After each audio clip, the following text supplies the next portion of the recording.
Within the ancient order of the Harbingers, every member knows two prophecies, two eventualities, one of peace and one of doom. Only one of these foretellings may prove true, but not even the gods know which. And so the Harbingers fight, seeking always to stand against the darkness and be heralds of the times of peace. Yet always the shadow lurks. Doom is waiting, biding its time, assured of its own inevitability, prowling like a great cat ready to strike, hanging from above like a blade on a thread. Doom, they tell themselves. Doom is coming, and only they may stop it. But to fight an enemy, you must know them. And so they recite the prophecy of doom. I shall not see a world that will be dear to me. Summer without flowers, cows without milk, folk without conscience, warriors not brave. Conquests without a king. Woods without fruit, fishless seas. Multitudes of storms. Bad judgments by old men, false precedents of the lawgivers. Forts barren of structures, hollow.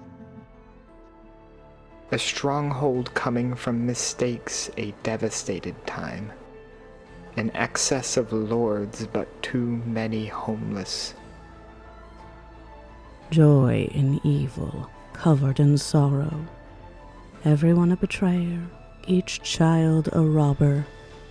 Oh, evil time. Son will deceive father, daughter will deceive mother.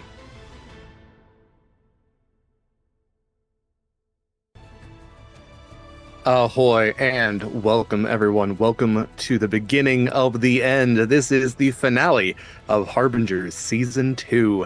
I'm Derek Sword, use he, him pronouns. I am your GM as well as your GC, your game master, as well as your guiding compass as I navigate these Harbies across the treacherous seas of Damaris and beyond. They most certainly have found themselves into a sort of beyond here. And whatever happens next, I don't know.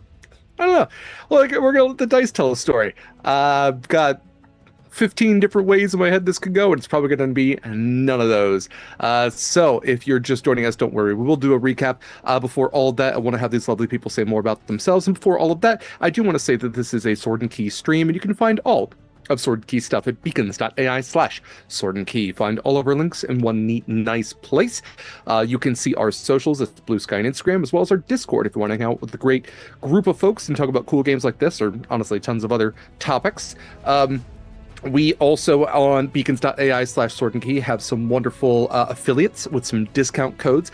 Affiliates like Hit Point Press, they make Humblewood and the Unseen Una, the Heckna series, Big Bads, Floral Dragons, honestly tons and tons of stuff. You really can't go wrong with anything you get. If you're going to be shopping with them, please use our affiliate link. If you're going to be getting any custom minis, check out Eldritch Foundry. No matter how weird and wild, normal and mild your TTRPG character might be, you can get a mini of them. When you do, use code Sword and Key for 10% off your first purchase, or if you're doing 3D printing, use our affiliate link for a 3-month subscription for only $19.99. If you are getting your perfect set of dice, you should check out Long Dog Dice, and when you do, code Sword and Key, again, for 10% off your first purchase. LD has a wonderful set of Fiach dice there. You can pre-order some of the Horizons Call dice while you're over there as well, or just get your perfect dice set.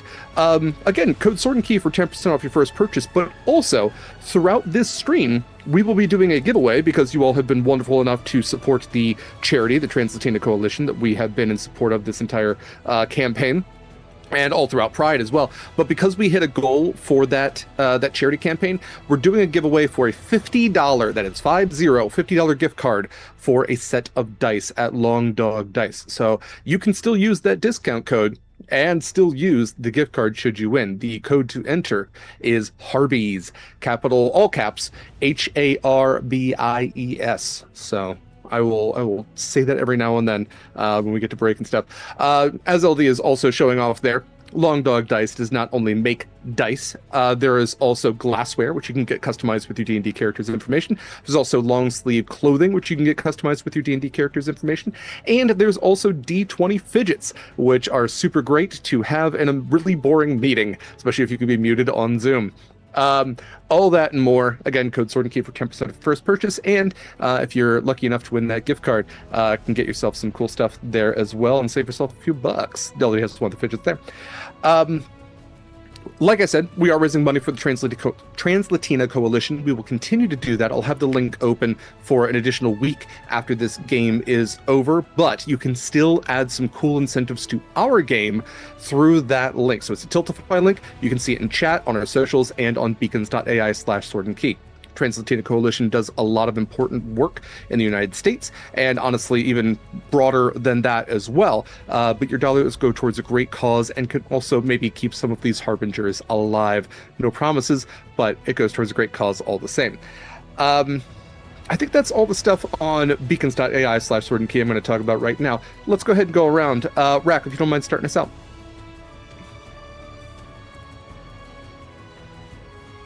Rak, can you hear me? Yes. Hello, everyone. I am Rakolai, or Rakolai, no preference on how you pronounce it. I'm just glad to hear. Thank you so much for joining us for our season finale tonight. As always, I will be reprising my role as everyone's favorite harbinger, Kenku, Croak, Ranger Rogue, Swarmkeeper, Phantom, Little Guy. Perfect. I also apologize because I went way off of what we our typical order, so I did catch off guard there. Let's go back to the typical order. Abhishek. Hi everyone, my name is Abhishek Batange. I have the honor of playing Anubia for our finale again today. Our lovely badass, excuse me, Anubia monk druid multi-class, Way of the Living Weapon, and Circle of Moon. So. Yeah, really looking forward to kicking some ass, taking some names, and stopping whatever the fuck Desiree tried to do last ep, because that was, yeah. Speaking of, Alex. Speaking of, welcome, good evening, everyone, to the Harbingers World Championship. We are expecting a lively game tonight, a very competitive matchup setup on the field before us this evening. But I have hopes that our team will come out on top, and Desiree certainly came here tonight to win. My name is Alex, I will be playing Desiree. Fantastic. Yeah, that's... I don't fucking know. I just work here. Next up is LD. Hi, everybody. I'm Lady Dame, or LD. I don't know if I can't remember if we did the shout out for Friday Afternoon Tea. I am an affiliate for Friday Afternoon Tea. That is what I am drinking today. Because I can't remember because I'm panicking. Today it's a glitter bomb of a number of teas. But yeah, I play everybody's favorite slutty harpy, the Warlock of the Morgan, Fiach of the Rowan, who's definitely single after all of this. I'm just putting that out there. Yeah, it's a rough way to break up. Thank you so much for the Friday Afternoon Tea plug. Yes, Friday Afternoon Tea, Gayest Tea Shop, the Pacific Northwest. Use code The Lady Dame for 10% off your order there. I did forget to say that. It's like I'm a little frazzled too. I don't know. Next up, I guess last but absolutely not least, would be Gena. Hi, I'm Gena. I play Saskia, who is once again your babysitter and has put Desiree in baby jail. Yeah, I am playing an Elven Paladin, Oath of the Watchers, who's currently concentrating on banishment. So, I think your advantages, guys, are going to be helpful. Fantastic. Special thank you to Eva for doing the production work for this session. Many sessions here. LD's done a bunch of the production work as well, but their work helps this actually be a stream that you all can watch. So special thank you to them. Special thank you also to Michael Sandoval for the artwork that you see on screen, as well as on our promotional materials. His socials at MIKYLSANDOVAL. Michael, not the way you think, and then Sandoval. He also has a dedicated channel on our Discord if you want to see even more of his artwork. He's also done the artwork for our Humblewood games, for Horizon's Call. Absolutely fantastic. We really appreciate the hard work he's put in. Something to look forward to is he did some new artwork for a guest character on Horizon's Call, so you can see more of that come next weekend. all that said, it has been a season for these Harbies. In only 8 episodes, a lot has happened. Our season began with, much as it did our first season, the Oracle, Evander, an Owlin, a Haruspex of the Harbingers, had a vision that was sent to him by another Haruspex, a satyr woman named Moira. She sent him the vision of her being attacked, taken, abducted aboard a ship, and then brought somewhere unknown, a shadowy figure absconding her in the night. Evander summoned the Harbingers team that he has found success with before. Fiach of the Morrigan, Desade, who fell in the last battle and was brought back by fate. Kenku, Croak, Saskia, the knight, and bad bedside manner, but great healer all the same. And Anubia, a Kenra with, I would say, a shadow hanging over her, and a lot of change to come in her life. They were dispatched again on the Halcyon, a ship that brought them much closer than they had to go for their last mission, as they sailed to the Telecon Isle, an island just off the coast of this larger continent, an island called Sangdamar. And there, they knew that they would find a town called Esperanza. Before they even reached the town, they found a ship that had been attacked, covered in blood, and aboard that ship, they found one sailor, one knight in training, left alive. He said that he hid there. He said that he was still seeking to be a knight, and he could assist them, a man named Renwick. They brought Renwick with him to the town of Esperanza, and there things only got more strange, mysterious, and unsettling. They discovered that the taxation of this town was not one of coin, but one of blood, and they paid those taxes the first night, Renwick coming along with them staying at the Owl Light Inn, meeting the proprietor of that inn, who was a half-serpent person named Lyskander. They uncovered mysteries. They were granted audience at the Great Keep, learning that Esperanza was ruled over by a former pirate lord turned vampire turned lord of this town. And as they met with what they thought was the lord they had heard of, a group of them also broke off and decided to fight the werewolf, who's also in the vampire's employ. Things didn't go great, as the werewolf did escape, plummeting hundreds of feet down, and as they would learn afterwards, surviving.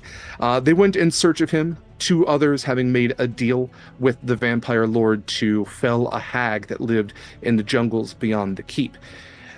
They rejoined, gave each other some information, decided to go encounter the hag, and when they did, the hag gave them a lot of information about what was to be, what might be.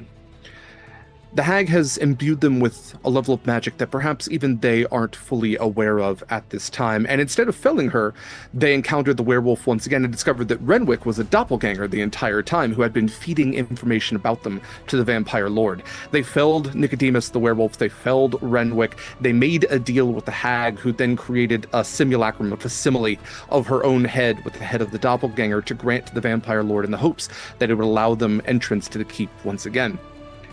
They found a back way into the keep, a way that the hag had made them aware of, and found dozens, if not hundreds, of ships scuttled there over the centuries, ships of people that surely had fed the vampire lords that rule over this place.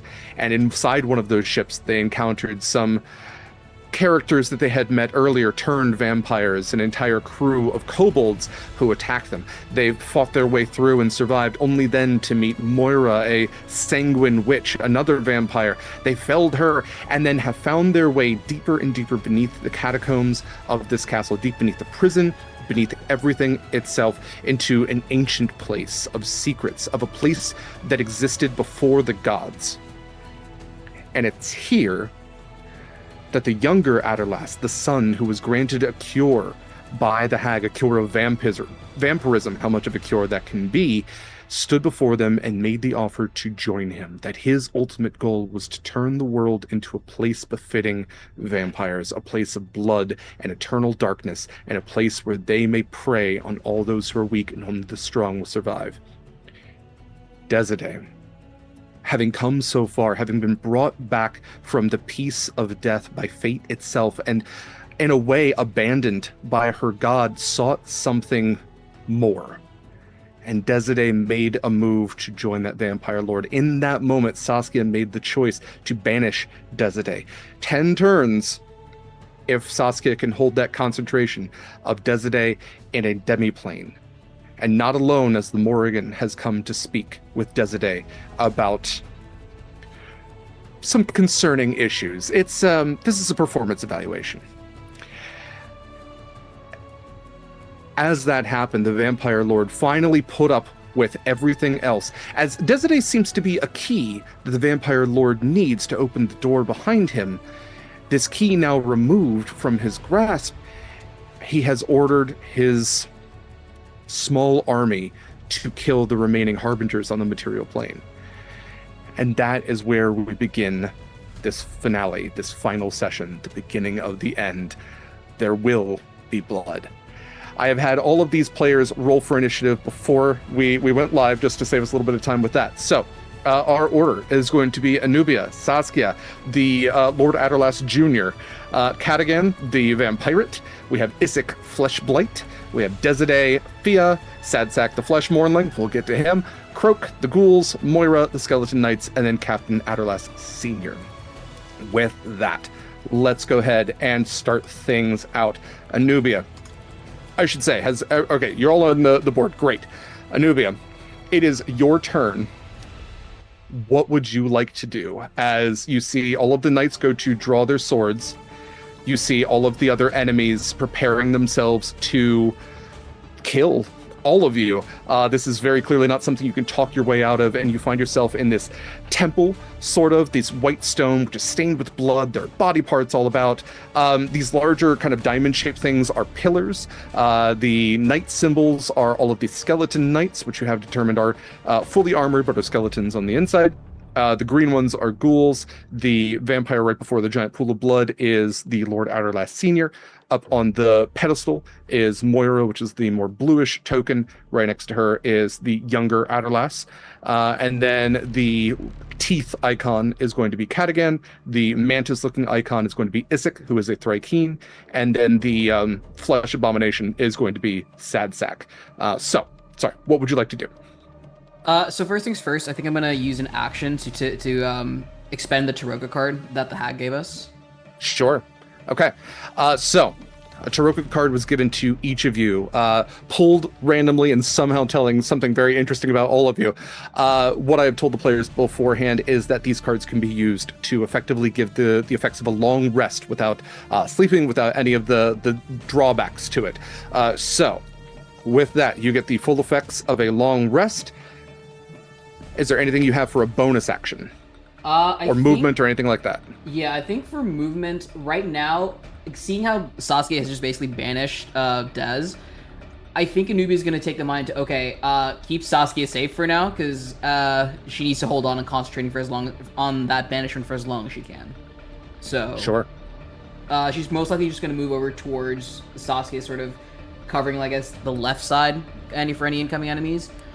But I think she's going to hold off on doing any bonus actions for now. Okay. All right. Fair enough. Then we go to next in the turn order with Saskia.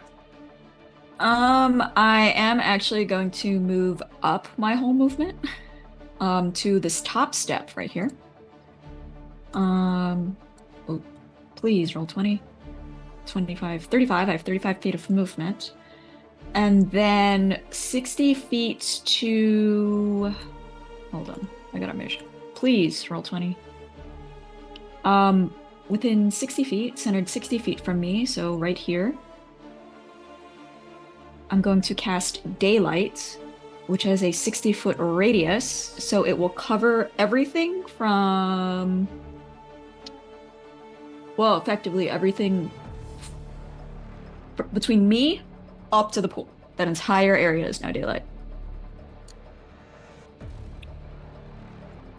That is my action. I will draw that when I figure out how to draw that. My bonus action.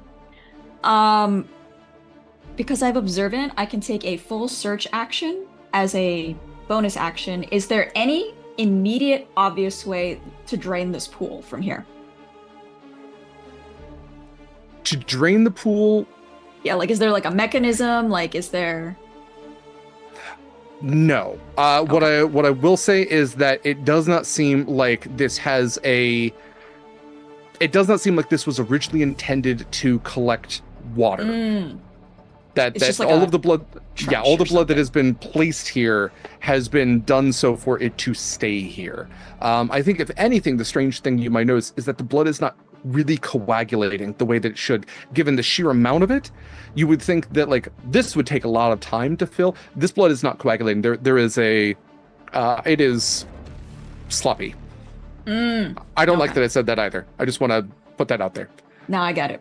Yep. All Okay. right, that I'm is glad. valuable to me. That is my entire turn. I will draw this Okay. daylight circle. Okay, you got it. Go for it. I'll get rid of mine. Because you will have more of a chance than I will. There we go. Okay, then we are going to the younger Adderlass here. He is using the regular vampire stat block. So let's see. He is going to step back, and he is going to draw his sword, and he is going to put it to Moira's throat. And he is going to just stand there with it. He is not going to move forward. He is not going to attack all of you. He is holding his action, although I will not tell you what the trigger for that is. Just so you're aware. That is going to be it for his turn. Okay. It's Cadigan's turn. Cadigan does look over to the younger Adderlass, who cuts a sharp glance at him and just kind of shifts his head and goes, "What are you waiting for? Go! Kill him!" And Cadigan is going to take a deep sigh and straighten his coat, and he is going to take a large leap over this pool of blood. So that will be 45 feet then, and let's see. Hey, he then is going to just use his dash to run towards all of you. So he will end up just about right there. Okay.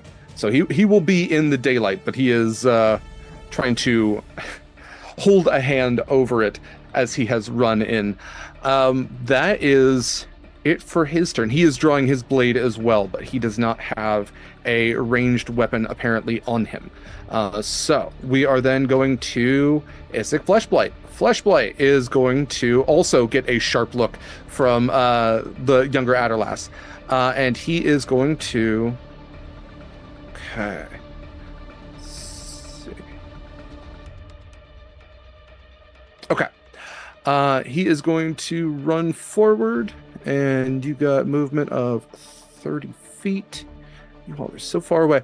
Okay, so that's going to be 20. That's going to be 30, and then I will have him dash as well. So he is going to end up right there, and you can see him kind of hiding behind the pillar there. But he is he's not going to do anything necessarily in his turn as he takes his dash. Okay. That is it for those three. So now we are to Fiach. Oh, okay, great. Well, I think Desiree will have the turn order of 14 when Desiree, when and if Desiree returns to the material plane. Otherwise, we will have Understood. Desiree's conversation from Perfect. top and bottom. Yeah. All right. I think Sophia is first of all going to fly take her movement to fly 30 feet towards to stand next to to be next to Saskia, but then be 10 feet up in the air. We're doing that. That'll be how I count that 40. And then Yeah, so she's 10 feet up. And then she goes to reach for her symbol of the Morrigan, the thing that she trusts most, the symbol of the Harbingers, and instead finds the Taroka card, which was pulled for her the ghost card, if I remember correctly. Yes. And I think she thinks of all of a sudden in this split second, she sees in her mind's eye, she sees her first regret, Demira standing on the beach next to her father as the lava comes down. She sees Desidee's body sliding into the ocean as we send her to rest. She sees Desidee appearing in the crow's nest next to her. And then she sees this hag that is somehow both the same domain as the Morrigan and yet corrupted and wrong. And she takes the card and rips it up to activate it. Okay. You also take the benefits of the long rest then. And then for my bonus action, and then as her bonus action, she draws on everything she has to take on that form of dread. And I think this time, because this whole time she's been pulling on this power through a conduit and the conduit isn't here, so there's something painful about it. And instead of, as she's flashing through these 3 different looks that we have seen her do, it's almost like she can't solidify. So when you look at her, she is all 3 at once. She is the passionate warrior that's just Fiach but bigger somehow. She is the lifeblood of the world, the mother, all dripping red, and she is this portent of death and doom in the banshee crone form. And she just is flashing through all of this, and there's like this sort of pain in her as she's having to pull from whatever reserve she has. And that's my turn. Incredible. All right. Next up, Isaac is going to turn his Thrykean head over to the flesh abomination that is at the door and seems to be it has multiple fists extending from all of these misshapen arms of different sizes. One of them seems to be pulled from a much larger creature, some from much smaller creatures, but each of the fists is pounding against this large door with no effect. And it chitters, Isaac chitters his mandibles together and says, "Sat, it's not doing anything, just go get them." And Sad Sack is going to turn. You're going to see that this is a stitched together, almost flesh golem. However, the stat block is flesh mornling. And when Sad Sack turns around, you see faces. This is body horror, so please use your cards. You see multiple faces stitched into the torso of this creature, including one face you might find familiar, as it is the face of Mr. Ham that seems to be stitched into the neck. Each of the mouths on them is screaming, and you can hear from a distance this like low thrumming wail almost expelling out of this thing like a horrifying bagpipe. LD, please. Listen, on Monster Crush, we do love horrifying bagpipes. Okay. The flesh mornling is going to turn and see if it can run towards all of you. Let's see. You got a movement speed of 30. Okay. And then, great.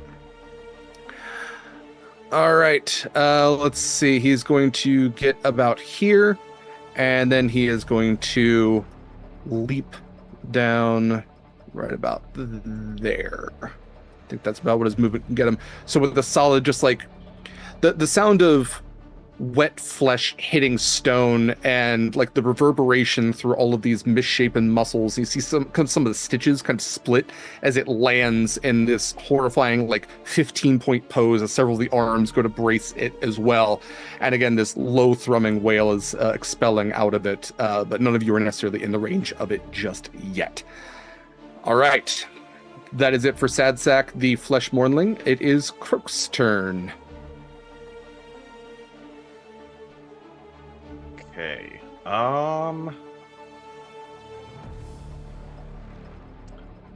I am going to move. Go 30, Where's 30 feet? Around. Showing like weird decimals for some reason. I think it's because you're not solidly on a square when you start. So move Croak. Yeah, move Croak into a square, and then there you go. Okay. There we go. Okay. So I'm gonna move Croak over here so that he can be behind Saskia, kind of cover her flank. Yeah. I'm gonna draw my short sword. I will use a bonus action to kind of duck behind Saskia's like silhouette to hide, and then for my action, I like to dodge. Okay. That would be possible. All right. Yeah. So disadvantage on any attacks against Croak. Fantastic. Okay. All right. Anything else for your turn? I'm gonna roll stealth. Yeah. That is a. I will say 33.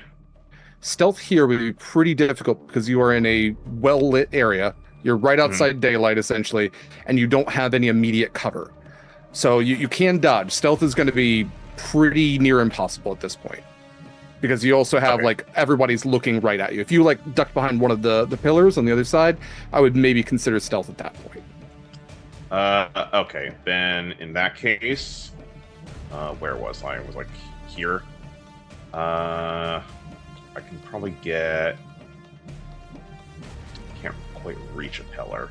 Okay, then in that case, I'm gonna use my bonus action... I'll use my action to dash over here to this pillar. And then use my bonus to stealth. Great. Yeah, go ahead and roll stealth for that. Okay. Okay. I'll reset the roll. Okay. That's even higher. That's a 34. Okay. So 34 stealth. Right. So yeah, they're gonna... I don't think anybody can even roll that high. But that will essentially get you... If anyone wants to... Like, can try to figure out where you are, if they can try to figure out in that square, you're essentially invisible at this point, but they will still have disadvantage on any melee attacks. Ranged attacks will be nigh impossible at this point, although area of effect will still be a thing. Yep. All right. Let's see. So, that's it for your turn? Yes. Great. Okay. For the ghouls... the younger Adderlass looks down to both of them as they are still holding the arms of the very emaciated vampire father of the younger Adderlass. He has his red beard, and he is basically just kind of draped near this pool of blood. And the younger Adderlass looks to the ghouls and goes, "Don't even worry about him. What is he even going to do anyway? Just deal with them." And points to all of you. The ghouls then are going to drop the Elder Adderlass, and they are going to, let's see, they have a Hungry Charge. I'm using the MCDM ghoul stat block for these two. Okay, but that's only if they end up in front of you. So I think they are just going to use all of their movement with a dash to get close to all of you. So that will get them 80 feet of movement, which will drop that one there. And it will drop that one there. And then I think that is going to be... Is it half their speed? Ooh, well, that is a bonus action. Will a bonus action get them to either of you? Nope. Just out of reach. So the ghouls are going to stop in the daylight then, and they are well illuminated and very nasty looking. These husks of corpses with these elongated tongues and this very dried, prunish looking flesh all over them that's thoroughly browned and blackened. With that being their turn, we go to Moira. Moira has a sword to her throat. Her eyes have shot up to all of you, and you can see that they are glowing right now. She is going to send a message. She is going to use the message cantrip to Fiach. I can only do so much to help you in this fight, but anything I can do, I will. You are a little outside my influence right now, and I am a little threatened, but I will do what I can. Please don't die. That will be it for her turn. We now go to the Skeleton Knights, and this is going to be a chunkier one. So the Skeleton Knights are going to swarm. All of them drawing their blades. They've got 30 feet of movement. So let me just move them all first, and we will go from there. I've got this one coming in there. Okay. So there will be those 4. And those 4 will go after Fiach and Saskia. And just as a reminder, I am 10 feet up in the air. I'm sure they can hit me still. I'm just putting that out there. That is a good point. They only have 5 feet of reach. So all of these attacks then are going to go towards... Sorry, Saskia. Saskia. So we'll go right there, and we'll go right there. So there'll be 4 of them attacking Saskia, and then... Let's see, I'm going to have one of them put up there, and then we'll say the 2 that are up by Lord Adderlass, he is going to snap his fingers and instruct them to stay there. 2 of the other ones are just going to stand at the ready and try to just create a little gauntlet for you all to have to fight your way through should you succeed. So let's go ahead and do those attacks on Saskia. So they are going to do 2 vampiric longsword attacks each. So for yes, this is going to be 8 attacks. Let's roll them. Okay, so they have a +5 to hit. I'm going to use a dice roller for this. All right, Saskia, your AC is an 18. So that is miss, hit, critical miss, hit. So 3 hits then. And so, Saskia, you are going to take as these vampiric longswords are drawn and swiped at you. 21 points of necrotic damage, and your hit point maximum is reduced by 21. That's all total? Because each hit, I need to roll a concentration check, so I need each of those. I'm using average damage for each, so 7 damage for each of them. Okay, so it'll be 10 each time. Yes. Okay, so it's 22 necrotic damage, and my hit point total is reduced by the same amount? 21 points. 21, yes. Okay. Yeah. Right. I'll just use average damage for them because we're doing a lot of hits here. 14 plus 21 is 35. Okay, awesome. Let me roll these con checks. I have a +6 to con. Okay. So you just need a 4 or above. Okay, that is a 7 on the die. So that is... Success. 12 on the die. Success. And a 10 on the die. Okay. Successes all around. Yeah. Concentration is still up. Desiree remains banished in the demiplane. That is it for the Skeleton Knight's turns. It is the senior Captain Adderlass's turn. There is a lot going on that would obscure your view of what he's doing, but it almost looks like he has plunged his head into the pool of blood. Whether he has just fallen as the ghouls just dropped his arms, and I mean, this almost looks like they've just left him there to drown, but his head is fully submerged, as you can see, just like the bony spine of this very emaciated, partially clothed vampiric man, this pale skin, and these like very pronounced blue veins and this very, very white gray skin. But that is all he seems to be doing at this point. I'm going to move him just a little bit up, but he'll still technically be in the daylight, which does seem to be scoring his back as well, just a little bit. With that, we're at the bottom of our turn order. We are 1 turn down out of 10.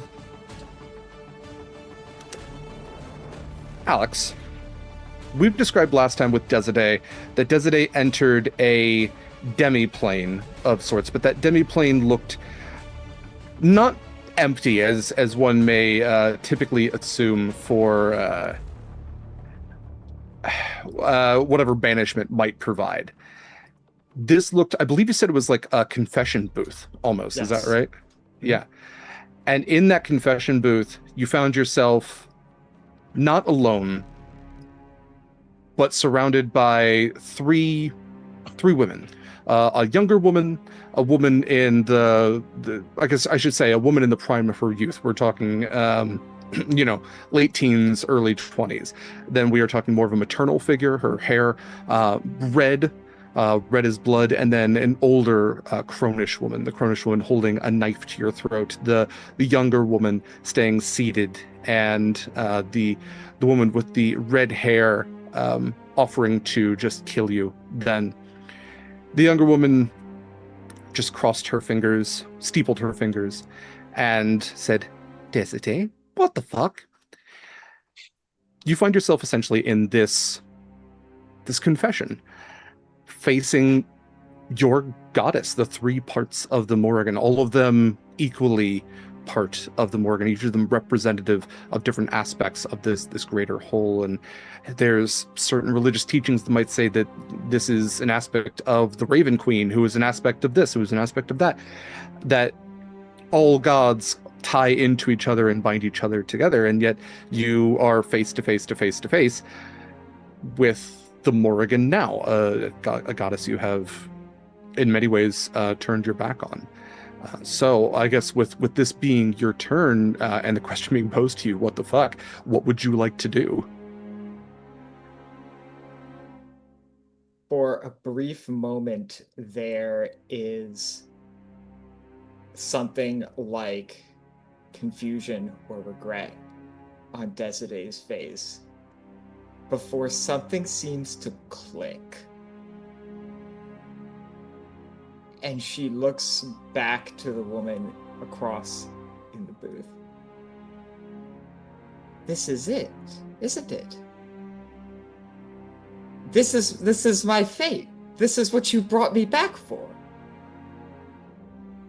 I can see it now.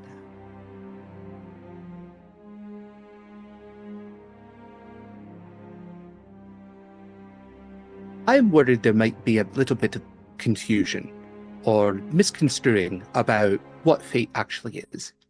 It's a plan, most certainly, and I definitely have mine, but I'm not pulling the strings here, Desiree, and if you think this is what I wanted, then you are sorely mistaken. You think I wanted you to become a vampire to doom the world to darkness and blood? Why else would you have brought me here? Why else would you have brought me back to this place? I didn't bring you back, Desiree. That was not me. That was fate. I am not fate. I am an arbiter of fate, but I am not the one and only. I am not the cards, and the cards were drawn, and you were brought back by something that is greater than I. Are these not the cards before us? I did not create this card, and I am bound by them the same as any other day. Look at the situation we find ourselves in, that I find myself in. I find myself in this ancient ruin with the possibility of something right there, and it's me. And it has to be me for some ungodly reason. Yes, perhaps you are not fate.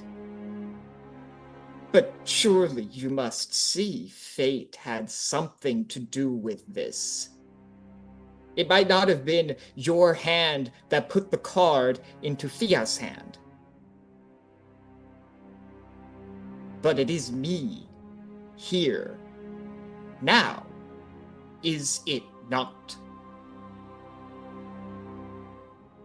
You can see that she flinched a little bit. All the faces flinched when you said the word ungodly. It is you here. It is. I had merely hoped that you would be here for the greater purpose of saving this world, not dooming it. The saving could have been done by anyone, any miscellaneous toy soldier. If I am here, and I am to believe in such a thing as fate, then surely this must be mine. You could put this sunblade into the hand of any average knight, and he would carve through these vampires and their ghouls like butter or meat.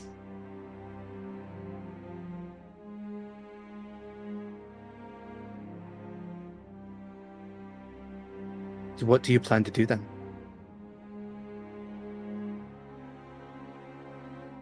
I do not know.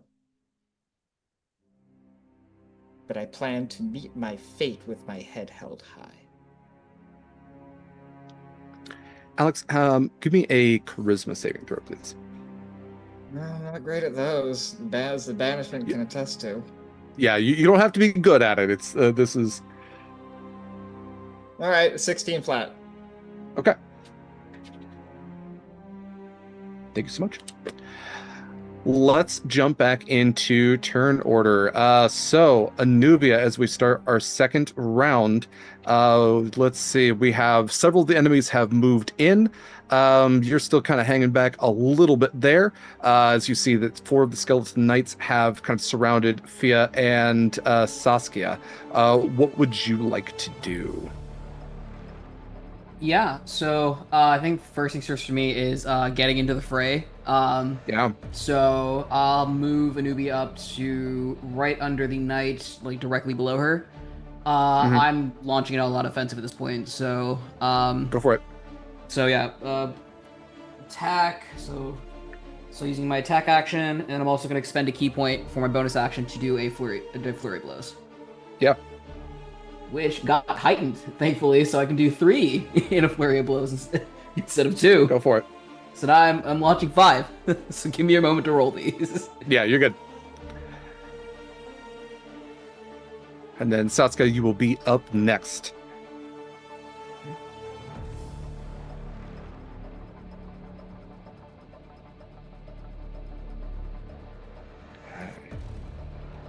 I will say the AC is 16. If you want to. Okay. So got beat that. 1 miss, 1 hit so far. Okay. 2 hits. Okay. 3 hits. 4 hits, 1 miss. 4 hits. All right. Go ahead and roll your damage for 4 hits. That is going to be 1d10 plus 5 for each of them, so 4d10 plus 20 coming into that guy. And you're doing bludgeoning damage? I'm gonna say I can do another thing that lets me do force damage instead. Can you do bludgeoning damage? I can, yes. Yeah. If I could recommend bludgeoning damage, if I could do it, yeah. if I could be your wine sommelier, if I could recommend bludgeoning damage, there's a particular vulnerability that the skeleton knights tend to have. I'll do that. Absolutely, yeah. So yeah, I'll do bludgeoning then in that case. Great. So you may double your damage, whatever you roll. Okay, cool. So, all right. Thanks.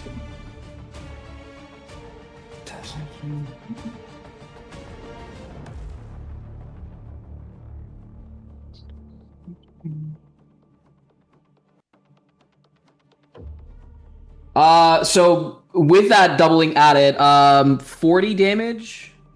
40. Okay. Plus the 20 coming, so 60 total. Sorry. 60 total. Damn. All right. I'm just gonna be up front. 5 hit points left on this guy. You just completely dented. You can hear bones breaking inside of the skeleton knight, and it is barely holding together a semblance of its form as you've come up to this thing from behind and just beat the shit out of it. Anything else for your turn? I think on my turn, I'm going to... I think that'll be it for now. I don't really have anything else that I can really do at that point, so... Fair enough. Saskia, you are surrounded by 4 knights. However, Anubia has come up behind one of them and has beat it within an inch of its unlife. What would you like to do? I am boxed in, so there's not really anywhere I can go. For my action, I'm going to use my Word of Radiance cantrip, so every knight within 5 feet of me has to make a Constitution saving throw against a DC 17. DC 17. Con. Okay, they have a +2 to their save. That is a fail. That is a fail. Fail. Fails all around. All right, so each of them will take 12, 13, 14, 15, 16 points of radiant damage. All of them. Okay. So the one that Anubia just pummeled is dead. Dead. Well, actually, not necessarily, but we'll drop it to 0 real quick. Let me do the damage for the other ones real quick. So that is... Okay. And you said that's radiant. Let me double check that Yes. they don't have anything. Okay, radiant's just normal for them. Yeah. There's not a lot I can do if you're boxed in. And that's great for getting all of them at once. Okay. Because they have undead fortitude, I'm going to roll for the one that you knocked to 0. So you did 16 points of damage, so it needs to roll a 21 con save. It has a +2 to its con. It needs to roll a 19. Does radiant damage prevent that? It does. It absolutely does. Thank you so much for that. So yes, that skeleton is knocked out. Thank you for making that point. Okay. Regardless, it rolled an 18, so it was really close, but it wouldn't have gotten there anyway. So that skeletal knight is out. You now have 3 of them standing around you with a crumpled suit of armor and shattered bone dust within. Okay, anything else for your turn? There is not. I'm just gonna use bonus action, heal myself 10 points. Great. All right. Adderlass Jr. is going to continue holding a blade to Moira's throat and conducting things from his little stand up there. You do see that he glances, it makes a grimace almost of disdain down at his father, who has fully dunked his head in this stagnant pool of blood. But that is it. He's still going to hold his turn as he did last time. Next up would be Cadigan. Cadigan is running through the sun, and he's not very happy about it. He's trying to hold, again, his coat sleeve over his head to try to keep the searing flesh down. But he is going to run, let's see, he's got 30 feet there. I'm pretty sure he's only got, yeah. So Cadigan is going to then, what's your distance, buckaroo? 45, okay. Not close enough yet. So he is going to take his additional 30 and get right there. So he will take his dash action. So Cadigan is getting closer and closer. And that is it for his turn. I believe Isik is up next. Yes. Okay, Isik. Where are you at, buddy? There you are, 30 feet as well. Okay. And you need 60. Okay, Isik is going to continue moving on the outside here. Even though he doesn't have a thing for sun, he's seems to be kind of staying out of it a little bit. So Isik is going to end up just right there with a dash. And that, I believe, is going to be it for...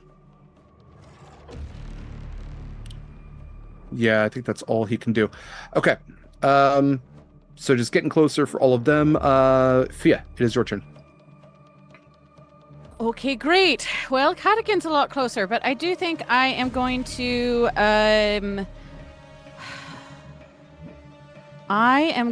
fly 30 feet ahead because I don't want to be in this grouping. Instead, I'd rather be in this grouping, and then I'm going to fly probably another 10 feet up, so Fiach is now 20 feet in the air, where she is. And then turn, and I'm going to, for my bonus action, I will draw out my whip as it starts from the bloody hand and coalesces into feathers until it firms up into the lash of the Spelldrinker. And then I'm going to send, as she does that, she's going to point at Cadigan and send 3 Eldritch Blasts at Cadigan. And because I like to have my whip ready, so we're just going to do... Oh, God. Okay.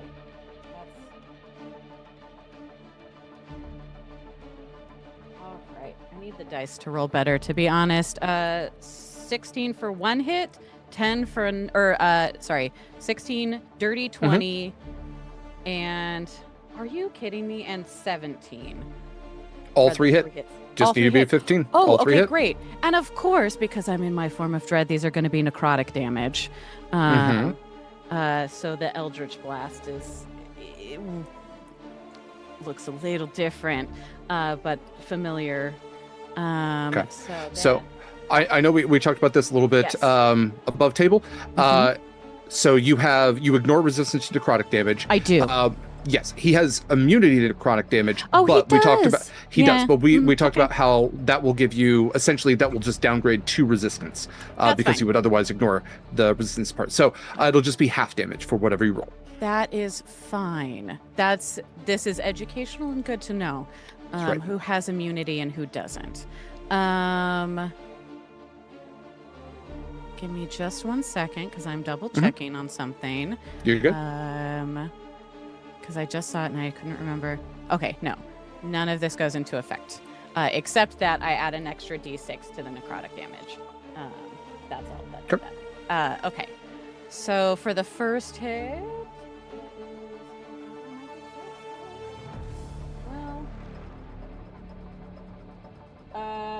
that is... Let's see. I can math. 12 necrotic damage for the first hit. Okay. And that's before being halved? This is before being halved. Okay. So 6. 6. 20. No. Sorry. 19 necrotic damage before being halved for the second hit. Okay. And 9. 10 points of necrotic for the third hit. Okay. So I'll round up for the 19. We'll say that's 10. So that'll be 21 points of damage in total coming towards Cadigan. Okay, great. And that's my bonus action, and movement, so I'm good. Wonderful. You can see that it actually has a pretty decent hit from you on Cadigan there. Alrighty. Yeah. All right. So now it is Sad Sack the Mornling's turn, and he's got his movement. So he is going to take his. Let's see, 80 will get him right there next to. One more. There we go. Right next to the knight there. Okay. So Fiach and Saskia, as you two are now fully, he has entered the area where you are, as opposed to you entering it. But he is his horrid sob. Neat. So I need a. Let's see. Well, this will be at the start of your turn. At the start of your turn, if you stay in, well, when you start your turn at the beginning, we'll do a DC 15 Wisdom saving throw from the two of you. What's the condition on it? It would be frightened. So you might be. I'm immune to frightened. Okay. I'm also immune to frightened. Okay, then never mind. We won't even worry about that. It's one of those great things. Okay, that I believe. Sedsak used his dash. That's all he's got. Okay, so that's it for Sadsak. And now we go to Croak. So Croak, you are hidden with some pretty successful stealth around the pillar there. You can see that some of the knights have moved in. One of them's been knocked out. Sadsack's been moving in. What would you like to do? Cool. Well, since they're all concentrated there,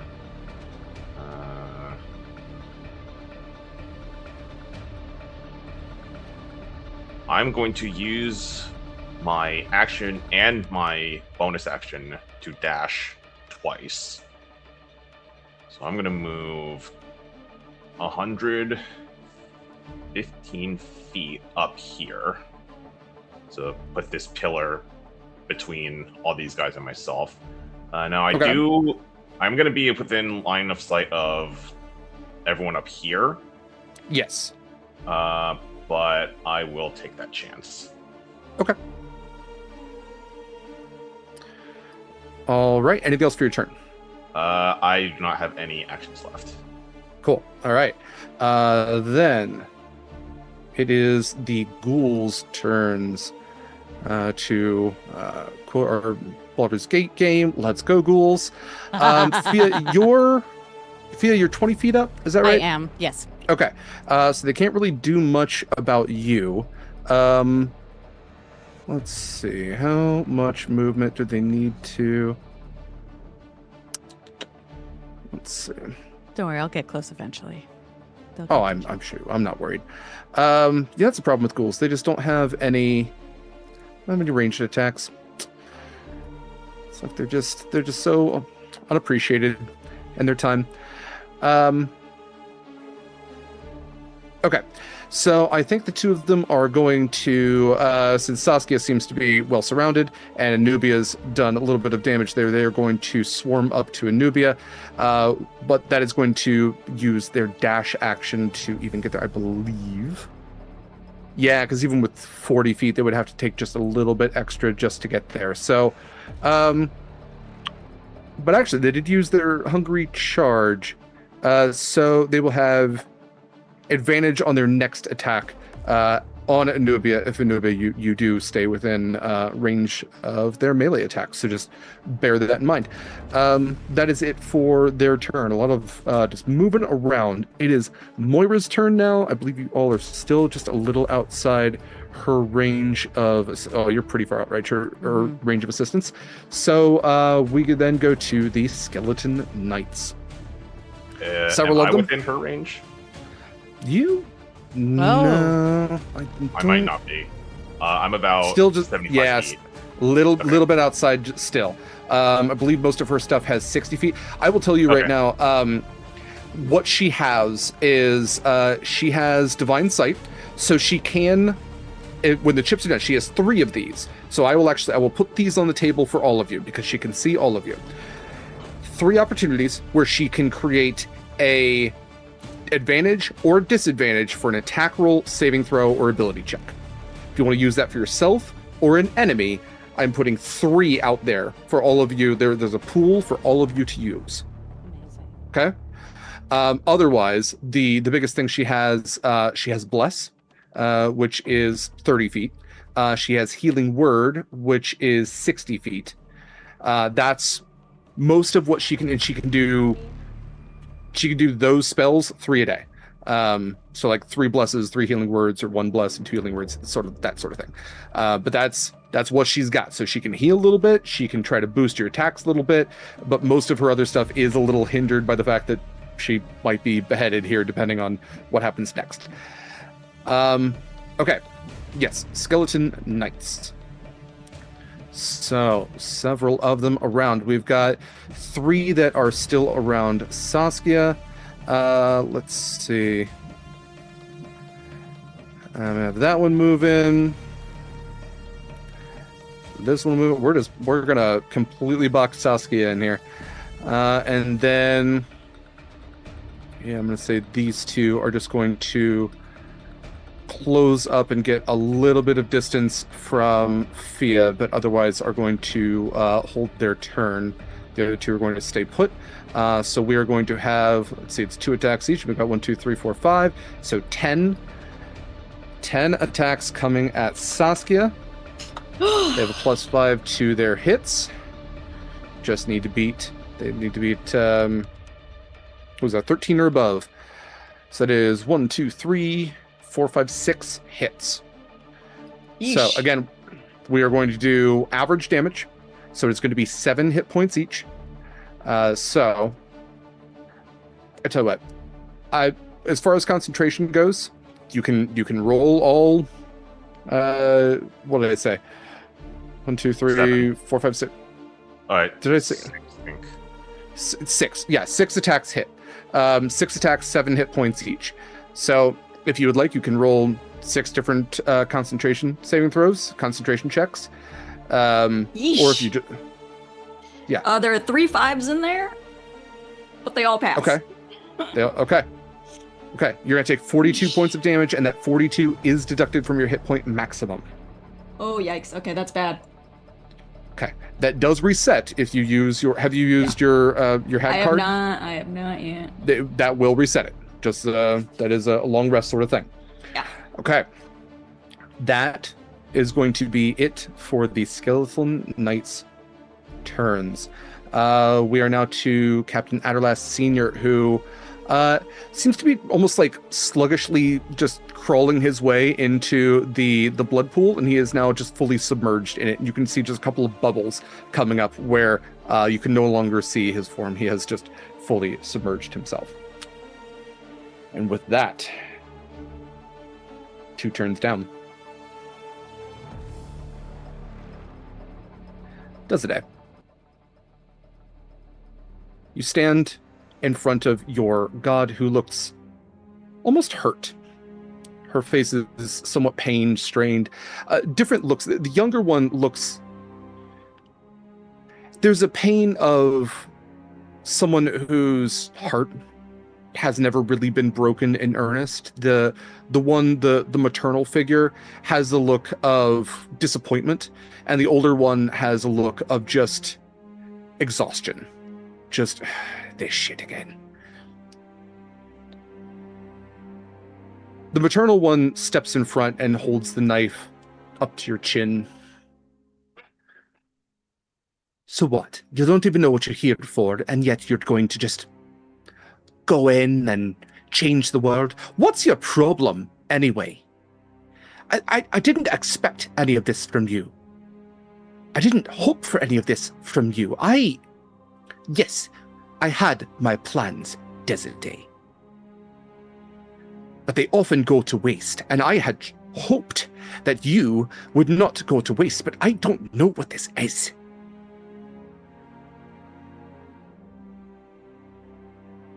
So explain it to me. Make this make sense. I know many things, but I don't know what's going to happen next. I don't know what will happen next either, and I do not think you are capable of understanding. You have not lived in this world. You have not felt its sufferings. You watch like a spectator. While we go out and fight on behalf of the gods and their schemes and against these malicious empires and all the rotten plans of man. Do I have a plan? Do I know exactly what I'm going to say when the moment comes? I cannot say I do. But is there a problem? And does something need to be done? Oh, absolutely. I'm sick of being your disposable toy. I'm sick of dying and fighting peace and being brought back here. I'm sick of being brought back to fight and to kill and to wade through swamps and to cut through vampires. I'm sick of watching friends die.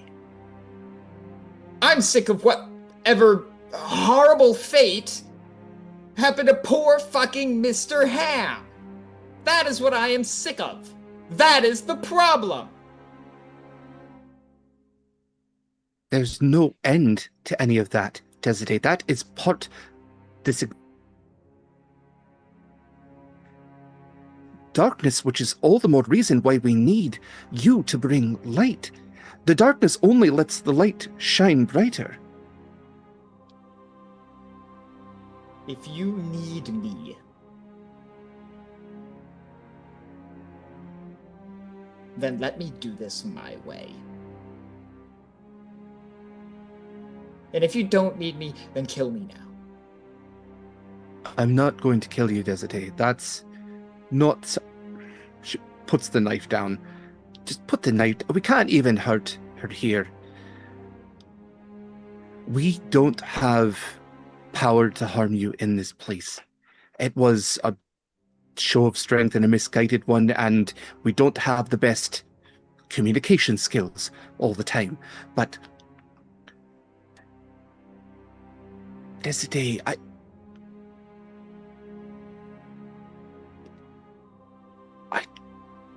didn't want this for you, but I needed this for you.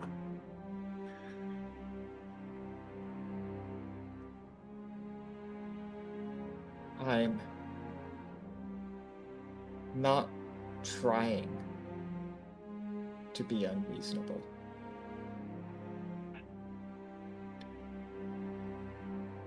You accept the currents you have, or you don't sail. So show me how to navigate these.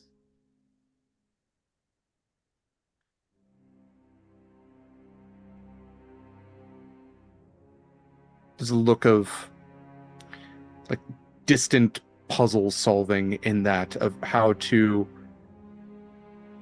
pass along ancient wisdom into a person who feels so hurt.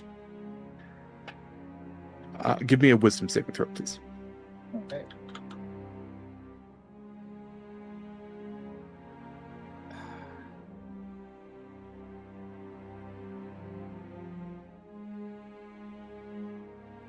That's only a 5. I'm going to use my advantage on that.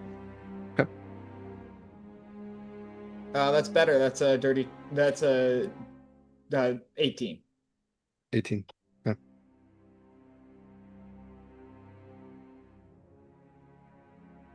All right.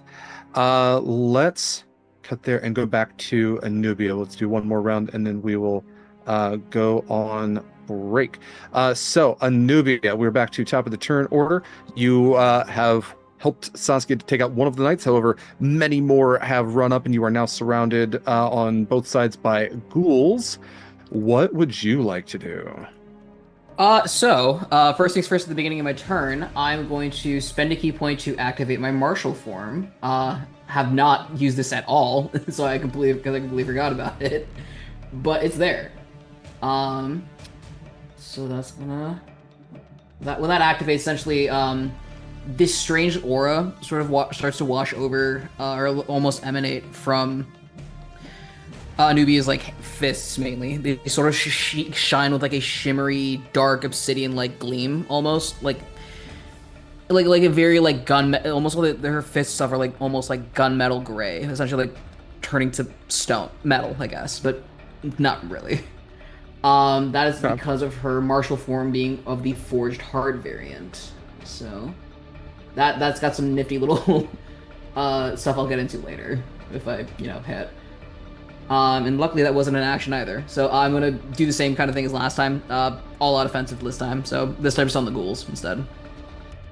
Okay, go for it. All right. Let me roll my 5 attacks one more time with these ghouls. Give me a moment, please.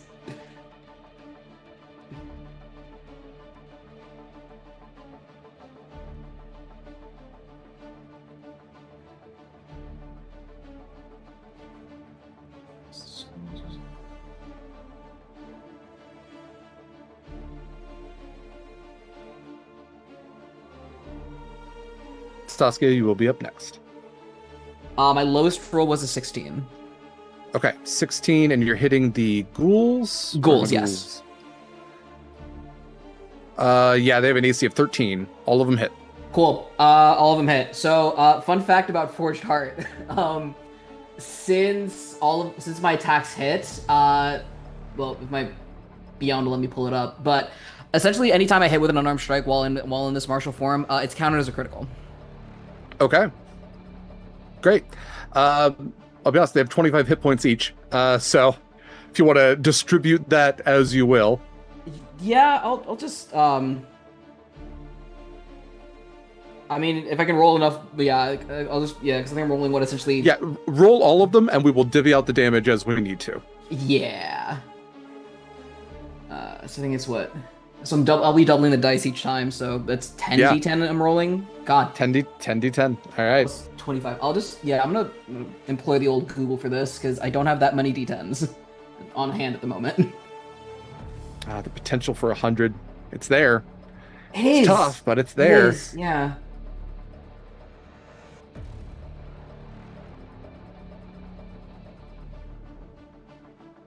Apologies for my computers being. Actually, wait, no, I lied. I do have d10s. What am I talking about? Go for it, bud. It's almost as if I was in a game that strictly involved d10s.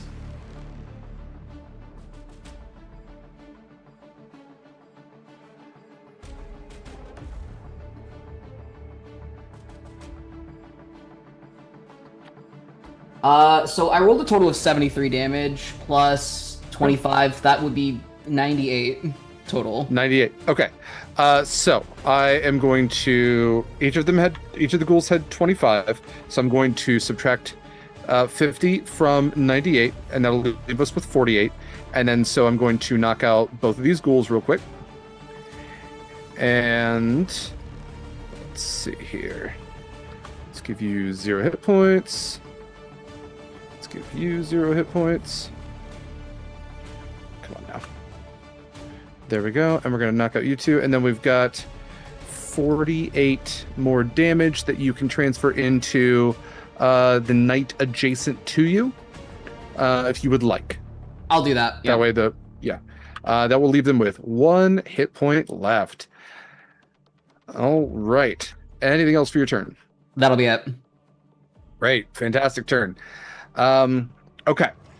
Next up is Lord Adderlass Jr. Having seen his ghouls now felled and his knights felled, he is going to... I think I go before him? Oh, I believe you do, I'm at 20. Saskia. I'm so sorry. Yeah, please, go ahead. Thank you. I'm just panicked. No, please, go This ahead. is a short turn. I am going to use my card that I got. Oh god, too nervous to come up with something. I'm just gonna use my card, take a long rest. That's it, because I don't have an interesting bonus action to do at all. Actually, could I use my bonus action to try and understand what Adderlass Senior is doing? Sure. Because I can quick search. Give me an insight. Okay. I'm going to use my advantage, one of my 3 that I haven't used and been stockpiling. Oh god. One of this is cocked. Okay, that was still bad. But it is an 11 plus 7, so that is 18. Great. Okay. Adderlass has one hand holding a blade to Moira's throat. His other hand has been in his coat pocket, and you can see him kind of fiddling with something.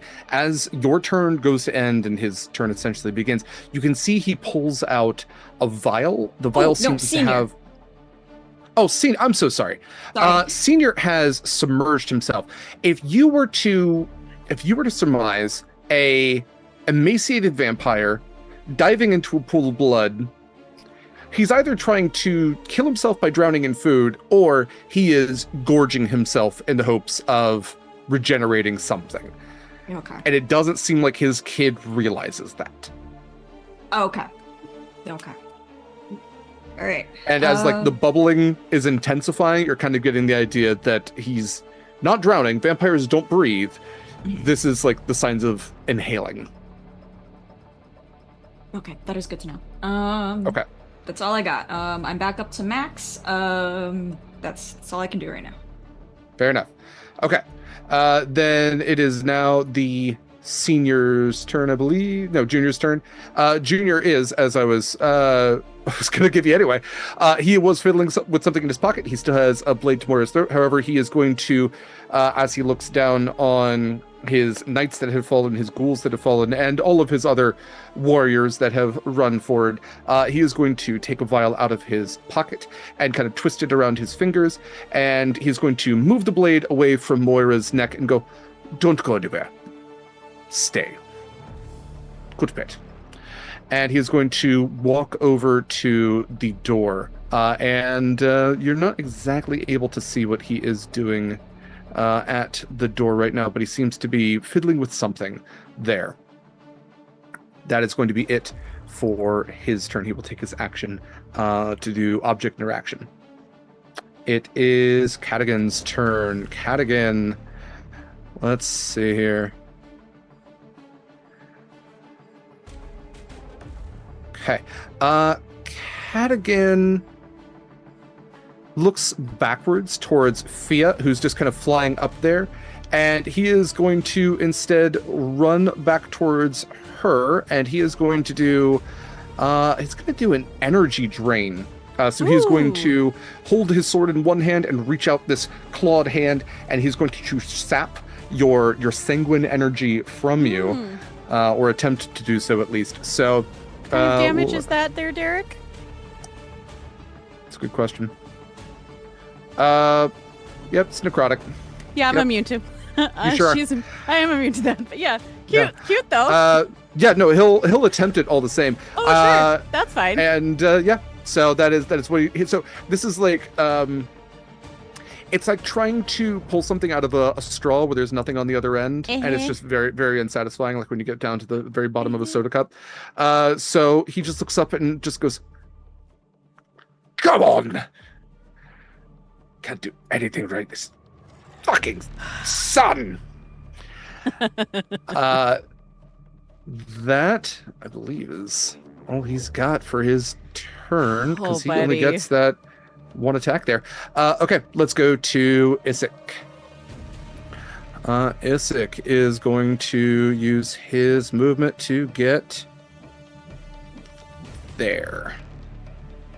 So Isik is just kind of gonna post himself up over there. He's got his mantis-like clawed hands, and he's just kind of like chittering them together. As he moves his fingers against each other, they make almost like cricket noises a little bit. He seems to be just chirping with excitement at as he also is fiddling with several things in all these pockets on this blood-covered smock that he's wearing. Okay, that's it for him. Let's go to Fiach. Oh, well, okay. Well, since it's so nice of him to have come up to me. Yeah. So I don't have to go to him, because I will fly down so that I am within 10 feet of him and lash out with my whip for this attack. And let's see. That's a 24 to hit on. This will be 2 attacks, but let's just worry about the first one first. Yeah, you good. Go for it. So okay, so 24. So okay. I'm so sorry, guys. About what's about to happen. All right, so that's going to be 9 points of slashing damage from the whip. Okay. On top of that, we're going to imbue that with an Eldritch Smite, because I can. Oh wait, hold on. That I have to roll. Sorry, stand by. That is 6d8, which I'm going to roll on D&D because I don't have that many 8s in front of me. See if I can find. Come on, D&D Beyond. Where are you? Sorry, finding this is onerous. So fun. Why can't? Where is it? Oh, there it is. Okay. Sure, that'll work. For 29 points of force damage from the Eldritch Smite. Okay. How's he looking? Let's see. That would be because I'm not done if he's still up. He's still up. Okay, great. He's a little under half, I believe. Oh, okay, great, perfect. So let's see. There's that. I am also going to use my life drinker ability to use to cause some radiant damage. Okay. Just 1 point of radiant damage. That's not very much. It's doubled. He's vulnerable to that. Yeah, of course he is. 2 whole points of radiant damage. And 2 whole points. Finally, we are going to the tattoo on this is all free actions because I'm using a weapon, my packed weapon. Her tattoo charges. I'm pretty sure I can just do this. I double check this because it goes along with the attack. Yeah.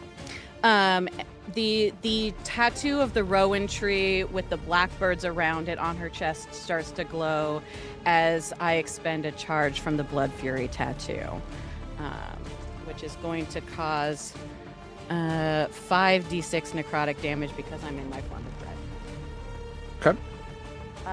So the total from that is 14 points of necrotic damage. Okay, so we'll have that to 7. Yeah. Yeah. And I'm pretty sure that's everything at this point. All right. He's looking pretty rough. Yeah. Okay. Okay. Sad Sack the Fleshmournling. Sad Sack seeing... Let's see. Okay. Sad Sack is going to turn towards Fiach and is going to inhale, almost expanding its entire form as it inhales through all of its mouths, indicating that it has multiple lungs, again, very bagpipe-like. And it is going to expel its agonizing wail.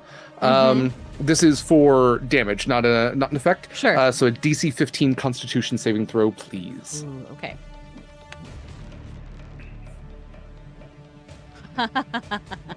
That's a 15 on the dice plus 3 for 18 Great. total. Okay. So you are only going to take 8 points of psychic damage for that. And then Sad Sack is going to run up. You said it's about 10 feet up? I am 10 feet up in the air, yes. Okay. Sad Sack is going to take a slam attack then. So, plus 7 to hit. Lost my dice. Okay, let's see. Okay, plus 7 to hit on an 8. That is a 15. I don't think a 15 hits you. Does not. Does not. Okay, so the slam attack goes wide. It's one of the smaller fists. That it doesn't use one of like the big pummeling ones. It goes swinging with a miss. That is it for Sad Sack's turn. I think everybody that's in the aura is immune to being frightened because Anubia is out of it. So yeah, that's it for Sad Sack. Let's go to next in the turn order with Croak. Okay. I would like to use my bonus action to dash. Actually, I'll use my action and my bonus to dash. So I'm going to go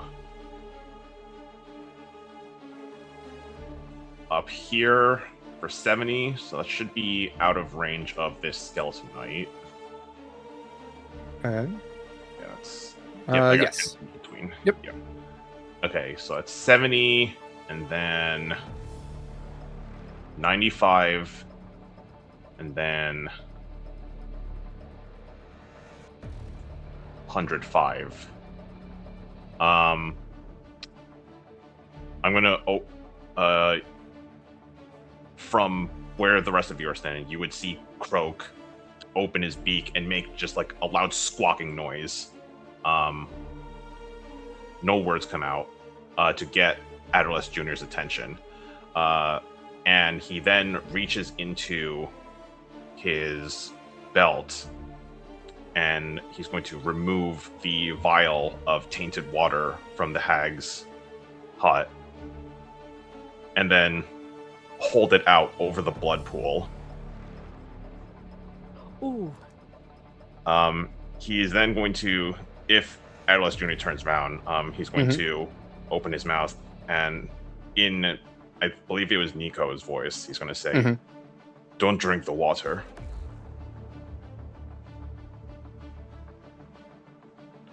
Okay. You most certainly have his attention. Let's see. Roll intimidation with advantage for me. Okay. So we can put a mechanic to this. Cool. Okay. Intimidation. Blah blah blah blah. That is a 17 total. Okay. Adelas looks back. His eyes go wide and then narrow a little bit. Little bird, you do not want to do that. Is there anything else you'd like to do for your turn? Croak kind of tilts his hand a little bit. And just like keeps his eyes locked on him. Okay. Okay. Is that it for your turn? Yes, I've used my action and my bonus. Okay. As you tilt your hand, I'm going to use one of his first legendary actions. He's going to try to beguile, and he is going to cast command on Croak. Okay. So I need this is command, so a charisma save, DC 17. Wisdom save. Okay. I think it's charisma. No, I think it is wisdom. Wisdom? Yes, it is wisdom. It's wisdom 17. Okay. Yeah, he uses charisma, sorry. In that case, I will use one of my advantages to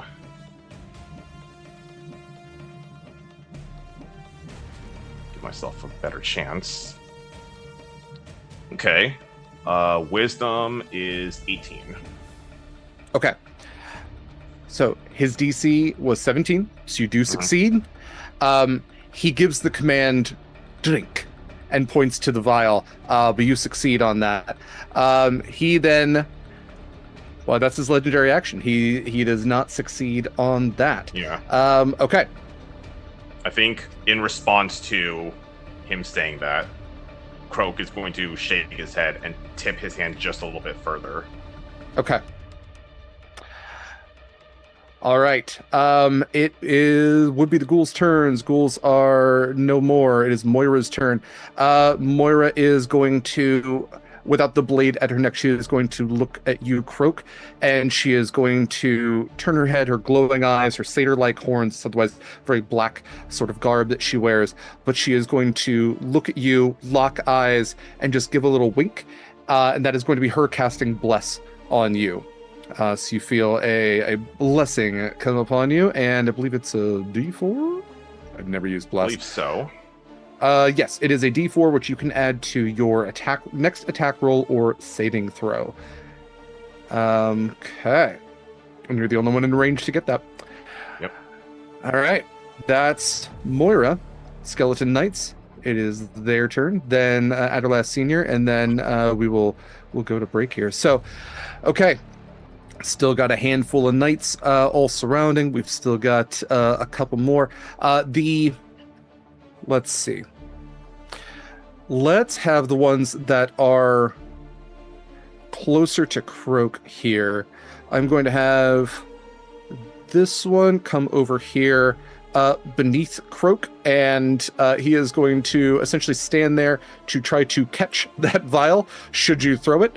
This one is going to essentially do the same. They're going to be about waist deep in blood with the attempt to catch those vials. The other two are going to, that are closer, are going to start running up as well. They will get about right there and right there. Okay, now we have 1, 2, 3, 4, 5 left that are going to try to hit Saskia. Actually, you know what? We'll spread the love a little bit since Anubia just pummeled 3 things. We'll have the one that Anubia almost killed go after Anubia. So it'll be 4 going after Saskia, 1 going after Anubia. A lot. Okay. So for, let's see, Anubia, what's your AC? You have there you are, 17. Okay. That is going to be a crit and a hit on Anubia. Yikes. And then for Saskia, that is 1, 2, 3 hits. So let's deal out Saskia's damage first. 3. So 7 points each. We'll just do average, 21 points of damage. And then your hit point maximum is reduced by that 21. I would like to use my reaction to deflect attacks, Derek. Yeah, you absolutely may. Deflect attack halves the damage. So I have to roll a d10, add 16 to it to reduce the damage amount.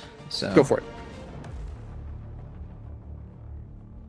My concentration checks were 11, 14, and 18 all on the die.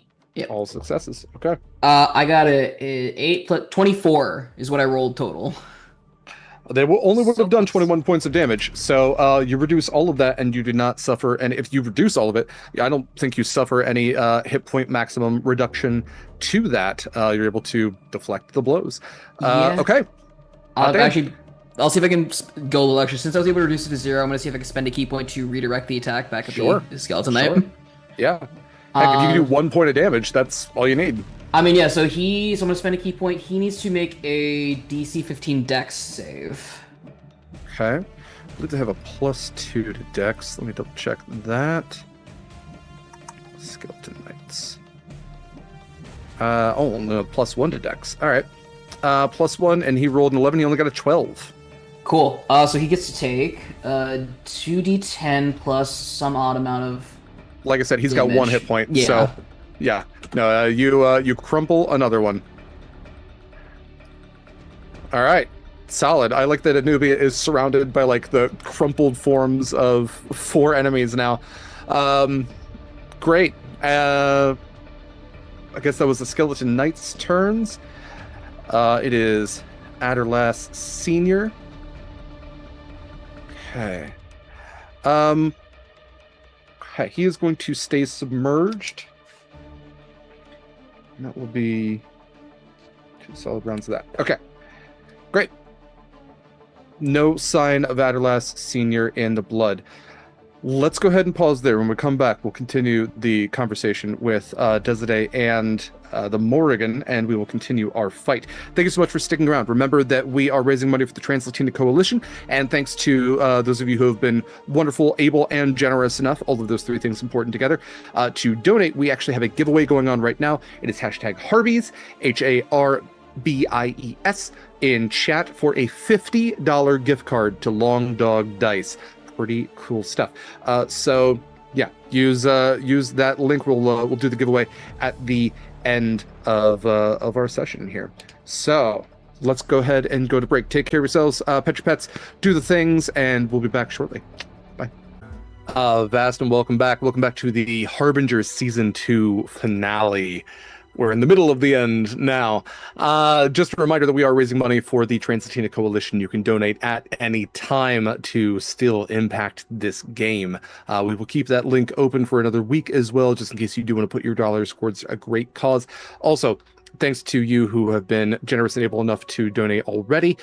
Thanks to those generous donations, we have a giveaway going on right now for a $50 gift card for Long Dog Dice. Beautiful dice sets or clothing customized to your D&D character. Dice fidgets. I do like digits. Jen, TM. Glassware as well, customized with the D&D character, or of course the beautiful dice themselves. So you can enter that with #Harbies, HARBIES, in chat. We will keep that giveaway open until the end of this game. Okay, Desiree, you have asked for a pathway to move forward, a heading in these turbulent seas that you find yourself in. And the Morrigan has taken her blades away from your throat, has kind of stepped to these different parts of this almost like chapel-like area.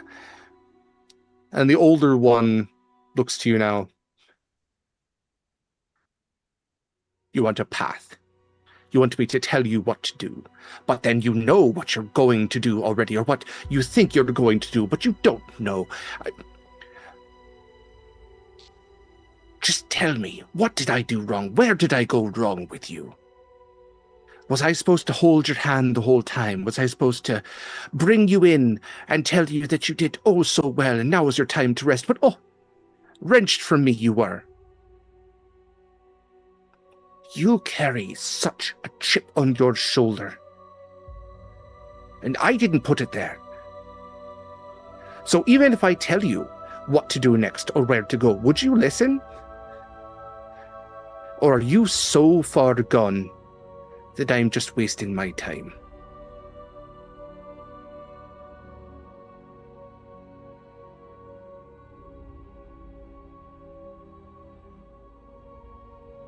I suppose that remains to be seen.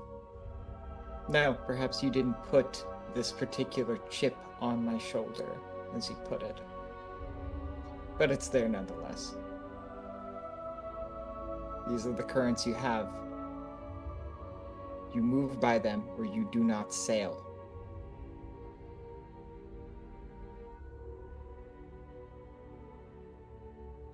If you are looking for a heading, if you are looking for a compass, then I will point you the same direction I have always pointed you, to the true north of endurance, of pushing through, of persistence in the face of adversity. That is what a harbinger does. It is what you have dedicated yourself to. I am not an easy god to serve, and many actively choose not to. There was a time in your life when you sought me out, and I welcomed you. But I welcomed you blade and hand, because that is what a harbinger is. It is a blade and a shield to stand against the end of this world, and that end is ever-changing. A prophecy of doom. That is what you are meant to prevent, and that is a lifetime of struggle and strife and blood. And for you, it's more than a lifetime. But it is what I will ask. So tell me now, is that too much to ask?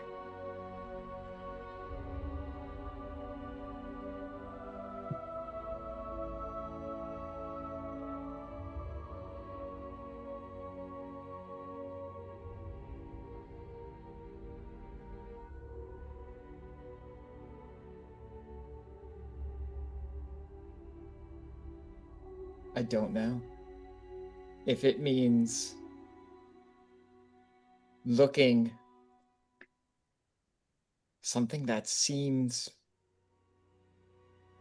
close to a solution in the face and turning away, then perhaps it is.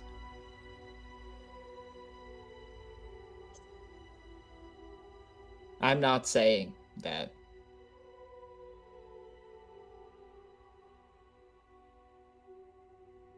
I can make this perfect. But I am saying that I think I can speak for the majority of mortality when I say we've been playing whack-a-mole with these dooms for far too long. And if there is no solution that even the gods have to offer us, then I do not think it inappropriate to take matters into our own hands.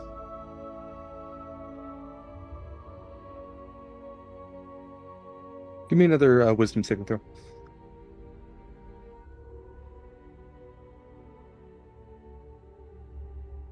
Much better. 23. Okay. Thank you.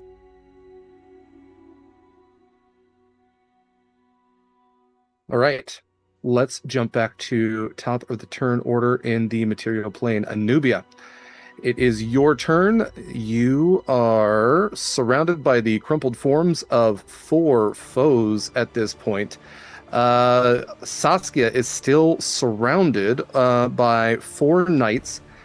And you also have Fiach, who has a vampirate and a flesh mornling that is going after her. You also have Isik, who has just appeared from around a pillar off to your left. So with that being your immediate area, what would you like to do? I think for now, she's going to focus on the more immediate threat in front of her, which is the other 4 skeleton knights in front of Saskia, or like around Saskia. So what I'll do is I'll have Anubia move around. I'll stay here to take care of these 2 knights. I'll start with the one. So start attacking the one directly below her. So, sure. Once again, another flurry of blows is coming. Yeah. Is coming out. So, give me a moment, please. Yeah, absolutely. And just a reminder, go ahead and double your damage for that, since they are vulnerable to bludgeoning damage. You said their AC was what again? The AC, I believe, is 16. Yes. Okay. Just making sure. Yeah. From what it's looking like, yeah, all of them hit. Okay. Yeah. I'll roll that beautiful bean footage and double it, please. Yeah. Her martial form is still active too, because I think it lasts for 10 minutes. Mm-hmm. So they're also treated as crits. Okay. Okay. I'm so sorry. No, that's no apologies. So you're gonna double the damage anyway, so you'll quadruple the damage. Give me a moment to roll these. Or I guess if you're doubling the dice, then I'm doubling dice instead, so yeah. Yeah, so just double whatever that total number is. Yeah. God damn.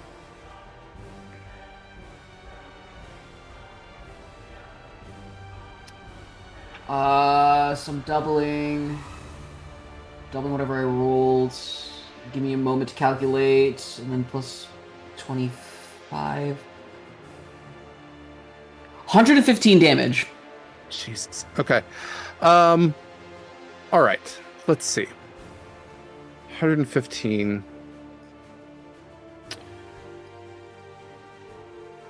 Okay.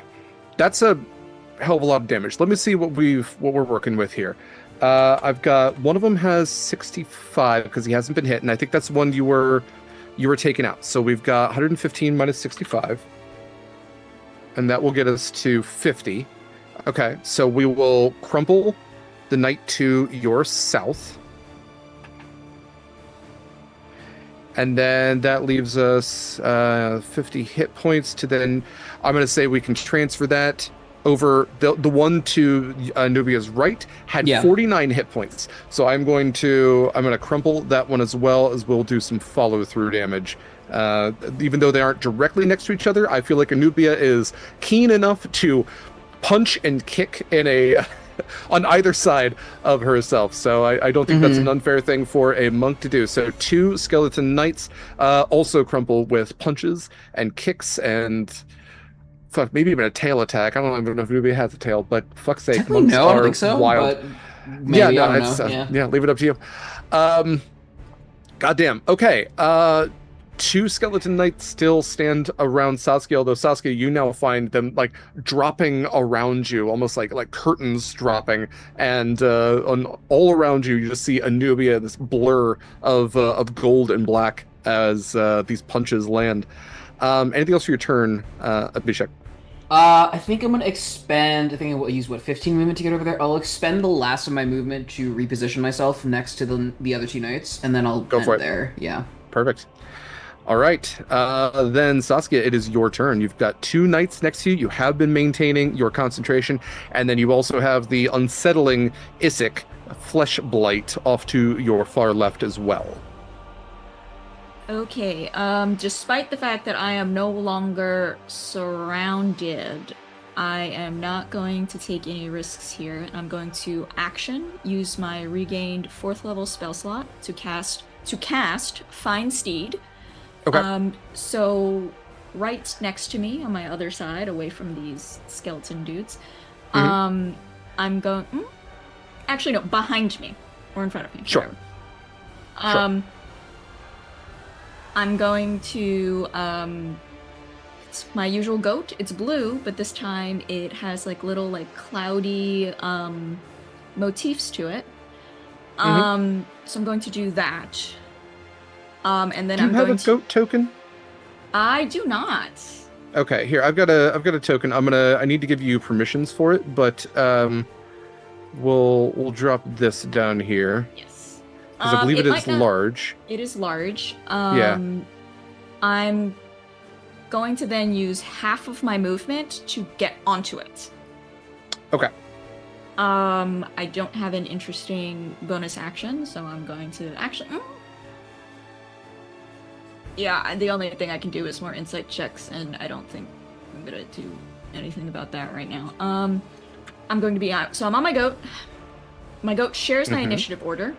So immediately, I'm gonna say I summoned it in front of me. From there, oh, I forgot to say I have a choice. So I have summoned a Fey goat because it's important. Because I'm going to then use its bonus action to teleport 60 feet over here. Damn. Okay. Yeah, go for it. Move your token, and I will move the goat with you. Although you should have ability to. I don't know if you need to reload to actually have the permissions for it. But if you can't move it, I can move it with you. Yes. So 60 feet over here. Okay. That's using a teleport action, bonus action. Okay. And then it's going to take, as an action. No. I still have movement, so I think. The goat is then... Sorry. Every time I move away from Roll20, it blacks out. You're okay. You're good. Where is my spells? I forgot how fast the goat can move. Because I have used a 4th level spell, it now has a flying speed. Okay. It has a flying speed of 60 feet. So I've teleported 60. Let me double check the 60. Yes. 20 feet, and then I'm going to move again. Should I move it a diagonal again, or should I just go straight up?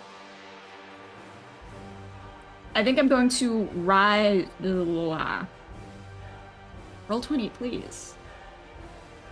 I think I'm going to rise 20 feet in the air, which gives me 40 extra, and then I'm going to move up 40, please.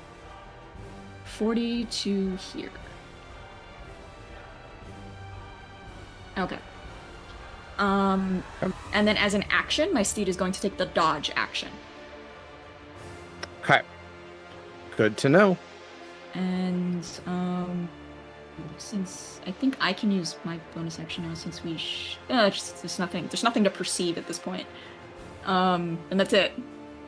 I'm now on my goat, floating in the air, 20 feet up. That does float my goat. Okay. Great. Let's see. Next up is Lord Adderlast Jr. Before it is officially his turn, I'm going to have him use another legendary action. They do regain all expended uses at the start of his turn, so he has 3 for this turn order. He's going to try another command at Croak. So Croak, if I could get a wisdom saving throw of DC 17, please.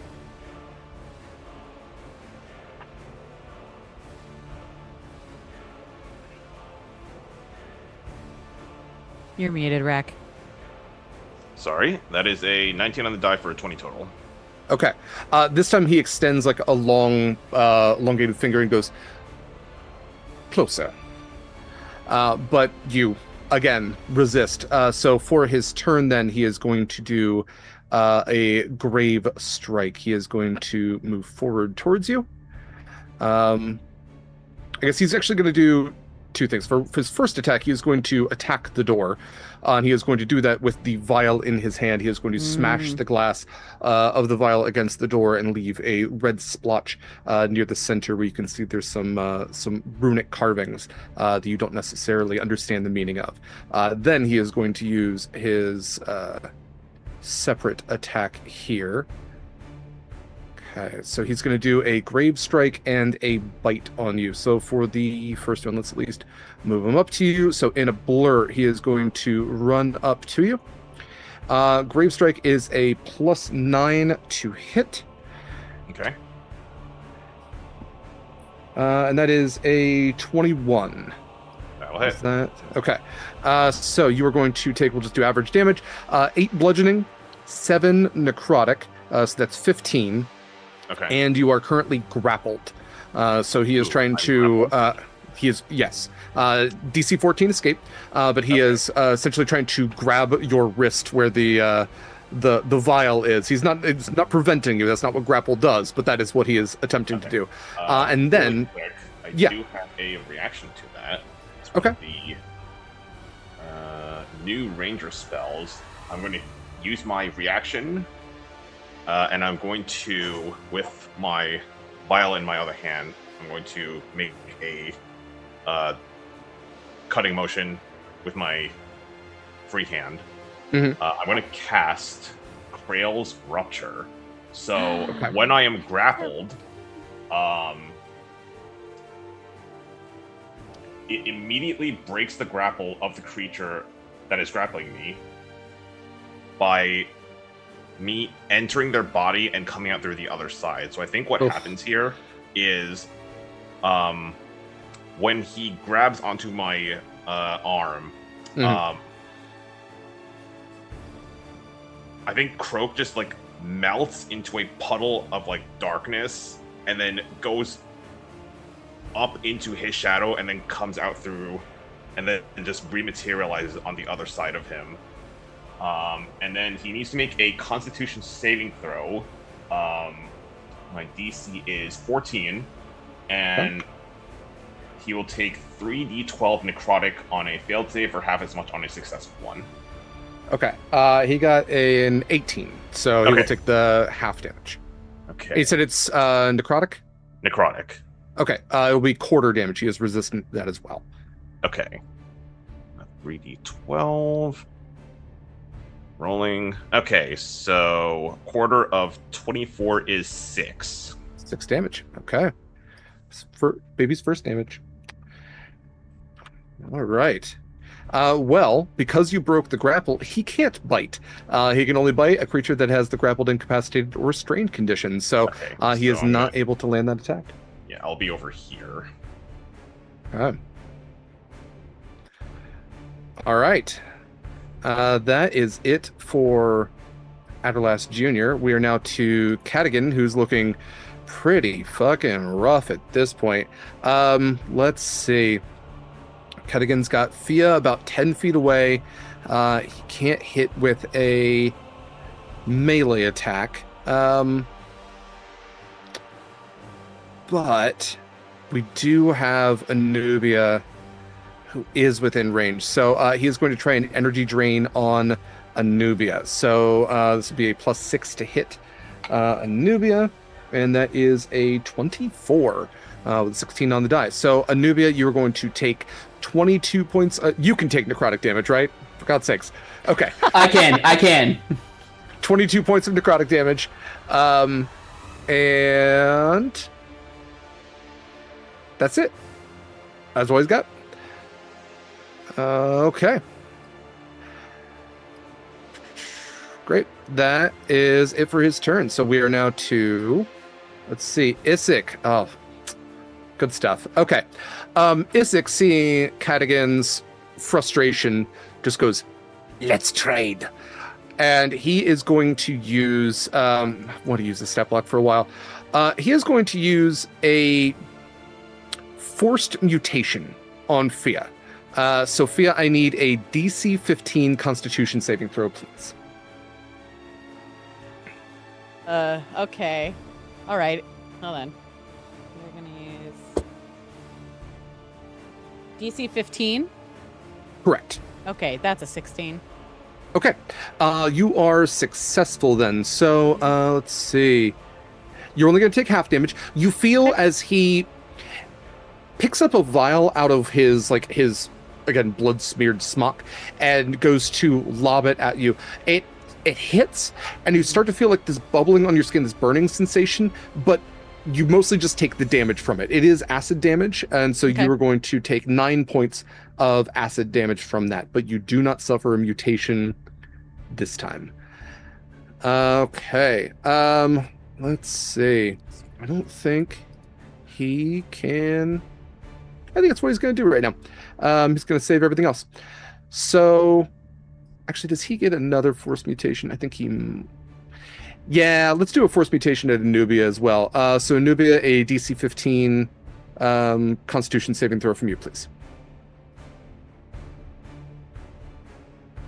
Probably had me for that, and he said 17 con. Okay. Mm-hmm. Also 16. Okay, so just 9 points of acid damage for you. You also suffer similar effects, but no long-term effects, fortunately. Yeah. All right, that is it for Mr. Flesh Blight. Fia, you are up. Okay. All right. Perfect. Great. Okay. Oh God. Okay. So I've got Cadogan's within 10 feet of me, and the sad sack. Right. That's who's there. Yes, Cadogan Okay. Zetsek. I apologize, I was muted. No, it's fine. Okay. God, and I don't love that Croak is all by himself with Lord Adderlast, though. So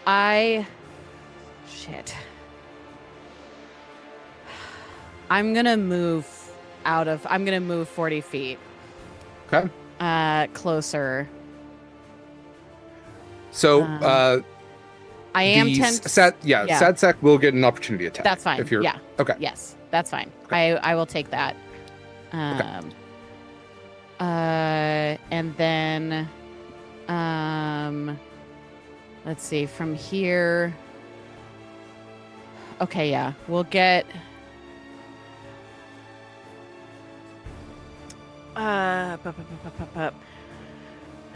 It's 14 bludgeoning.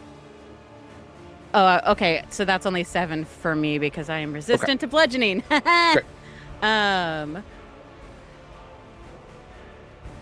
So let's see. Let's do from here. Mother, Mary, and Joseph. Fia would know this. Wait. Hold on. Let me double check something really quickly. I think I'm within. You're good. I am within range. I think we'll see. It depends. So this depends actually if I'm in range or not. Would a vampire count as a monster or a person? They are classified as a monster. Perfect. When you were undead, you were no longer a humanoid. I think that's why when they're looking at person. What spell are we talking? I guess that's Hold monster. Yes. Undead count as monsters, not humans. I have both hold monster and hold person. So I wanted to know, and one of them is hold monster is 90 feet, hold person is 60 feet, so it makes a difference. Yeah, absolutely. Hold person works for any humanoid, just not centaurs, minotaur. Well, depends on the minotaur, honestly. Right. But yeah, if you're undead, you ain't a person no more. All right, I'm casting. I would like to cast hold monster on Lord Adderlast Jr. Yeah, go for it. That's a wisdom save. 18. 18. He has a +7. He rolled a 14 on the die, so that is a 21. Alrighty. Well, it's worth a shot. Okay, and then that's my action, and then for my let's see what I've got for bonuses. Not a lot at this moment. Ooh. How bad does Cadogan look? Real bad. Real bad? Yeah. Like, less than 20. Looking.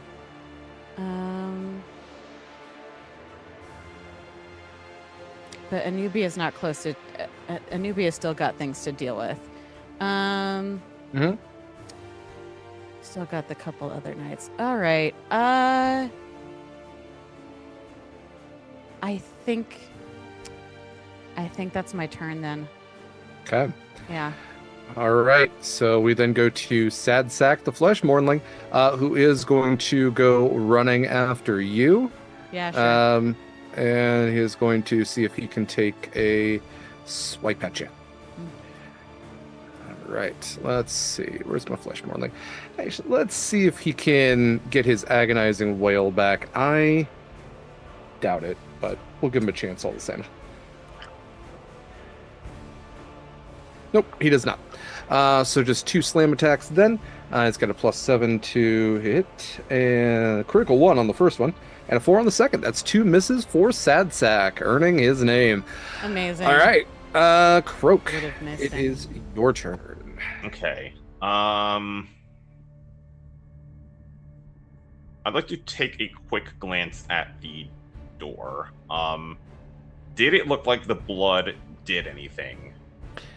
Yeah, so as you have kind of phased through and you now have like a better, like as you phase through and you're looking at the door, you can see the blood has started to travel antithetical to physics up the seam of the door and down, and it's starting to glow. It's moving slowly, but it does seem as if the door is starting to unseal. It is starting to open.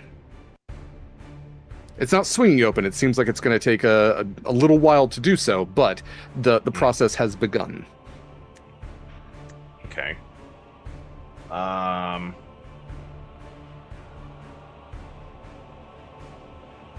Okay. In that case, I am going to... Okay. I will not disengage. I will use my bonus action to dash to the door. I will eat an opportunity attack if he takes one. Okay. All right. Let's do that. So just as a heads up, the opportunity attack might grapple. So okay. just bear, because that is what he has a grave strike and a bite.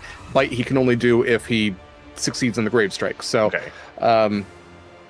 But you know what? He rolled a 4 and he only rolled +9, so that's only a 13. I don't think that hits, so he does miss. All right. And then I would like to hold my action. I'm going to raise the tainted vial and then position to pour it into the door. Okay. And the trigger will be if he makes an aggressive motion towards myself or my allies. Okay. All right.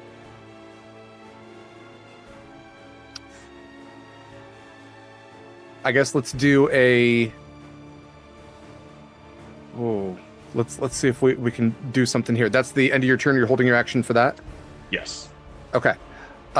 He is going to then use his beguile on Moira. Let's see. What is her... So it's a wisdom save, right? Yeah, wisdom save 17. Moira has a +3. Let's see. Oh, +5 to her saving throw, though. She only rolled a 3 on the die. So that is an 8 for Moira. And so he points at her, and then another hand points at you, and his command word is hold. And Moira is going to use a hold person. Where is her? There we go. Okay, Moira is going to try a hold person on you, Croak. So, let's see. DC 18 wisdom save, please. A wisdom save, okay. For hold person, yeah. Rolling. That is a natural 20. Fantastic. You succeed on that. Yeah. Yeah, on a saving throw, doesn't matter. You got the nat 20. Okay, so you, Moira channels some energy somewhat against her will and tries to attempt a hold person on you. You break that. So I leave it to you if you consider that an act of aggression and if that triggers. I think Croak just like raises his short sword and kind of does like a wagging motion with it and like, and then he's actually going to touch the opening of the vial to the groove in the door, kind of like that was your warning. Okay. All right. With that, then, let's see. It would be Ghouls. It would be Moira's turn. Moira just got a command cast on her, so she's a little pissed at this point. Moira is going to just kind of turn a sharp gaze over to Aderlast, and then look over. You've taken damage, right? I've taken a little bit of damage, yeah. A little bit of damage? Okay. She'll do a healing word on you. So it will be, let's see, 1d4 plus 5? No. How's that work? It's an 18. I can't remember how stuff works. Her wisdom is... it's plus 8. 1d4 plus 8. So... get the d4 out. 11. So okay. 11 points of healing comes back to you. Nice. And okay, that's it for her. The Skeleton Knight's turn is up. So we've got a handful of them. A couple of them are still standing in the blood. A couple more. Now see, Saskia has moved forward. One of them is going to move forward to her. And the other one is going to use its dash to try to come over to block you off, but only one of them will be able to hit. We got 2 more that are going to take an attack on Anubia. Okay, so that will be 6 attacks in total.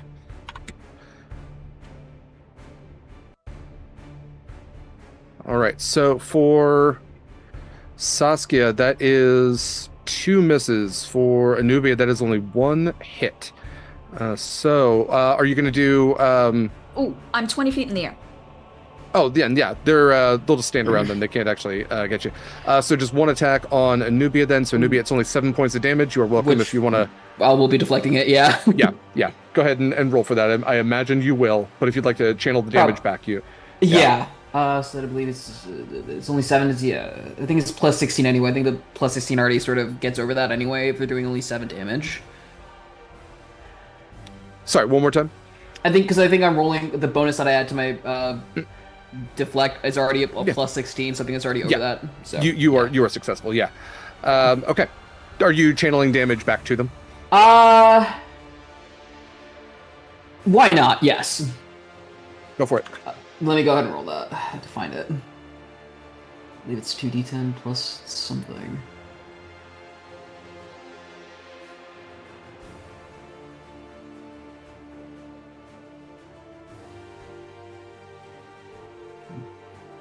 Somewhere.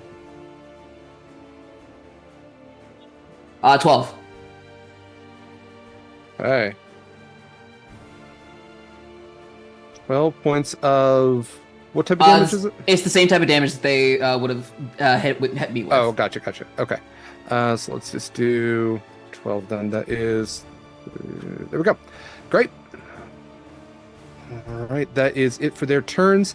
At the beginning of this turn, Captain Aderlas is going to rise out of the blood, looking rough but significantly refreshed. His red beard now takes on a much healthier, bushier sort of aura to it, as it now drips with blood as well. He himself dripping with blood. Once emaciated, you now see that he has stronger muscular structure to him, and he rises out of the blood holding a blade that he pulled from the blood pool itself. You can see that he is...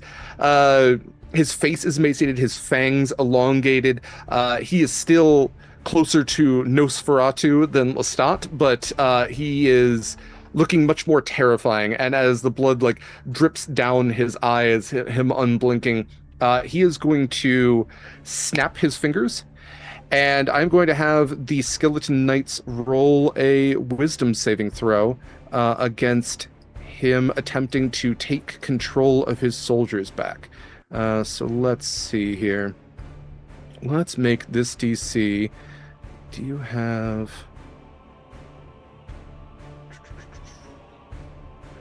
Okay, so it's going to be a DC 18 wisdom saving throw for these Skeleton Knights.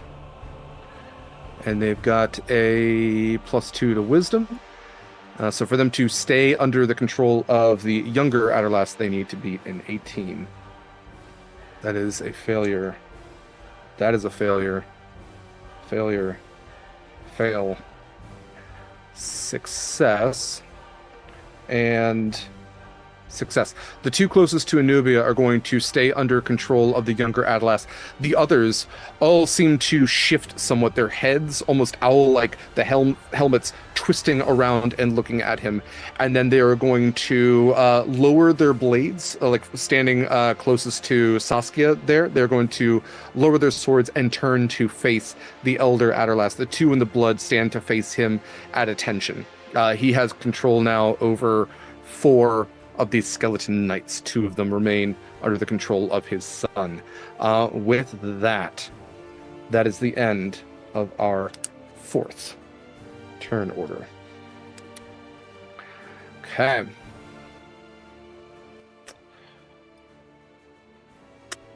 Desade, we return to you. We do indeed.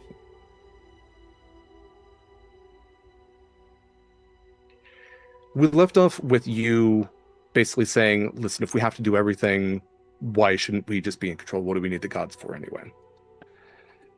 More or less. I paraphrase quite. Essentially, yeah. Yeah.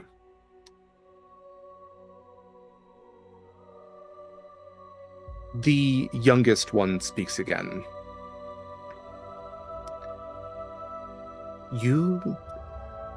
I hear great injustice in what you say. And you're not wrong. There is an imbalance, a power dynamic that is eternal and hasn't been challenged in any real way ever. And to say it is the way of things is to hand wave it, but it is the way of things.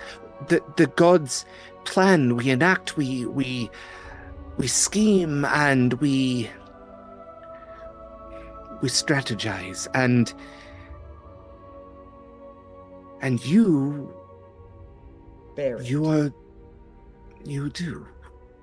But I fear that you see yourself as a pawn on a board, but that is not the case. You are not a plaything. You are a soldier in an army, and I am a general of sorts. But that does not mean I do not care, and I see you as a number, Desade. I do care. I see the bigger picture. And you told me at the beginning of our conversation that I couldn't understand. I can't help you understand what the bigger picture is, and your important but small part in it. But you seem to want to burn the picture entirely. And that scares me. I don't know what to do about that.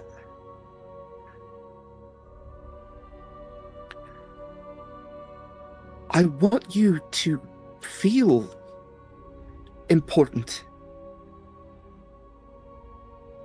But also, by fact of my station, by the fact that I am your god,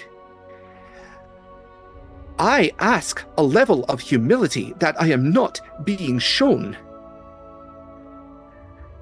You are not my equal. And no matter what you find on the other side of that door, you never will be. And I am sorry that that is a hard truth, but it is a truth all the same.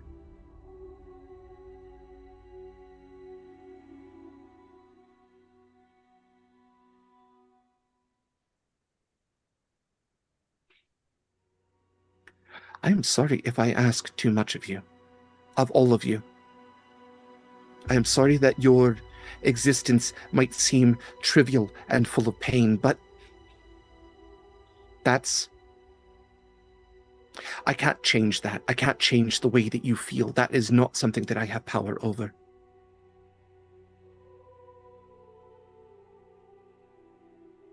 If you ask where I would guide you towards greatness.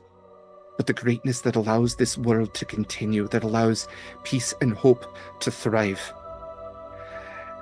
And only through bloodshed will that be. That is what I am.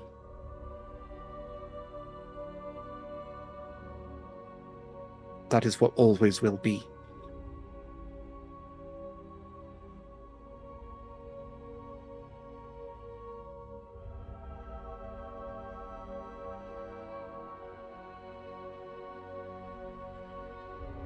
I find it hard to disagree. But if you are asking me to inaction, I cannot give it to you. There is something here. There is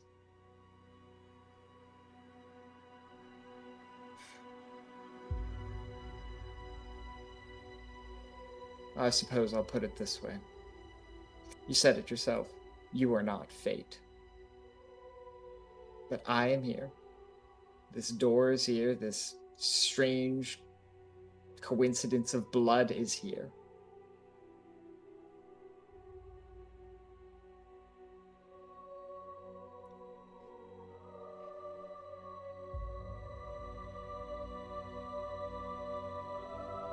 I will not ignore my fate. And every power of rational thought, every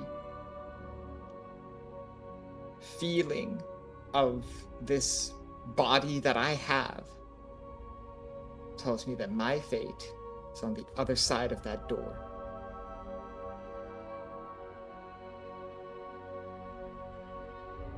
I wish I could tell you if you were right or wrong, but I don't know what's on the other side of that door. It is beyond my sight.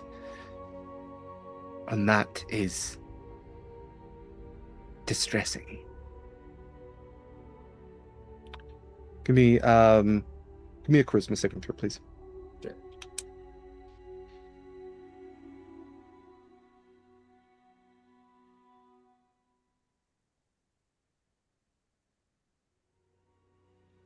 Uh, 18. 18. Solid. Okay. All right. Let's go back to top of the turn order here. Anubia, you have two skeletal knights that I think at least you have noticed didn't snap to attention like the other ones did. You also have Isaac, who has thrown a mutagenic vial at you. And you also, not too far off, have the Flesh Mornling and a rather injured-looking Cadigan. What would you like to do? First things first, I'll deal with the two skeletal knights in front of me. Might as well just finish off that whole cager since they're all there. So I think she'll spare the flurry blows this time, but she's just gonna go for her normal attack and then her bonus action martial arts unarmed attack. So yeah. So 18. So all three hit. Well, the last one was a nat 20. Okay, yeah, go for it. Yeah. And again, for that last one, quadruple your damage. Yeah. Or I guess if you're quadrupling all of them, if you're well, they all count as crits. I can't remember how that works. Yeah, they all count as crits. But I think again, I don't know how that last one will work considering it was a nat 20. I mean, we can double.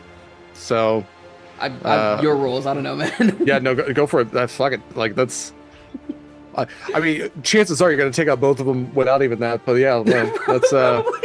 no, we ball. What's your funsies? Alright,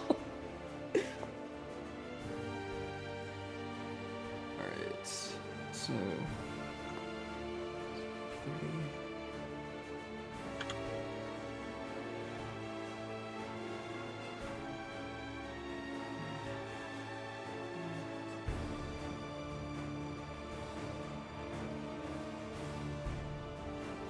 74. Wait, I don't know if I was quadrupling that. I might have done math on the last one. The 54 plus. If I'm quadrupling the last one, 10, 40.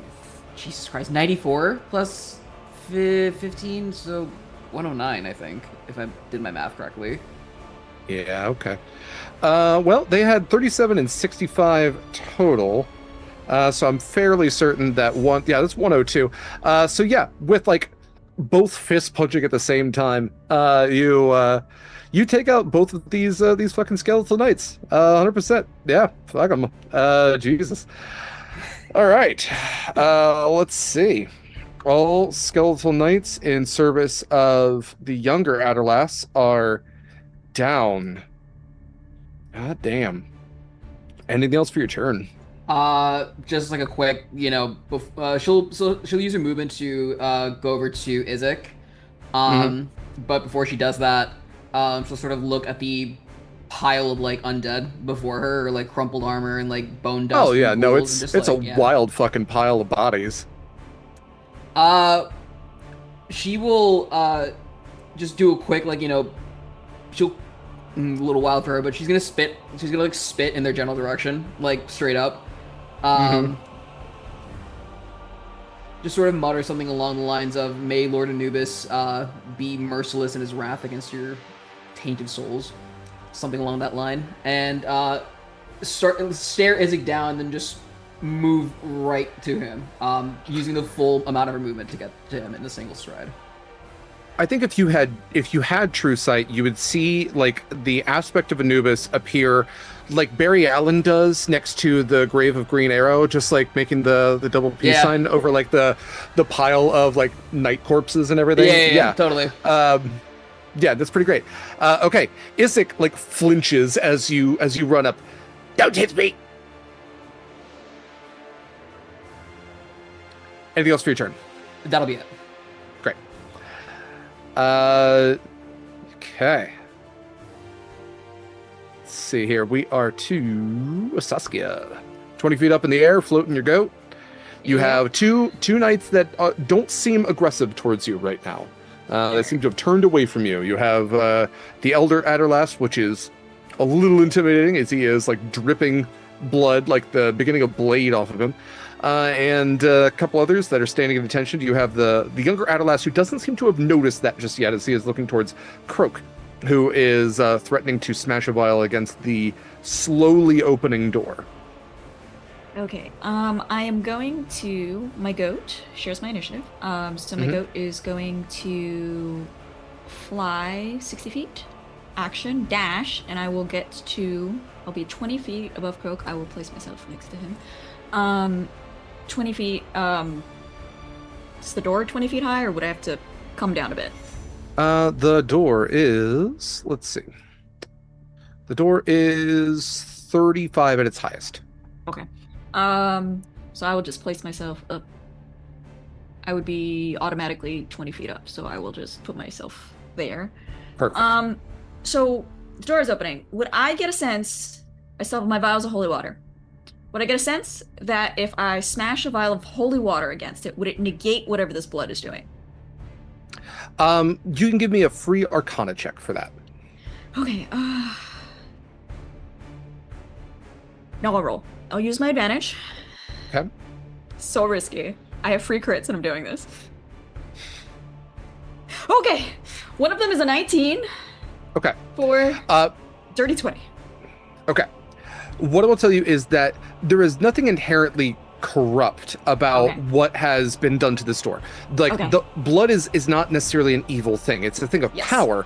And so what Aderlass has done is he has powered this door. This door didn't have a battery for a long time. He has powered it with arcane life force. The life force of, I mean, you were picking up that this is Desidee's blood that was collected early on during the taxation. Desidee's blood is special because Desidee was brought back by a very, very specific type of fate. Not just the kind of like reincarnation or revivify, not even like, you know, the true whatever it is. This Desidee was brought back by a card, a random draw of fate. Desidee's blood is so special that holy water is not going to dilute it at this point. This door is going to open. You just don't know what's on the other side. Okay. All right. I don't have a plan for that, so I still have my action. Okay. I have a sense that there's no way I can prevent this door from opening now, right? That's essentially what's happening. I would say there is nothing I can think of that would prevent this door from happening, from opening. Unless you have maybe an immovable rod, but even then I think the doors themselves would break upon the immovable rod, as opposed to being stopped in earnest. Okay. Okay.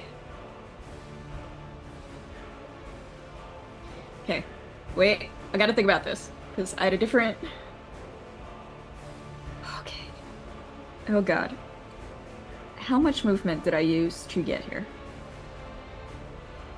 If only roll 20 would come back. Okay, I don't know what I'm doing now. Okay. I was right here, right? So I used, it would only do Croak 100, so my steed still has 20 feet, which would not get me that close. Actually, I don't know what I'm doing now. I'm so sorry. Oh god, what am I doing? You're good, Gena. As a heads up to our audience, we are definitely going long for this one, so we will likely take another break depending on how long we go. But for my players, please take care of yourselves. Please let me know if there are any accommodations I can make. Okay, I don't know, because my plan was to use my action for the vial. I've understood that that is not a thing. If I could give you a bit of insight here. Yes. These doors are opening. You don't know what's on the other side, but there is a sense that whatever's on the other side, you either want to be the first ones through, or you don't want thinking. other things getting through. My next question, actually, because I was thinking the same thing. How wide is the door? Like, how wide is the opening right now? The opening is like inches right now. What I will tell you is I am going to have the door open, and there are things that can make the door open faster, depending on whether those things happen or not. As of right now, the door will open enough for a medium-sized humanoid to get through in 3 turns. In 3 turns. Yes, at the end of this turn, we will have 2 more rounds. Sorry, full rounds, not just turns. 3 rounds, including the one that we're currently in. We are coming to the end of our first one. And then we will have 2 more rounds, and that door will be open enough for a humanoid to slip through one at a time. Okay.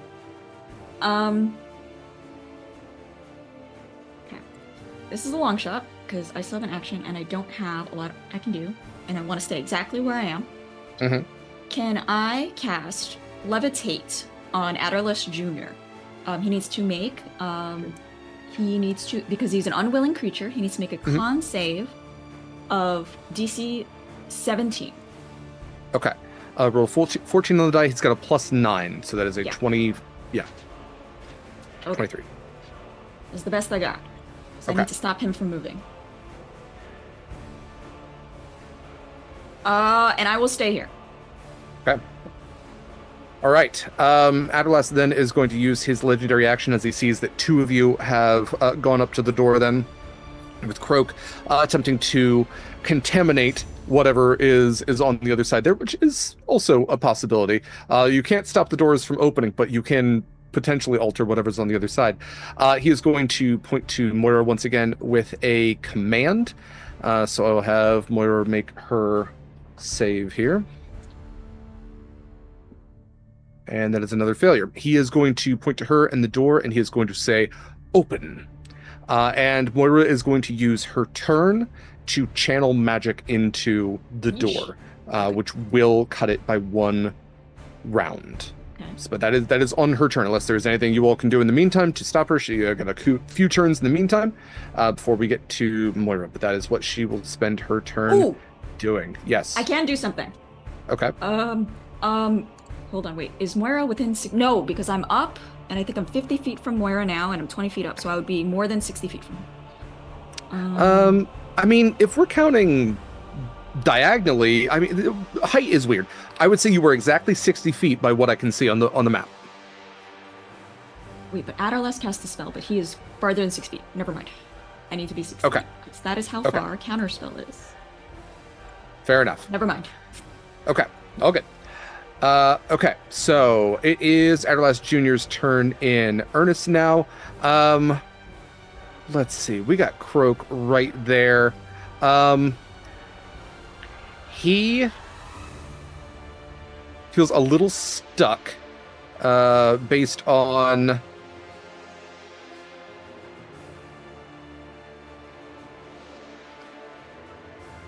Because Croak has basically threatened to corrupt the door if he takes any more actions. He's at least instructed Moira to open the door, which I guess to him doesn't feel aggressive. I leave that to Croak, what Croak necessarily thinks on that. Okay. Right.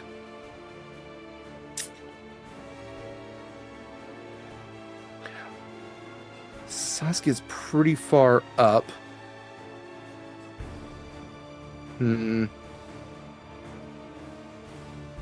Okay. I'm going to have him stand next to Moira, and he will just hold his action, and he's going to stand there for anyone that tries to get close to her, to try to prevent her from channeling magic. He's going to hold his action to attack them. That is it for him. Cadigan is up. Let's see. Cadigan is going to look over towards Anubia again. Let's see. Anubia, you're 35, but he can at least get out this fucking sunlight. And so he is going to do another energy drain on you. So again, holding out a hand, but he got a 13. So that is a miss for Cadigan. Man, this guy's got it rough. Really does, yeah. Yeah, no, that's it for that poor sumbitch. Okay, Issik's turn. Isik. Okay. Isik is going to pull out 2 scalpels with 2 of his bug-like arms, and then he is going to try another force mutation as he slashes with the scalpels and then tries to smash a vial onto you, Anubia. So let's do the scalpel attacks, or +7 to hit. That is only that's a 15, and that's a 14. I don't know that either of those hit. They do not. So force mutation, I need a DC 15 Constitution saving throw, please. Okay, one moment. That's a nat 1, but I'm going to balance the scales, so... Okay. 18. Great. Only 9 points of acid damage then, and you do not suffer a mutation. Just want somebody to get mutated. I just want one mutation. Just one. Okay. So, let's see. And then I think for a bonus action, he's going to use anatomical precision.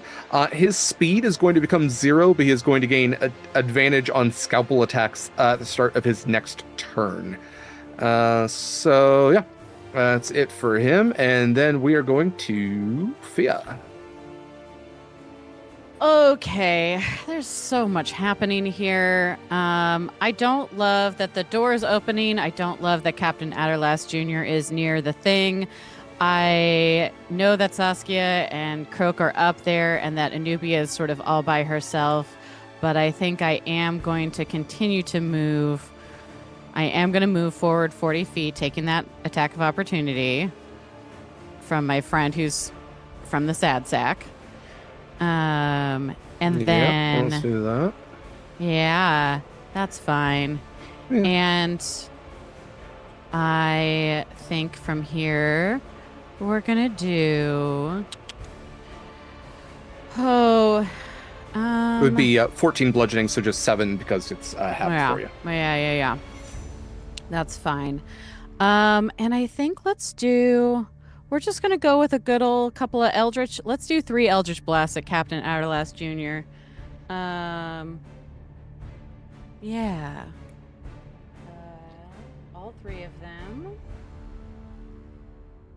And these, I know that he's most definitely immune, but I am still going to do these at necrotic damage because I can just do so much more damage that way if I can't, even with him being resistant. Yeah, Adderlast Jr. is only resistant, so you may do.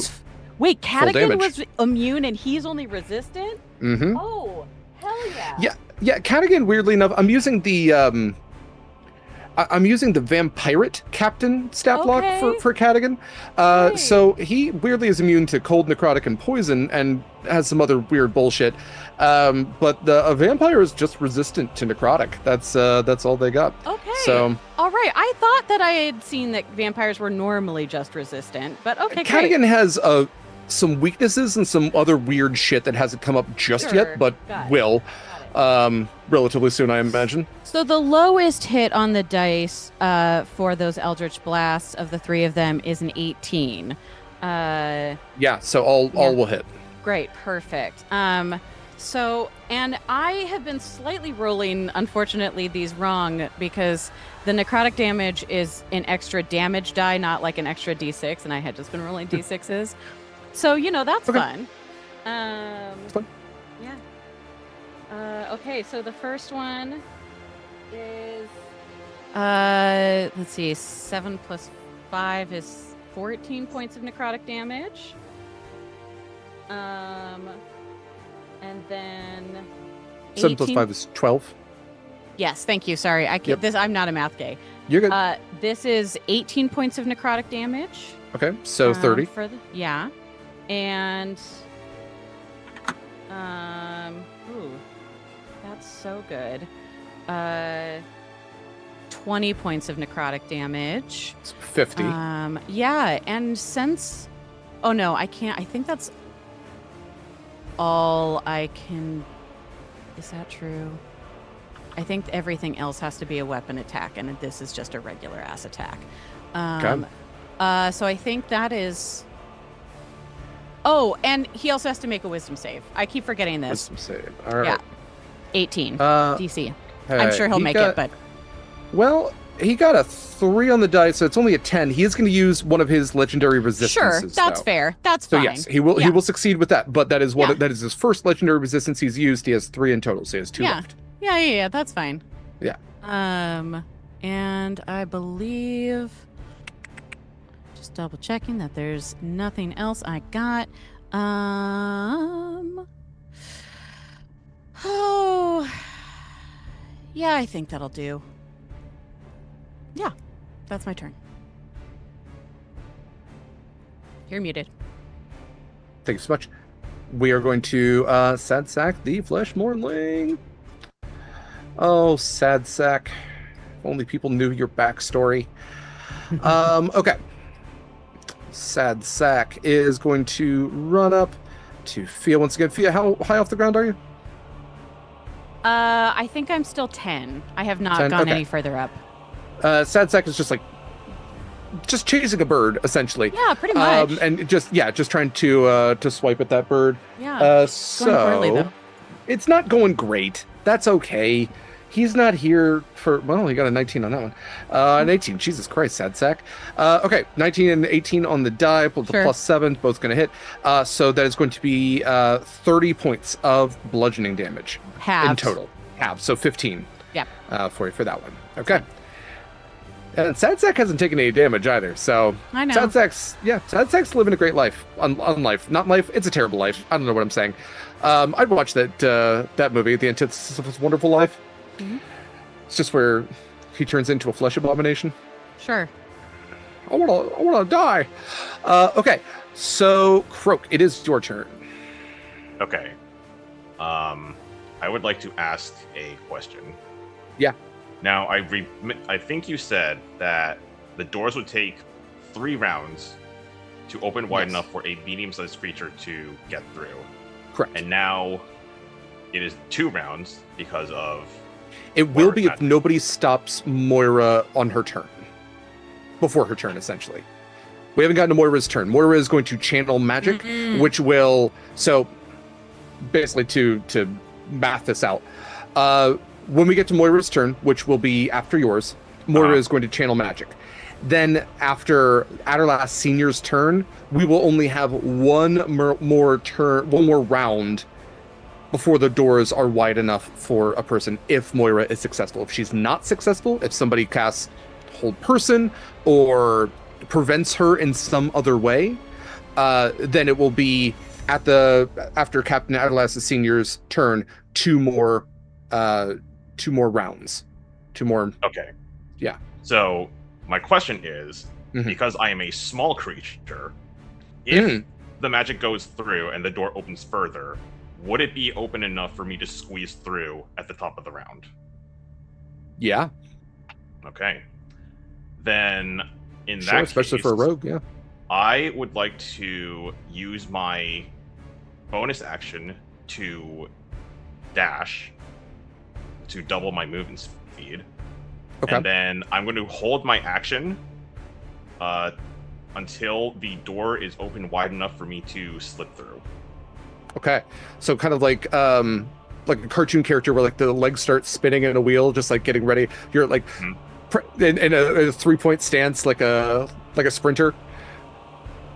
I think what this looks like is Croak he starts like dipping down and like kind of like scraping the lip of the vial against the door. But he is like tensing his legs to get ready to make a break for it. Great. Okay. All right. In that case, if that is what you were preparing to do, Adderlass Senior is going to use his legendary action to... Where are you? He is going to use a Deathless Strike. So he's going to move. There we go. And he is going to see... Whoop, I got right on top of you there. Let's switch you two around again. Okay. He is going to get right up next to you, and he is going to try for a Grave Strike, I believe is what it is called. Yes. So he's going to try for a melee attack. That is a 24 to hit.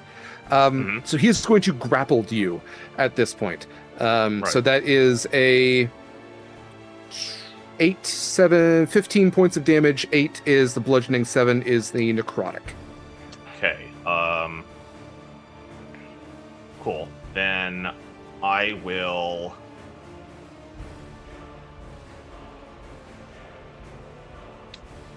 hold it, because I think I need my reaction to actually take the held action. Fair enough. Okay. All right.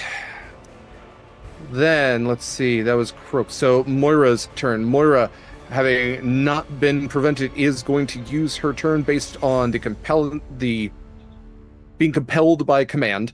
She is going to channel her oracle energy, her prophetic fate-bound energy, into the door itself, and you will watch it jolt and swing wider than it had before. So, Saskia, you're not going to take damage, but you like almost get smacked in the face as these doors seem to swing wider. They are now wide enough for Croak to move through. Saskia, still a little tight for someone of your size, but Croak, being a rogue, being small, would be able to get through. Croak is grappled for the moment. Okay.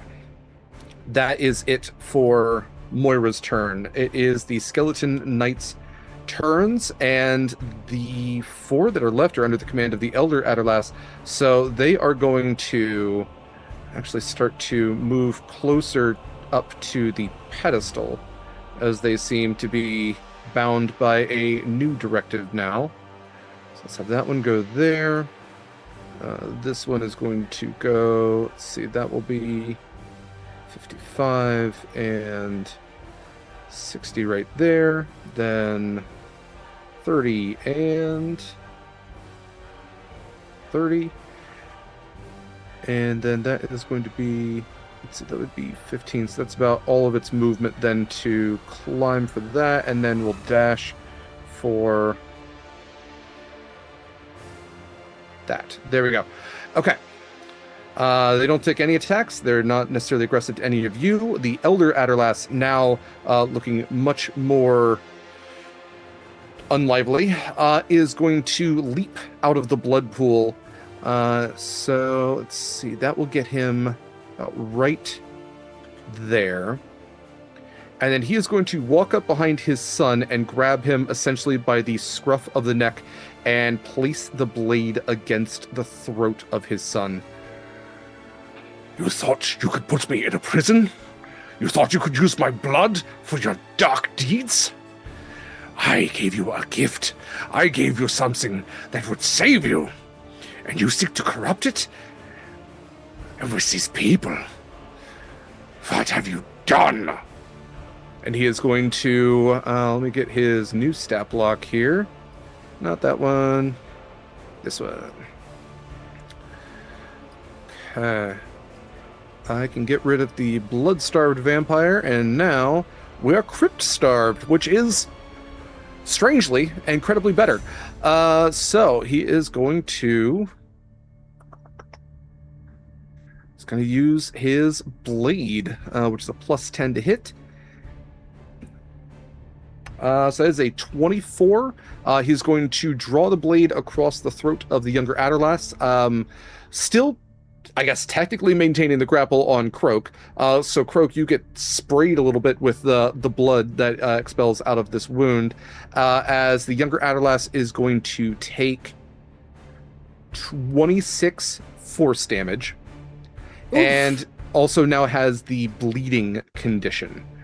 Which is a Dungeons of Drakenheim thing. So this is going to be 4d4 hit points at the start of each of his turns are going to be lost unless he regains hit points. Adderlass, the younger Adderlass, seems to have been slashed with an attack that is preventing his vampiric healing. So let's there we go. Okay. Significant hit from the older Adderlass to the younger Adderlass. A little bit of generational trauma. With that, let's go back to Desiree.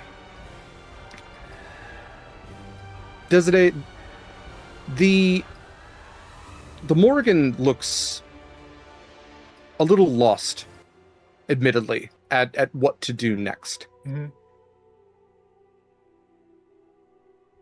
All three of the forms gather around each other for the first time, and for a moment it's as if two are the shadow of the one, like light is being cast, but then as your eyes refocus, the other two are the shadow of the other, and then it's hard to tell which is the original and which is shadow, or if they're all shadow, as there's this feeling of black feathers, and you can hear the sound of shields rattling and spears being cracked against cavalry, the sounds of warfare and of wailing, and you see for the first time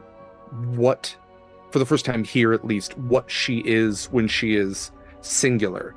And it's unpleasant. She is not, as she has willingly admitted, a pleasant god to serve.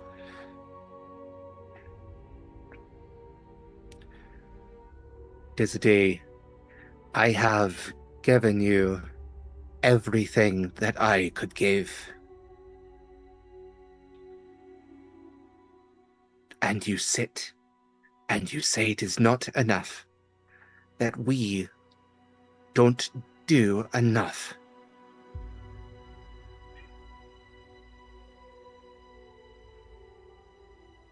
But you are not enough without us.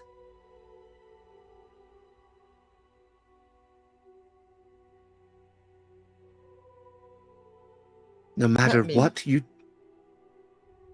Let me share with you some perspective, my lady. What you feel, thinking about not knowing what's on the other side of that door, that fear, I feel that every waking moment of your service. Every time I draw my blade, every wretched beast I crunch under my boot, every time an arrow is pointed at the woman I love. I feel this fear so often and so deeply that it will often overtake me on peaceful nights and the balmy summer sea. Your concern is that you fear. Rest assured, my lady, you'll get over it. And as to your demands for my respect for your station, your vision of the bigger picture, I entreat you, my lady, to share with me what it is there I could know. And if you are unable to provide such knowledge, I will remind you that I have heard such language before. from the lips of every tyrant whose severed heads decorate my conscience, from the writings of every Nerean plunderer who demands supplication towards their imperial greatness, and from every self-important diabolical lord whose station amounts to little more than power, wealth, and circumstance of birth. So let me be clear, Morrigan. My fate is to open the fucking door.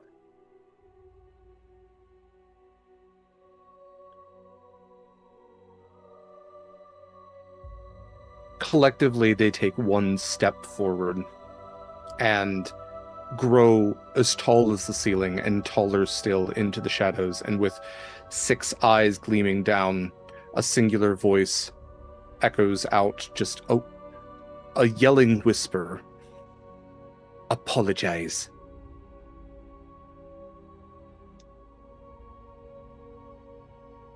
No, I shall endure.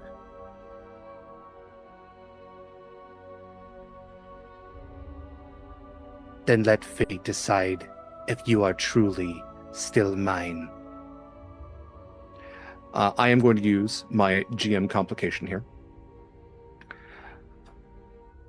She waves a collective hand. I apologize, Gena. I don't love doing this as a GM, negating a spell, but we've also gotten through 5 turns, and I would love to see what this fighter can do on the battlefield. Go ahead. The Morrigan is going to use Divine Magic to negate the banishment. And Desade, you will appear on the battlefield. You may place yourself wherever you would like to be.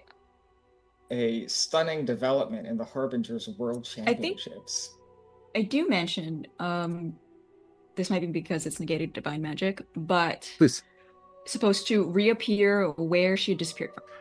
But that's fair. Yes, I am going to. Morgan's undoing my thing, so she can do whatever she wants. Yes, I Derek, am being a little shitty and undoing your thing, and I take full blame for that. Listen, I expect to lose it in about two turns anyway. Well, about to do something stupid. Fair enough. So yes, the Morgan is going to let Desade choose her fate, since that is what she wants so badly.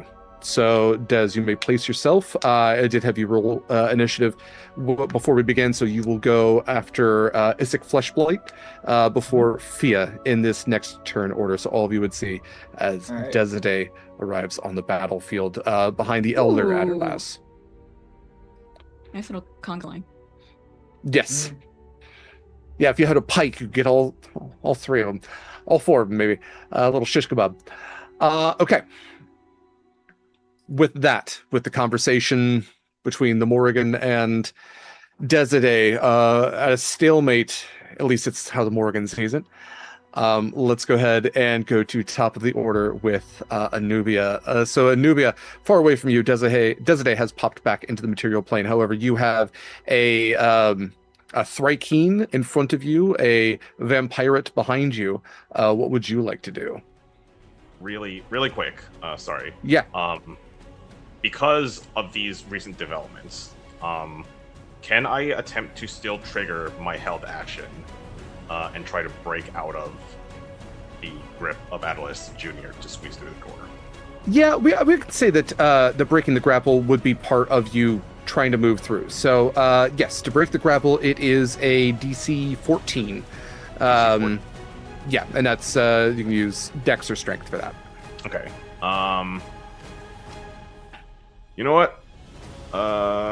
We've been getting some fun donations, so I'm going to spend one of my criticals to on that.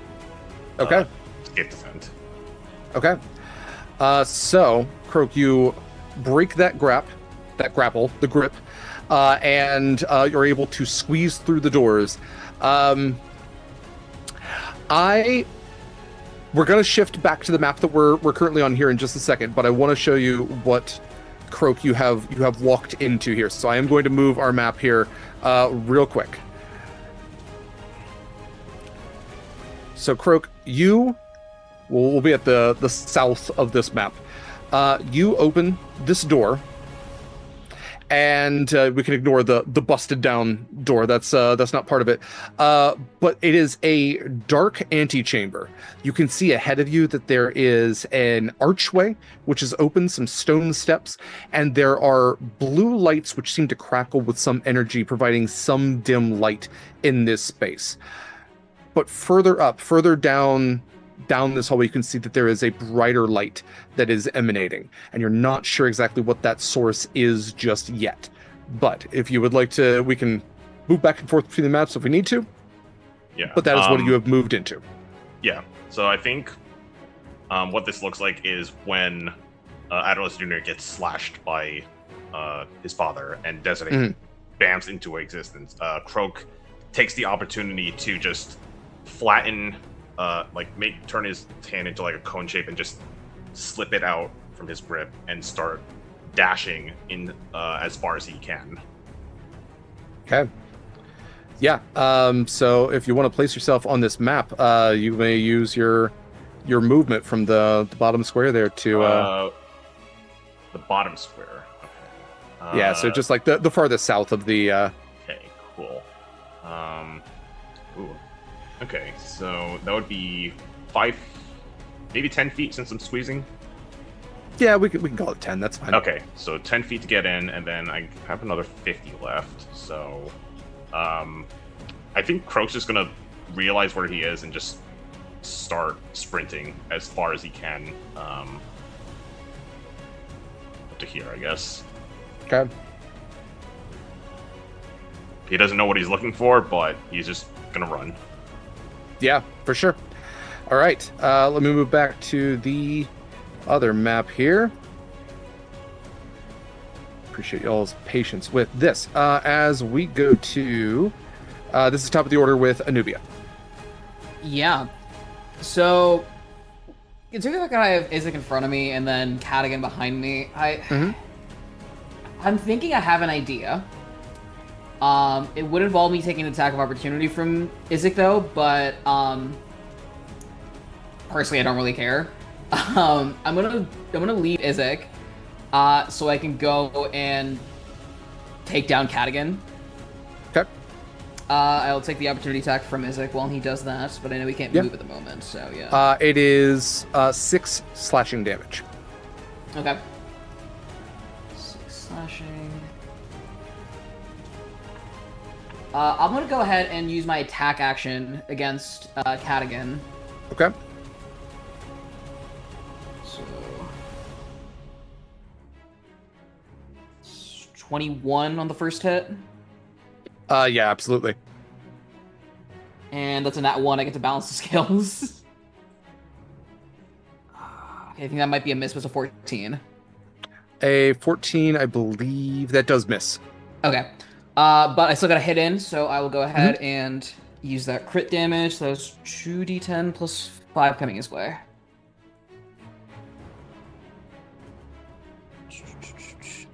So 10, 9, 10, 24 damage to him. He had 17 left. So I mentioned that he had some weird stuff kind of going on. Right. Can I get a DC 15 Constitution saving throw from you, please? Okay. I should double check how many.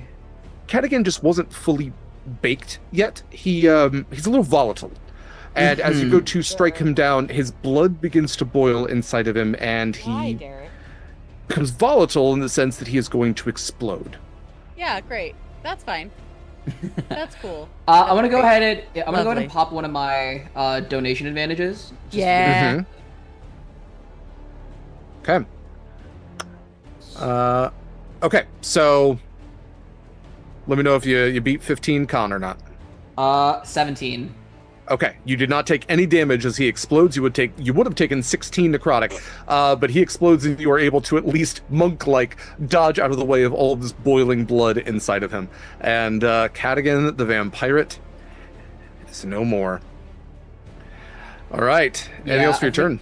So I think turning back to Isaac, I'm just gonna give the most I'm just gonna stare him down and just be as menacing, intimidating as I possibly can, considering I just murked all the skeleton knights, the ghouls, now Cadigan, and I'm just going to slowly walk over to him and make one demand. Okay. Call your beast off, or so help me to Lord Anubis. I will rearrange you in every way, shape, or form that not even your own broodmother will recognize you. You mean intimidation with advantage?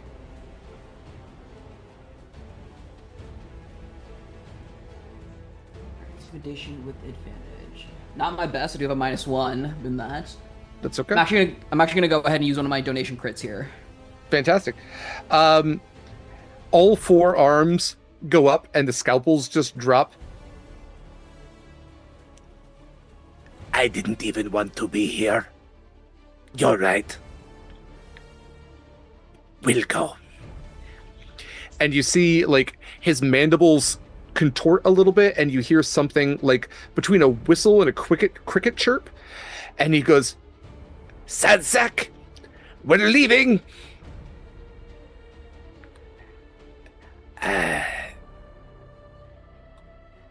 Good dog. Yes, I'm going. Bye.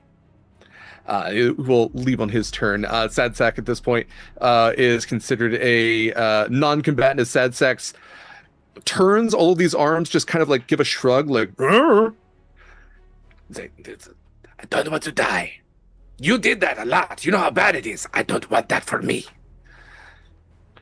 So Sadsack is going to stop swiping in the air at Fiach. And they will use their turns to run. Okay. Anything else for your turn? That'll be all. Okay. Let's see. I've got too many songs going at the same time. Let's get rid of that and that and that. Saskia, I believe it is your turn. Okay. So now that Croak has gotten through the door, and I can probably see that from 20 feet up, I'm not going to do the stupid thing I was, which was unsummon, tank the fall, resummon, and teleport through. Okay. What I'm instead going to do is I'm going to gently set my goat down to where Croak was before. So now I am in front of the door, in front of the conga line. And Adderlash Jr. is in front of me, and he is bleeding, correct? Yeah. How bad does he look? He's Just still curiosity. quite healthy. As if we're talking about hit points, he's still got well over 100. But he is now, I'm going to say, like, primarily focused on killing his dad, who's trying to kill him. Well, I'm going to do there, and I have my hand axe, which is silvered, which I believe is useful against vampires. Yes, I'm just establishing. They ignore the resistance of it. Okay, so I will use my hand axe, and I will take 2 attacks on Adderlash Jr. Okay. I have 2 crits, and I am tired of this. Oh well, Saskia is tired of this. So I'm going to use both crits on both attacks to just auto crit on both. Great. And I will put a Divine Smite at 3rd level, because that's what I got, on the first one, because that's what I can do. That uses my bonus action. So that is, my mace is 1d6. That's 1d6. The Divine Smite is, where'd it go? I just had it. Divine Smite is an extra 4d8. And because he's undead, that's an extra, so that is a 5d8. And I have Radiant Strikes, automatically that go on all of my shit. So that's an extra 1d8. Okay.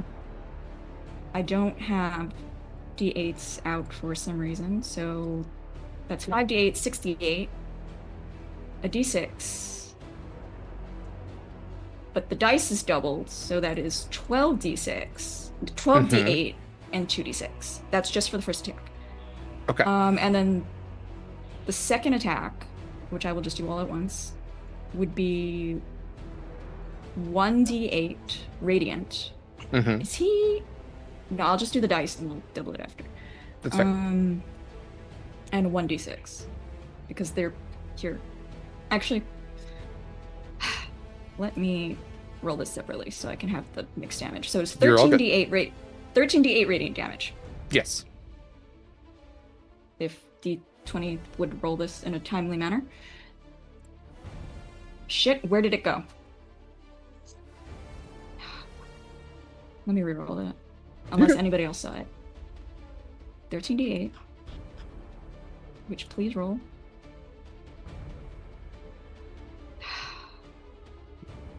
D20. You're okay. Do you want to use Google to roll those? Yes, that's what I'm gonna do. Okay. I'm so sorry. Sometimes it You're rolls okay. timely and sometimes it doesn't. You are totally fine. We are totally fine. Roll. That is 61 radiant damage. Okay. Plus... I rolled so bad on the actual... So it's 61 radiant damage. Mm-hmm. 3 slashing damage plus whatever... Oh, now that rolls. It was basically the same roll anyway. Plus 3, so it is 6 slashing, 61 radiant. Okay. So 67 points in total? Mm-hmm. Okay. I don't know if radiant does extra damage. It, from what I'm seeing, doesn't. They take That's radiant crazy. damage if they're in sunlight. Yeah.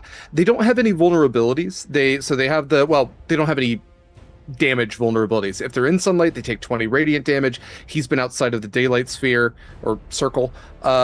Stake to the heart, running water, a whole bunch of different things, but nothing specifically from what I'm seeing on like the boilerplate standard vampire stat block that says radiant does extra.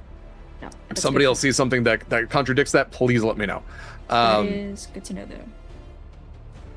though. Okay. So that is my turn. That is a action hefty bonus hit. action. I don't have my own movement because I'm mounted. And then Okay. my steed gets a turn. Yeah. How bad is he looking? I mean, okay. Oh wait, I'll- you said 100, so he's okay. Yeah, I'll be honest. This guy started with 200 hit points. I'm flat out happy to tell you he has 51 left. Yikes. I can't do anything about that. But I will maintain. I won't bother with the otherworldly slam though. But my goat is going to bite him. Okay. Or headbutt him actually, because I don't think I want blood in the mouth there. Yeah. So it is just 1d8. Is this a Don't a D8? Yes, vampire I've only- I think Saskia doesn't want Vampire vampire fake goat. anything. That is 8. 8 plus 4 point. What is this? 4th level? 12 points of psychic damage. 12. Okay. All right. Yeah, and then I'm gonna. My large goat is gonna be blocking the door. Okay. Goat in front of the door. That's All right. That's my turn. Fantastic. Let's see. That was Saskia. We have Lord Adderlast Jr., who is looking pretty fucking rough at this point. He is going to... Okay. I think he is going to do a vampire thing. I hadn't really thought about him doing, but fuck it, he's gonna shapeshift into a bat. And he is going to then try to run, or I guess fly, through the door past the goat as a tiny creature. Can both of us take reactions at that? You should be able to. Yeah, I'm trying to see his bullshit here. So yeah, bonus action is shapeshift. He isn't in sunlight or running water. He turns into a tiny bat. Okay. Or, oh, actually, I'm sorry. He is going to, not tiny bat, he's going to shapeshift into a medium cloud of mist. So, in that case, he will not, he will not be subject to any Damn. While in mist form, the vampire can't take action, speak, or manipulate objects. It's weightless, can enter an enemy space and stop there. If air can pass through a space, the mist can do so, but it can't pass through liquid. Has resistance to all damage, except the damage it takes from sunlight. So you can attack it. It just has resistance to all damage. So if you would like to make an attack on the vampire fart, you may. Yes, I rolled an 11 on the die, so that is a 19 for 19 me. does hit, yeah. That does hit. It still is the same 1d8. I actually have a single. Where did I put my single d8? D8 plus d6. 5, 6, 7, 8. That's 9 points of damage halved to whatever. And then let me roll for my goat, which will 5, which misses for sure. Okay. So let's see. His dad is going to take a slash as well, which is going to reduce his hit points quite a bit, but it is not going to be enough to fell him. He is going to end up in mist form on the other side of the door. I'm going to remove Croak from this map here just so we have a little less clumped up stuff here. Okay. That is it for his turn. He has passed on to the other side, and he is continuing to move there. We'll deal with that once we move over to the other map in earnest. It would be Issik's turn. Isik is just going for the door. Isik is getting the fuck out of here. Isik is off the map. So Isik runs and is not part of combat anymore. Desade, you have popped back onto the material plane. You stand behind the elder Aderlass, who is looking rough, but a lot better than the last time you saw him, who is carrying a jagged blade that is bears the blood of his son, who has just passed through the door in front of you. You also have Saskia, Saskia's goat, which is blocking the way. And you have some skeletal knights, which seem to not necessarily be aggressive to you at this point. You also have the Oracle Moira behind you as well. Okay, does Aderlass seem aggressive to me? Not necessarily. No, he mostly seemed to be pissed at his son and confused at all of you. And if anything, he doesn't exactly know who you are, and if you haven't been actively aggressive towards him, which all the rest of you seem to be fighting his kid, so he seems kind of enemy of my enemy is my friend sort of deal.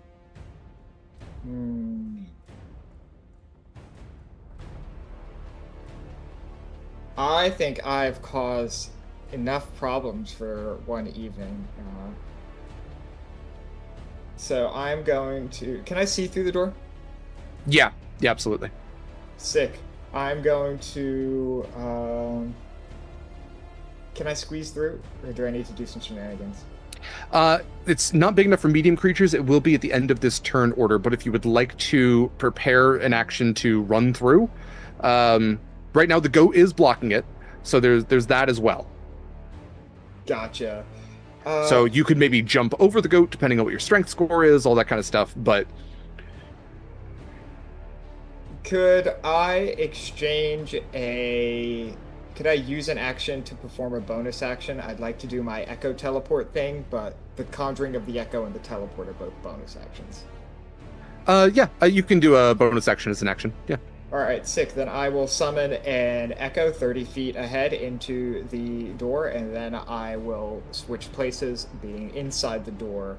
And then I will use 30 feet of movement to go on ahead as far as I can.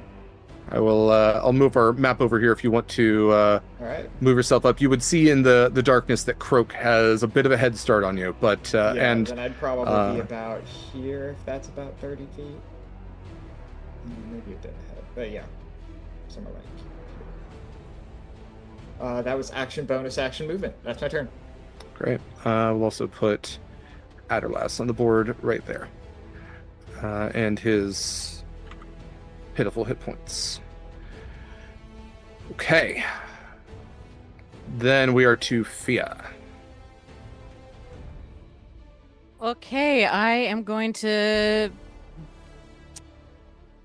Can I see him through the door? If I were to move my 40 feet, I can see him through the door. Okay. Mm-hmm.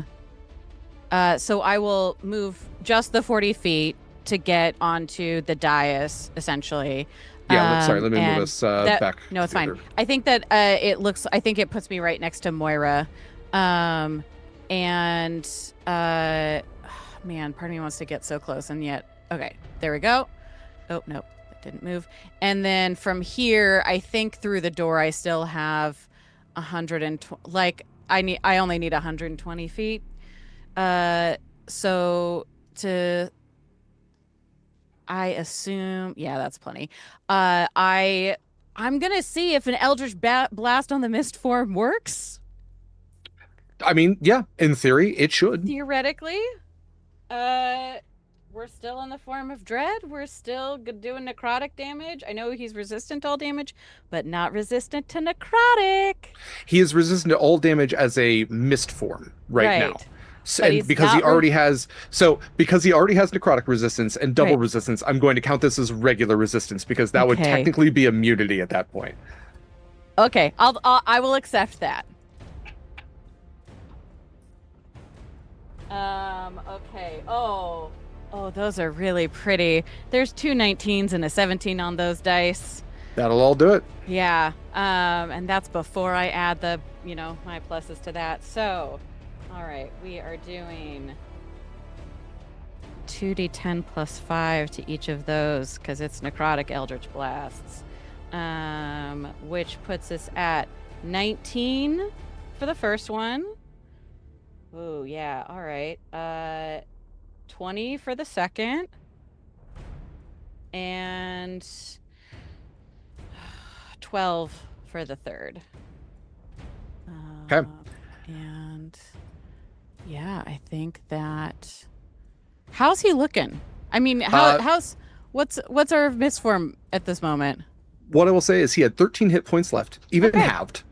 He's at 0. Vampires have their Misty Escape. So if the vampire drops to 0 hit points outside of its resting place, it uses Shapeshift. It's already missed. Can't use Shapeshift if it is destroyed. It cannot turn into its vampire form right now. Must reach its resting place within 2 hours or be destroyed. Once in its resting place, it returns to its vampire form, is paralyzed until blah, blah, blah, blah, blah.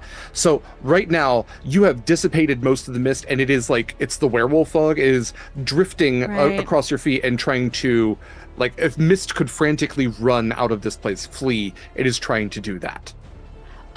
So question, mechanically, has it hit 0 hit points? Yeah. Is it dying? So that's what I just described. That's what Misty Escape is. It is 0 hit points and it needs to return to its resting place within 2 hours, which is what it's going to try to do. It no longer can do anything. It can't turn back into a vampire. It is, as a vampire fart, needs to get back to its resting place now. Okay, so it's dying, essentially. Yeah. Dying if it doesn't get back, it's gone. Yeah. Great. Because I have this fun little bonus action called Grim Harvest. You reap the life. Let me just describe it. You reap the life force of a dying creature and use it to empower the next spell you cast. Your target must be at 0 hit points and dying, or must have died within the last round. If the target is dying, it must succeed on a Constitution saving throw or die. Which for me is a con of 18. Okay. Let's see. 14 on the die with a con of +9, so it does succeed. So it does succeed. Okay, that's fine. So then it doesn't look like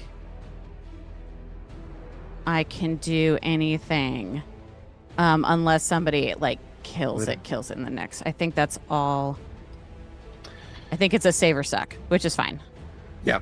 What I will say is Saskia has created a pretty horrible situation where this mist needs to find its way around an entire room of daylight right now. Yeah. Which is pretty rough for a vampire. Okay. If that is it for your turn, it would be Sad Sack's turn. I'm going to take Adderlast Jr. out of the turn order here. Because he is just going to be trying to get back unless there's anything y'all want to do. Sad Sack is he's off the map. Sure. Sad Sack just goes trudging off, just running. He's got a good pace to him. It's got 6 legs. Okay, then this is going to be our slimmed down turn order. So Croak, you are up next. Let me move over our our map here. So Desiree has just entered the space with you as well. You have seen Mist enter and then get Eldritch blasted, and then immediately the Mist retreats. But Croak, you are in this dimly lit space with Desiree now behind you. What would you like to do? Okay. I guess knowing that Desiree is with me, I'm gonna point at where it's brighter in this space, and then keep moving towards it. Because I do not know who else might be following us. I'm going to use my action and my bonus action to dash twice, so I'll move 120 feet towards the source of the light. Yeah, go for it. So here is 100. And that would put me about here. Okay. At this point, looking through, so I'm not going to consider these closed doors little archways. They're all archways. Croak, you look through and you see something that nobody has seen for thousands of years. You look into the space and you see how to even contextualize it. It seems like a place of worship and also a place of science and a place of discovery. What you see is a large chamber, orb-like. It has all of these gold-looking metal rings all spinning around this large, almost like egg-looking object. It's, as you get a closer look as there's like light kind of being filtered down through here, almost as you look up, being reflected down, it appears like glass, frosted somewhat. And you can see as the light strikes it in a certain way, there is the form of something inside. That is what you see as you approach this. Until you get a better look at it, that's what you see. I think upon seeing this, he'll look back and kind of like jump up and down and like kind of wave for Desiree to catch up. All right. With that, then it would be Moira's turn. Moira, having been broken free of her command, is going to... what is she going to do? I guess she has Fiach right there. She will look up to Fiach. You must stop her. She has spoken to me. You have to stop. You have to help her. If you don't stop her, just help her find the right path. I don't know what's going to happen next, Fiach. Heard. I'll do my best. Moira will... Where are you? There. Let's see. Moira will use her last bless for... Actually, I think she can get 3. So let's do a blessing for Saskia. Let's take this off the board here. Saskia, Fiach, and Anubia's a little far out of range there. So yeah, Saskia and Fiach, you can have plus 4, plus 1d4 to any saving throws or attack rolls, or I think it's ability checks. Okay, that's it for Moira. It is Adderlass Senior who is going to walk up to Saskia with his blade still drawn. I can change all of this. I can make everything better. But you need to let me through that door. Please move your goat. When he says better, like, do I get the sense this is like Adderlash Jr. better, or is this like a different type of bad better? What I'll say is what you've learned about Adderlass Senior is he never had the goals of like making the world a vampire paradise. What's a good band name? He wanted to cure his kid, and when that didn't happen, he wanted to find a cure for that cure. right now his son is essentially dead. And even if his son makes it back to his coffin, which the fog is drifting around your feet right now, and he looks and just kind of like gives a look of disdain downwards. He will never be the same unless I can make it to the other side of that door and fix all of this. Please. So are you saying I shouldn't burn your son into sunburnt mist in like 4 seconds? To all the misdeeds that he has done, I would not tell you to stop, but I would tell you from a father to a very disappointing son that I still believe that there is something redeemable about him. If that is not what you agree with, then I have a way to fix that as well. But if that will bring you some sort of catharsis, then by all means, emulate. You have 1 chance. And if it doesn't work, it goes up in flames. Fair. Alright. I guess if you allow free action, I'll step Magoto aside a little bit. Yeah. And at the end of this interaction, the doors open wide, and he uses his held action essentially to walk through. I am going to, at this point, if it's cool with everyone, I'm just going to move us over to the other map, and then Anubia, what is your movement speed? So I have a movement speed of 55. What I was going to do was move, dash, and step of the wind to essentially, I think, do 165 feet of movement. Yeah, so essentially you'll just take your turn to get to the door in the first place. So yeah, we'll move over to the other map, and let me just make sure I have all of our hit points. Yes. Okay. So Anubia, just on your next turn, you'll just put yourself at however far we'll get you from there to there. And then we will go back to top of the order then with Anubia. So Anubia, use all your movement. You get to the doorway there. Are you able to do anything else for your turn? That would have been everything since I used all 3 of my actions there, so yeah. Great. Okay. So yeah, just put yourself on the map, and then Saskia, it is your turn. Since I'm standing right at the door, I imagine I'm just 60 feet. I can move 60 feet in. My goat will take basically a really flying leap. And I will move, where's my token here? Oh, 60 feet in, is that 60? Oh, that's 65, so I'll just move myself right there. And then I will hold my action to wait for Adderlass Senior and for Adderlass Junior to cast, because I still have 3rd level slots, to cast Daylight.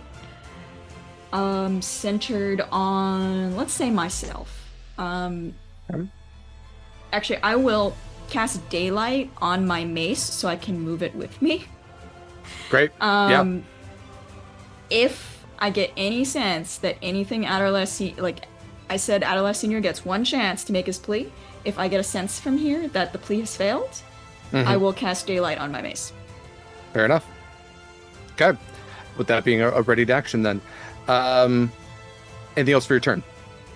I could probably use my bonus action before that. I will use a bonus action to... Wait, I forgot I could do this.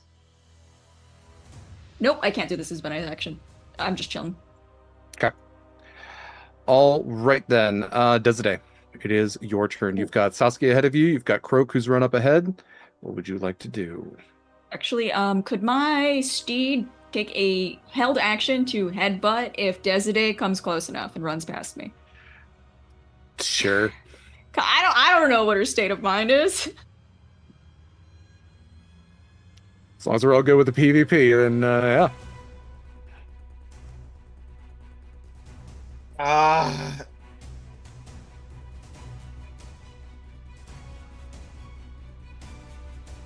I don't know how I'm supposed to react to that. Can I get like a passive perception to attempt to like clock that? Because I would like to just move by.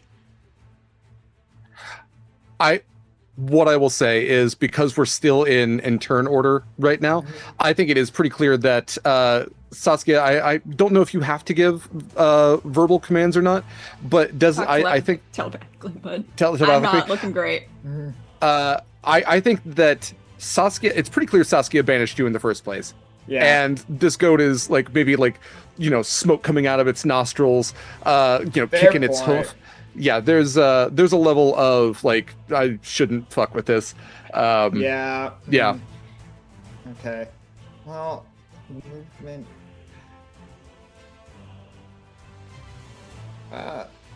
I'm just gonna skirt around. I'm gonna go like over here for 25 feet. Glaring at you the whole time.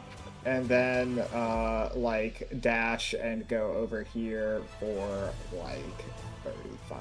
Because Croak waved me ahead. I've got the go-ahead from Croak, and that's all I need. So yeah, you're cool with Croak. So, like, don't worry. Yeah. Like, I know a guy here. Yeah. So that's, and let's see, do I have any bonus actions? I still do have it. No, the echo would be gone. So I'm gonna just bonus action pop up and echo, like, 30 feet up. Okay. Let me check my ruler. Yeah, she'll be right down here, right up here. Yep. Yeah, Great. action, bonus action, movement. Great. Okay. Fiach.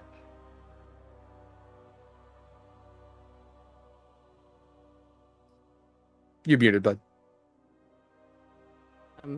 It would take all of my movement to get inside the door. Okay. Oh God, I see Captain Adderlass and everybody had. I have heard what Moira has said to me. I know who she's talking about. I'm gonna use my action to dash 40 feet. Cause God, I keep being too far away for any of this. I'm like not really in a square, but I think that's right. And shit. Oh God, I don't think I have a bonus action that I can do.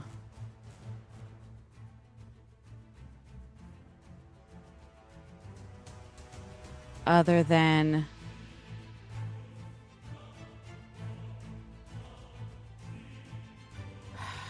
sorry.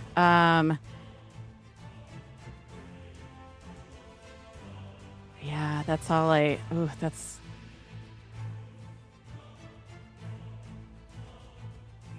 think that's all I have. I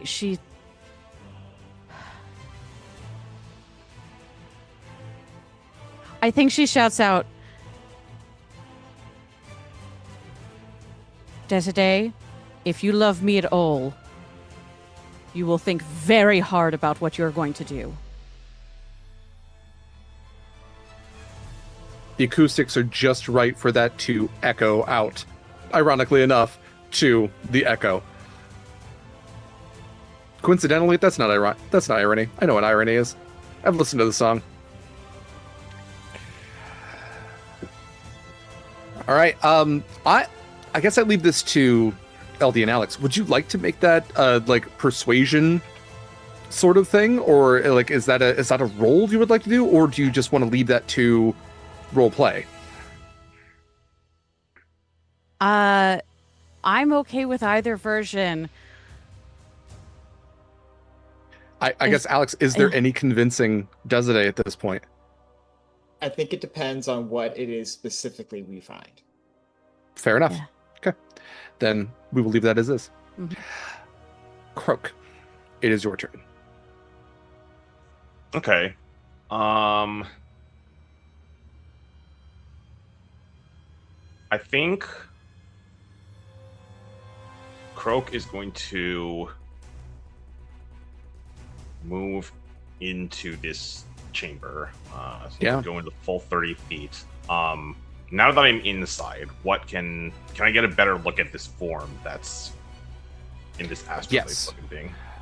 It is huge in size. Give me a perception check. This will be a free one just in case you want to do anything else. Perception. Reset. Perception of 22. Okay. What you see around this this frosted glass sphere is the form that appears humanoid, although different all the same. It's hard to tell if it has facial features. It has a single hand that you can see. There are multiple hands, but one hand that you can mainly see that's pressed up against the glass. It's not moving, but the hand has 6 fingers on it. Humanoid looking. You can't really tell the color of the skin of this thing. But again, it seems rather large. And you can also see just through the frosted glass that covering this thing's skin are markings. Markings that you also see all around this space. They are runic.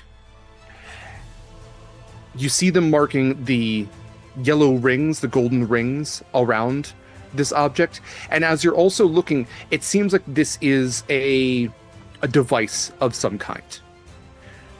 That maybe this thing inside is not necessarily dead, although it doesn't seem to be moving, that it's in a form of stasis, perhaps. But that this room, as you look up and you see this ceiling that seems to go up well into a void, it seems as if this place was meant for something, not just holding, but something other. As you look around, you see that there are also hieroglyphs of sorts, these pictures that are put into the wall, pictures of these larger crystalline structures, almost like spires of crystal, and images of stars, and then images of things as you look up into like the high ceiling where the light no longer sheds and the darkness creeps down. You can see there are images that are carved in of these, just faintly, these twisting worm-like dark creatures that seem to extend down from, as you're looking at the stars, almost from the darkness of space itself, if that is what this image is meant to be interpreted as, that there is something out there in the darkness that is creeping down, but here in the light there is still something more.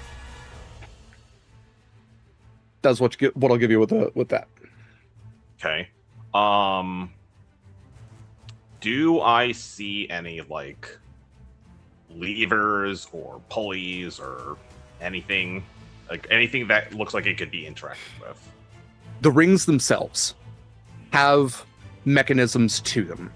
They are alien to you, but I think with a perception check that high, you would reason like there's nothing so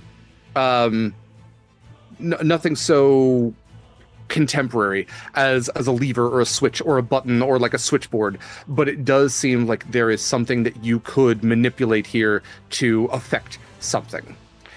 So this would be the action if you would like. You could do an investigation check or an arcana check. Okay, I think I will use a bonus action to dash to get closer. Okay.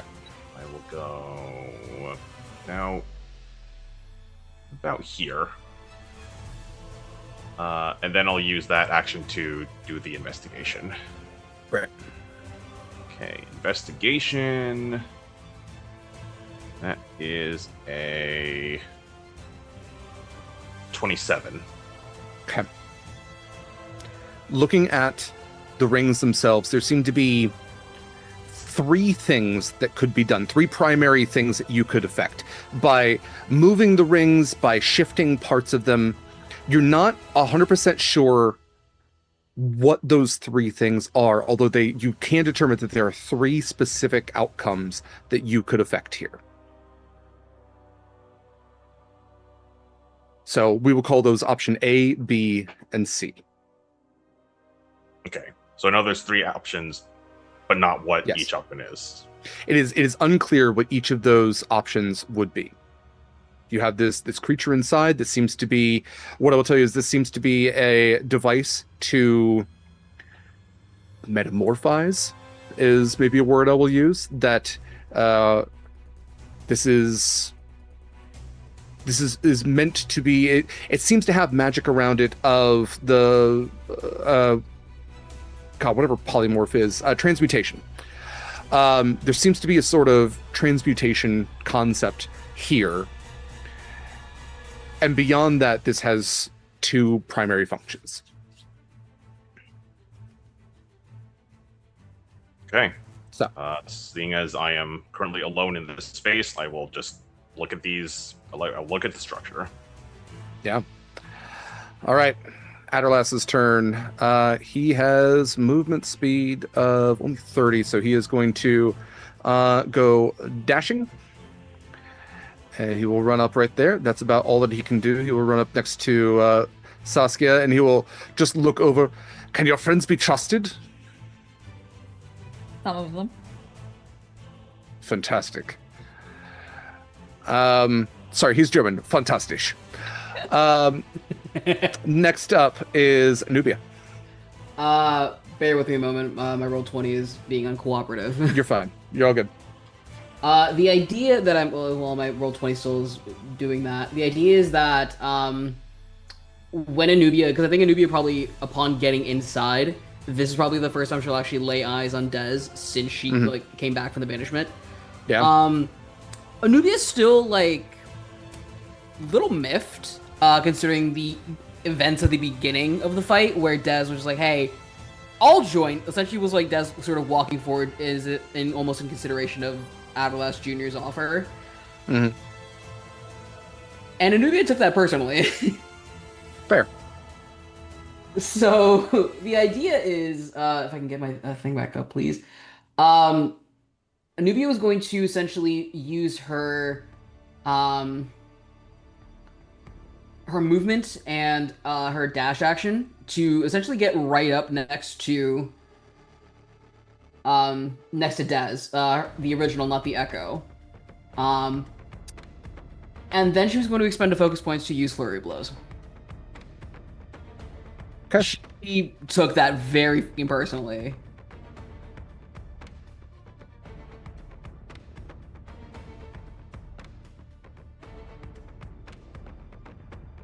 So in almost the blink of an eye, you'll see her sort of just cross, essentially just zoom past both Adderlass Senior, Fiach, Saskia, and the Goat, and just sort of blink next to Desiree almost, and then without even saying a word, we'll launch 3 attacks on her. Okay. Let's see it. Ready. Gotta beat 20. Gotta beat a 20. Yes. The first one will miss. Second one's gonna miss. It's 21 for the last one. That'll hit. Alrighty. So thankfully my martial form. How long has it been since the fight has started, Derek? Just questioning, curious. This is round 6. Okay. 7? I think it's round 7. Okay, just making sure. Martial form will still be active at the time, so crit. The crit is coming your way. All right. Alrighty. 14 damage coming your way. All right. Explain yourself now.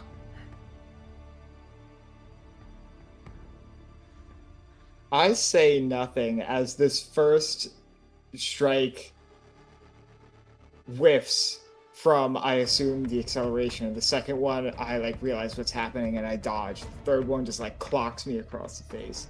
The only thing I do is look at Saskia.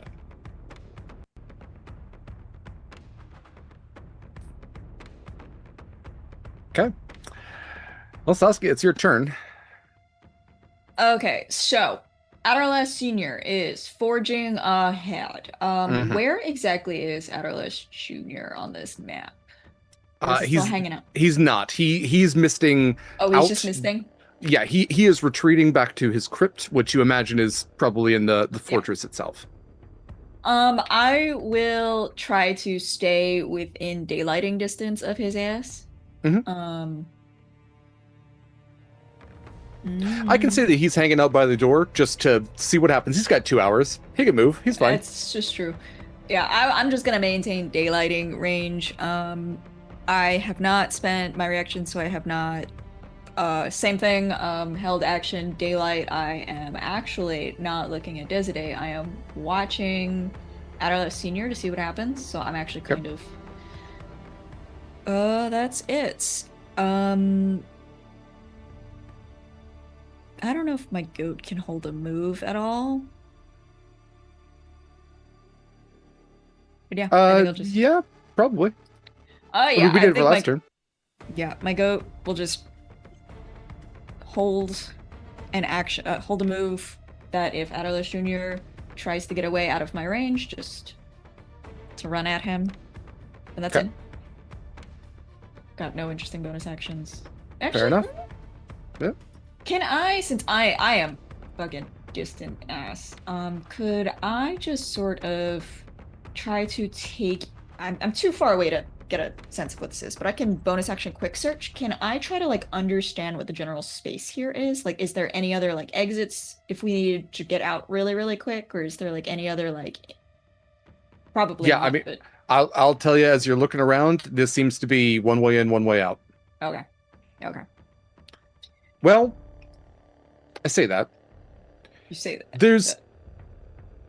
There is another potential way out. It is just not open currently. Okay. And it is not one I would advise. Okay. So I will stay where I am. Held daylight, bonus action, quick search to get a sense. That's it. Great. Okay. Desiree, you have taken a little bit of damage from Anubia. Saskia has been a little threatening, but not outwardly aggressive just yet. And you've got Croak, who's run ahead. You also have Fiach, who has yelled down for you that if you love her at all, that you will make good choices. Which is something my mom says to me. I will wipe the blood from my mouth and turn to look at Anubia. The Morrigan and I have agreed that my fate lies behind this door. As to what happens after that, I don't know. I don't know what this is. But Anubia, if you lay your hands on me like that again, I will kill you. Do you understand? I'd like to see you try.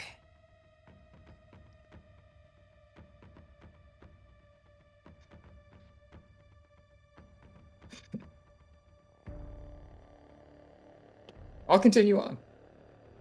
Man, it's a shame Anubia wasn't there for SummerSlam. All right. Continue on walking forward. Okay. Yeah, movement and dash up on ahead, bringing the Echo along for the ride. Okay.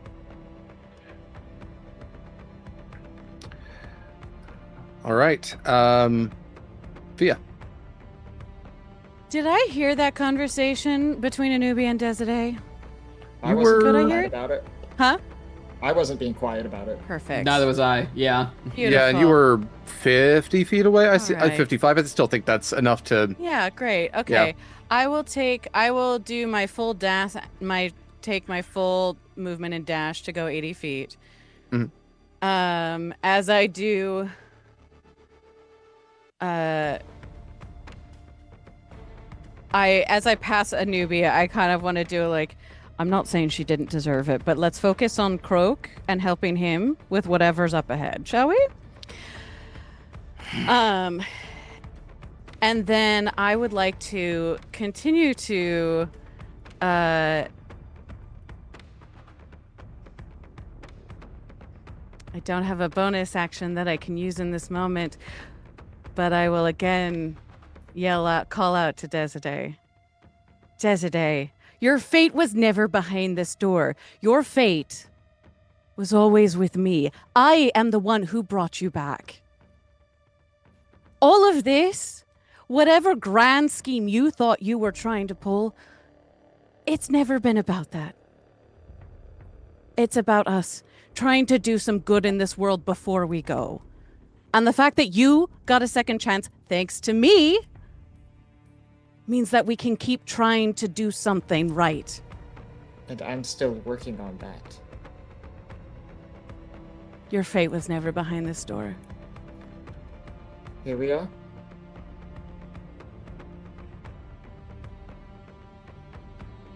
Doesn't have to go forward.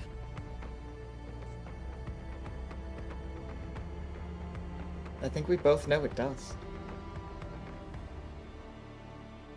It could be somebody else's. I don't see why it shouldn't be mine. Then you are not worthy of the Harbingers. You are not worthy of this life I have given you, and you will never be worthy of me. Perhaps not.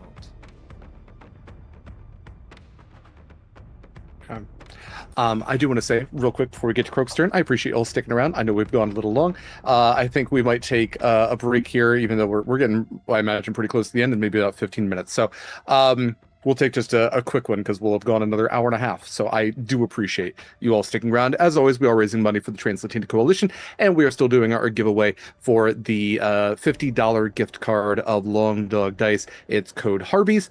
HARBIES with a hashtag in front if you want to enter that giveaway, and you can donate at any time to the Trans-Latina Coalition using the link in chat. Croak, it is your turn. You have determined that there are 3 outcomes that you can affect in this room. You've gotten a little bit closer to do so. What would you like to do? Okay. I would like to use the movement to get right up to this big thing. Yeah. Now that I'm closer to this figure, do I see any like other features that I didn't notice before, or is it pretty much the same? I think the thing that you notice at this point is that this thing has 4 arms. Each of them have 6 fingers to it.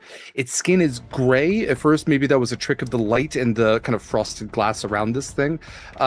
It does seem to be breathing. I think that's the thing that you pick up, although its breaths are so few and far between that you would be forgiven for thinking that this thing was dead. It seems to be in a form of stasis, and its face appears to be almost entirely featureless, although you can see a slit of a mouth. Okay. I'm gonna gently rap on the glass with my beak, see if it reacts in any way. It does not seem to react in any way. And even as you like rap on the glass, it's not actually like super solid. It actually like squishes a little bit. That it seems solid, but it's almost like hitting surface tension of water. You don't feel like that you could actually like permeate that surface tension, but you see like a rippling effect with the glass itself as you go to rap on it, and these ripples emanate around and then back to where you tapped in this solid movement. Okay.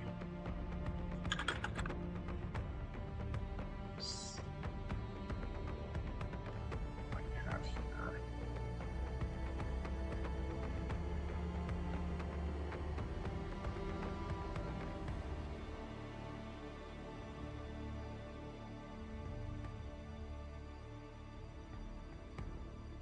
What you thinking?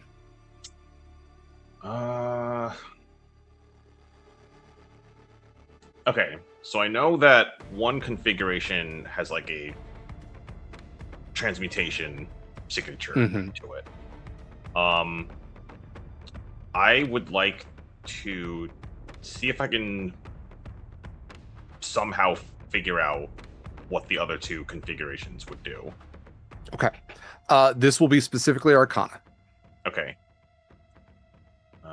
I'm going to spend my other advantage on this roll. Okay.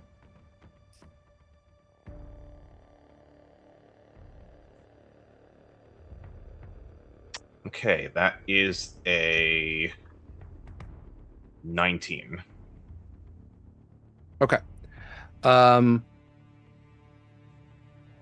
19, I think the thing that you get is that they are both forms of evocation. Like, I think that's the magic you would get. You're still not 100% sure, although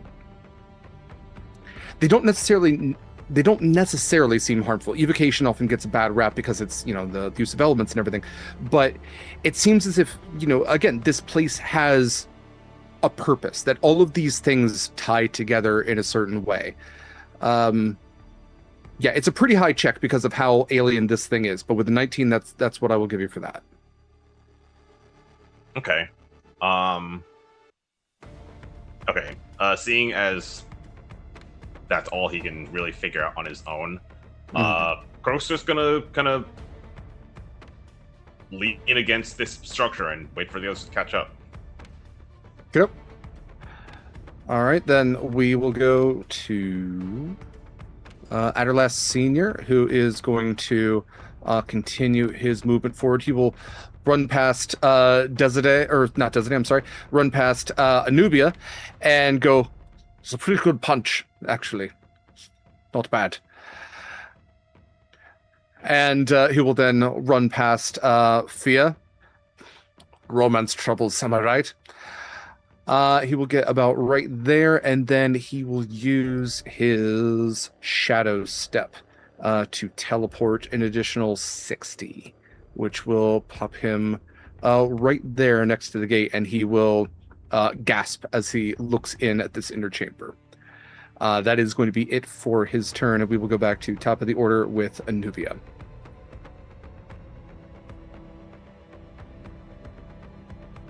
Anubia will sort of stew for a little bit. Definitely composing herself, at least trying to calm a little bit down. She definitely still has a lot of that anger towards Des for what she did, but like Fiach said, she will focus on other things for now. So she'll go ahead and let's probably say just move and dash. So it's going to be 110 feet for her. So that'll put her, at least this will be 85 by putting her next to Adderless Senior, and then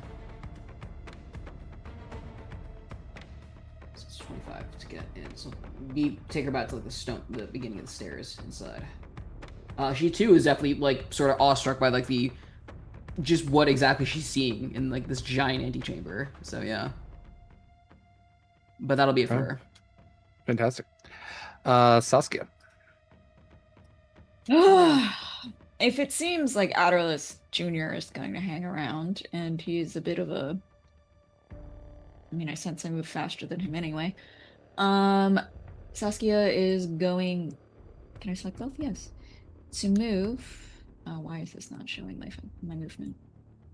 I can move 120 feet on my mount, because it is fast. And I'm just going to plant the two of us here in the middle of the door next to Adderless Senior.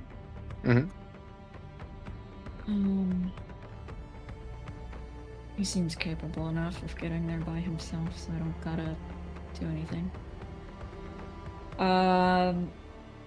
I'm going to yell at Desiree, considering we've been shouting, arguing this whole time.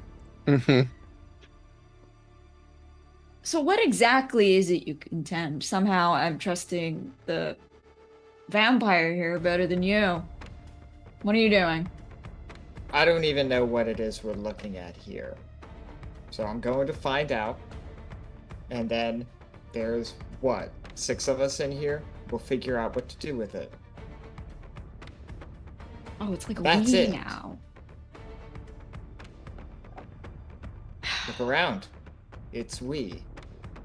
Is it? Alright. I will... I haven't taken my action or bonus action yet. Adderless Jr. is by the door, so he's well beyond my... He's well... I'm going to say you don't have to worry about him at this point. Okay. Action! Yeah, I don't have great actions, actually, at this point. I will... hold my attack action, I guess. Okay. For if anything feels threatening. Okay. We can consider that a trigger. Yes. All right.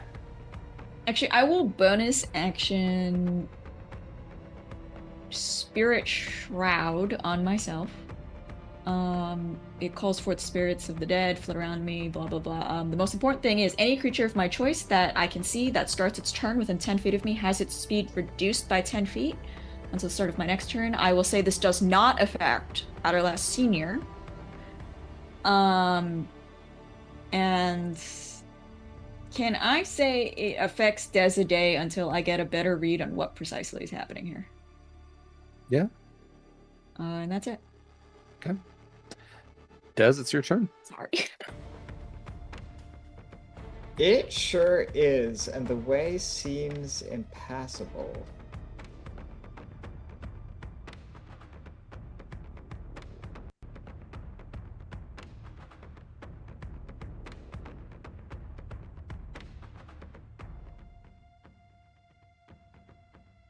The only idea I have is kind of shitty. Don't let that stop you. I will say you do have 5 feet of movement on either side of Saskia or Aderlas. Yeah. Or 5 feet of egress.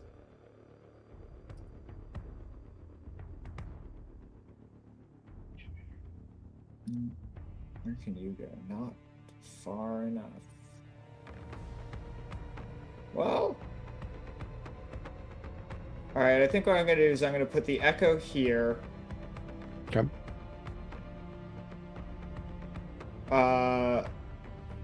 Bonus action. Teleport to it.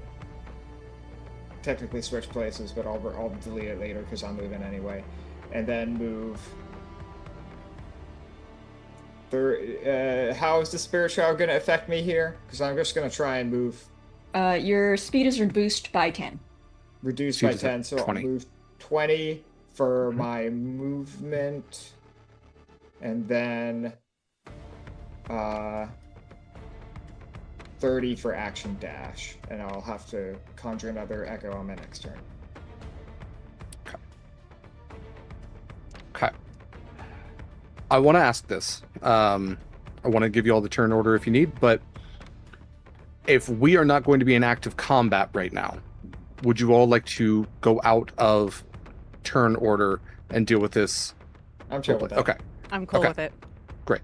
So, out of combat order then, you all have essentially entered this chamber. And you look around, and I'm open to Arcana rolls. We could do religion, investigation, perception. Let me know what you'd like to do. But as you're looking around, you are picking up and Croak is there. You are picking up at least the baseline that this is a place of arcane science and magic, or perhaps where the two meet. That this is a place of immense power. And you can see that there is the center orb, which apparently has something inside of it.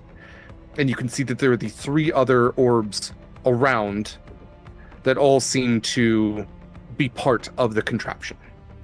So going clockwise, left to right, that would be option A, B, and C. I think while everyone is kind of filtering in, Croak will take the map that has been part of our journey this whole time, and on the back of it, he will make a sketch of each orb, and above each one, draw like the arcane symbol of like the school of magic associated with option A, B, and C. Just to like kind of share what little he's been able to glean so far. Can I use a history check to see if anything feels familiar, or like about these symbols, about what this thing could possibly, if there's anything that I remember from the little bit of history that I have? Fia, you specifically may do that with advantage. Great, perfect. You know what? I've got 2 crits. Fuck it. Let's do that. Okay. I'm going to use one of those crits for that. So with your bonus, what is that? With my bonus, it's 25. Okay. The symbols here are reminiscent of symbols, not the same, but similar enough to symbols that you saw on an island not too far from here. Sure. Those were twisted in a way that were meant to corrupt. These are the antithesis to that. These are meant to enrapture. They are meant to embolden. They are meant to provide hope through magic. There is a light that seems to stream as you look into the gold where these symbols are etched. They seem to emanate a little bit of light themselves, not just what is being reflected or refracted, but there's a level of magic to everything in here. Even the air you breathe has a slight tinge of arcane nature to it. You look up where Croak saw the strange eldritch beings near the darkness of the ceiling, and you recognize entities from that your eyes forbade you from really seeing, that your mind blocked out when you were on that island that erupted into a volcano, and all of that history, all of that corruption was lost. But these things are reminiscent of that. They don't corrupt your mind here because they're not meant for that. They're meant as a warning. But what's down here, again, is meant as the antidote.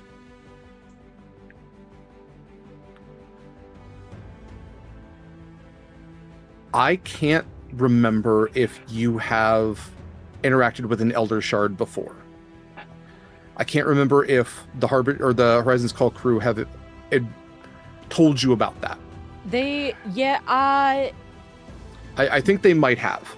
I'm sure. I think they did. I know that I have had this conversation, I'm fairly certain, with Scarlet, and also with my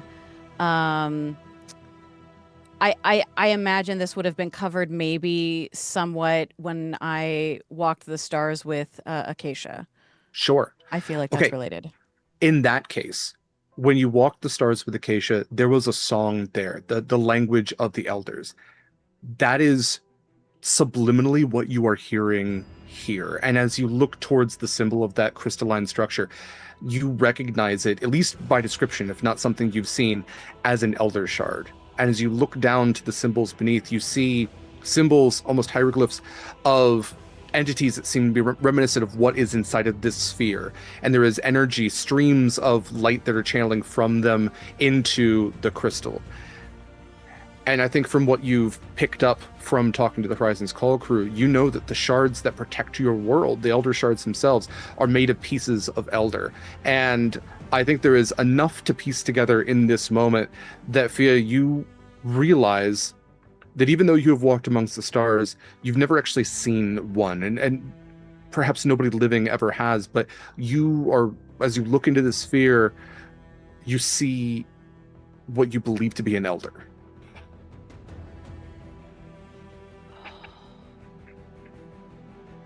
Cool. I mean, I had a feeling that was the case. With that, do you want to give me an Arcana check with advantage? Sure.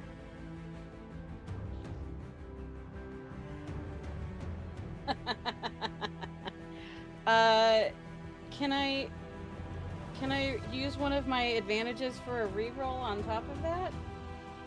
Yeah. Well, great. Those are all shitty ass rolls. That's worse. Did you say you had a crit? I have one more. Let's Up to you. use it. No, Okay. let's do it. Okay. What's your roll? What's that's your just bonus? a 20. It's a 20 I got total. nothing to Arcana. Okay. It stands to reason, judging by the symbols here, judging by what you know about the elders that you have been instructed from others, that this may be a place. And you've also seen an elder ring before, and the objects around this orb aren't necessarily the same, but they are similar enough.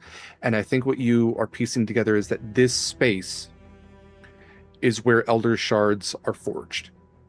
Oh. From the body of elders themselves. That this elder has been in stasis perhaps for thousands of years beneath this cliff, waiting to be turned into an elder shard, and by that very fact turned into a wish.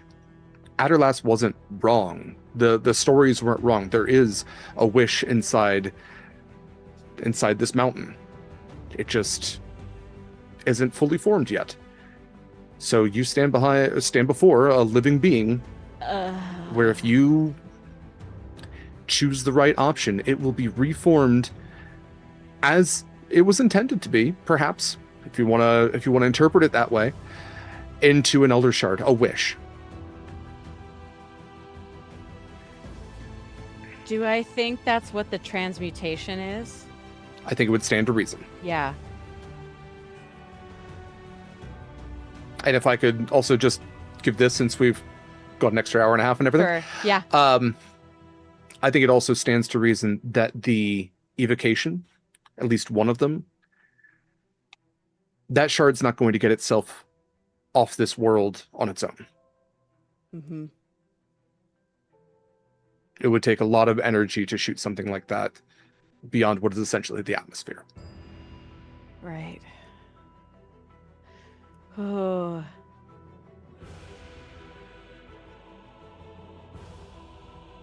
Do we turn it into a wish or do we send it back where it came from? And I don't remember what Acacia had told me about that. I don't remember the specifics. Oh. I do communicate this with everybody standing there. I think. I cannot make this decision on my own. It is not my place to do so. But I do go towards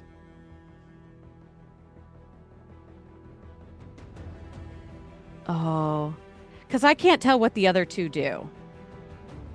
Right? I just know that they're not evocation. You aren't 100%. Okay. Fuck. Shit. I will say Aderlas is eyeing option A and is kind of like that's brushing the transmutation one. Yeah, he's brushing his fingers over it. I'm very grateful for all of you helping me to find this place. I'm again very sorry for what my son has put you through, but you will take a step back right now, otherwise you will go down where you stand. This is not for you. Excuse me, this is my home. I came to this place for this specifically. I mean to save my family. For you. It is not for you either. No, it's not. I'll guarantee. I have, at least my thing, he's told me he wishes to undo the damage that he's done here. You're going to use... Go ahead. You plan to use this incredibly powerful being to undo a mistake that you made. No. Yes. No, I'm sorry. That's not how this works. You have to live with your mistakes. I am not living. That is the problem. Yeah, and we can fix that a different way. There's no fixing this. This is the way. This is the only way that there's ever been, which is why I've been searching for this. All I want to do is save the family that I have made so many mistakes for. This is my opportunity. Please don't take this from me. I understand your concern, Lord Aderlas, but I think you're thinking too small. We can do better than that. No, to think bigger than that is to corrupt the power. If you try to go too big with something like this, it can go wrong. I can cure the curse that has been placed on myself and my child. I can grant us a mortal, normal life, and we can rule over this place without the corruption that has been here. That is all I wish to do, is cure the uncurable. I signal for Croak to trigger whatever Croak wants to trigger.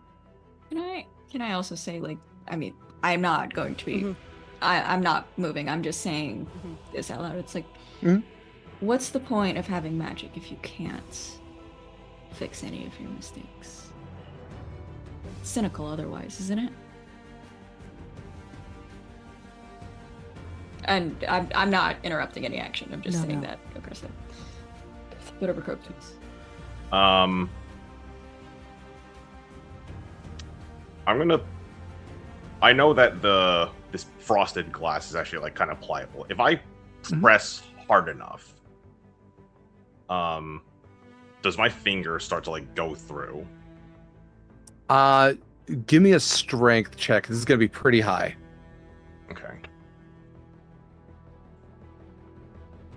Strength. For one of those. Okay, strength is a 7. No, little Kenku. Yeah, no. He presses a little hard. It's like ow, like his little feathered finger bends a little bit. No, you are not able to permeate the surface.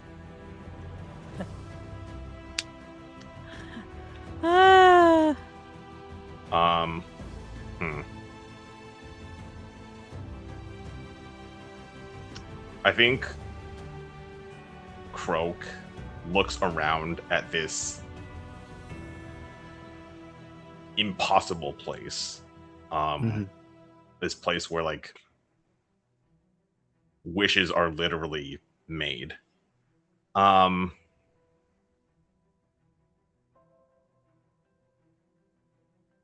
I think he looks around and he kind of thinks about what he would wish for. And then that leads to him thinking, what would other people wish for? Mm-hmm. And then I think that leads him to realizing maybe we shouldn't have that opportunity. No one should. And I think Croak is going to take out his little piece of charcoal that he's been sketching the map and all his drawings with, and he's just going to snap it in half to communicate his decision.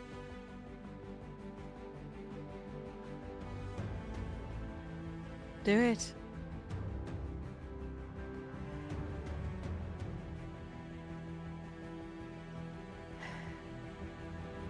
Okay.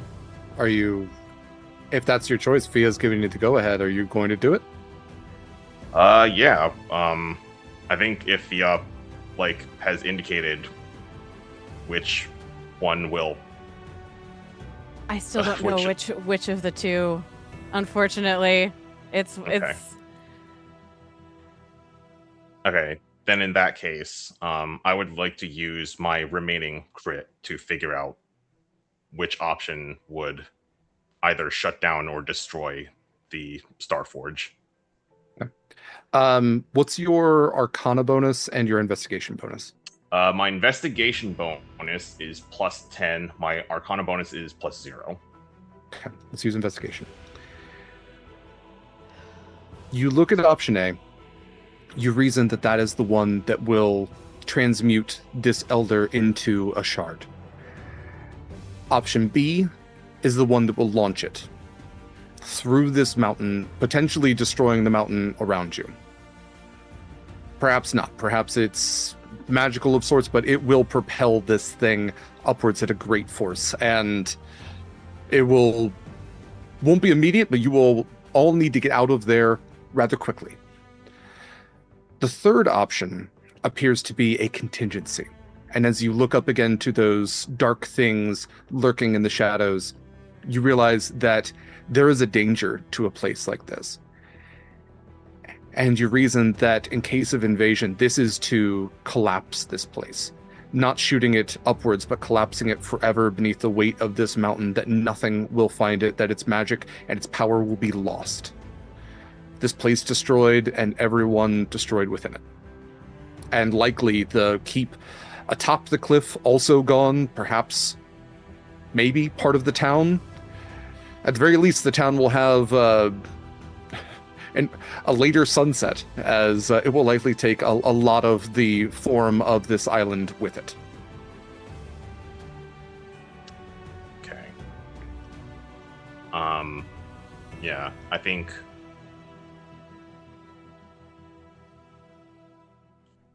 Croak kind of like puffs himself up, as if to make himself bigger, as if this would make it a little easier to shoulder the weight of what he's about to do. And he will,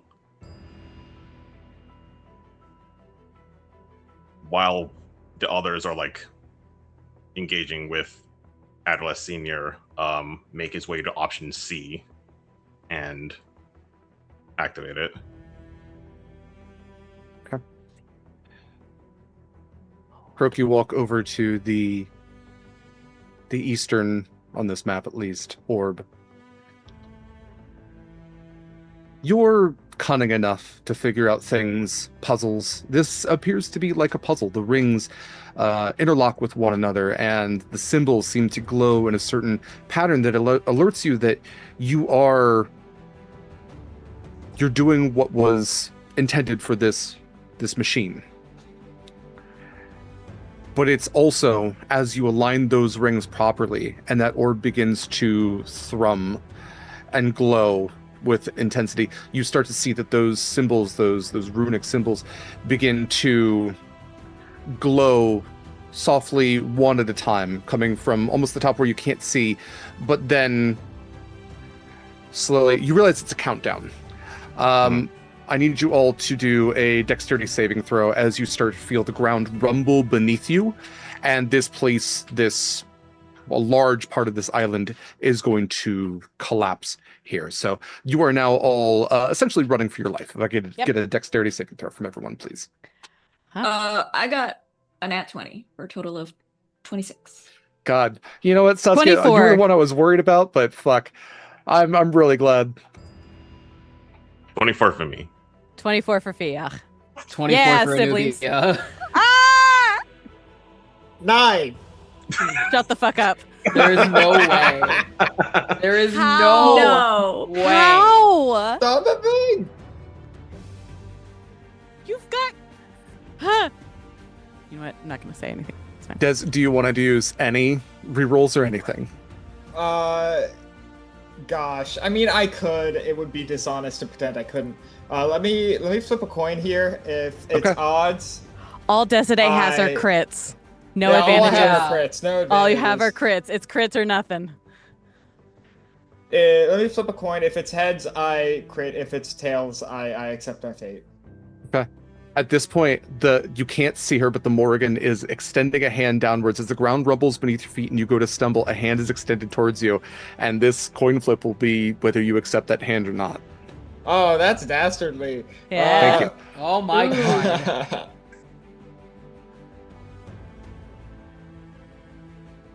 Confirmed in Harbinger's chat. We did get tails, so we're accepting it. Shit. Adderlass also slumps down on the ground, feeling the potential of his future collapsing beneath his feet. He drops the blade next to him. Very well. You have made your choice.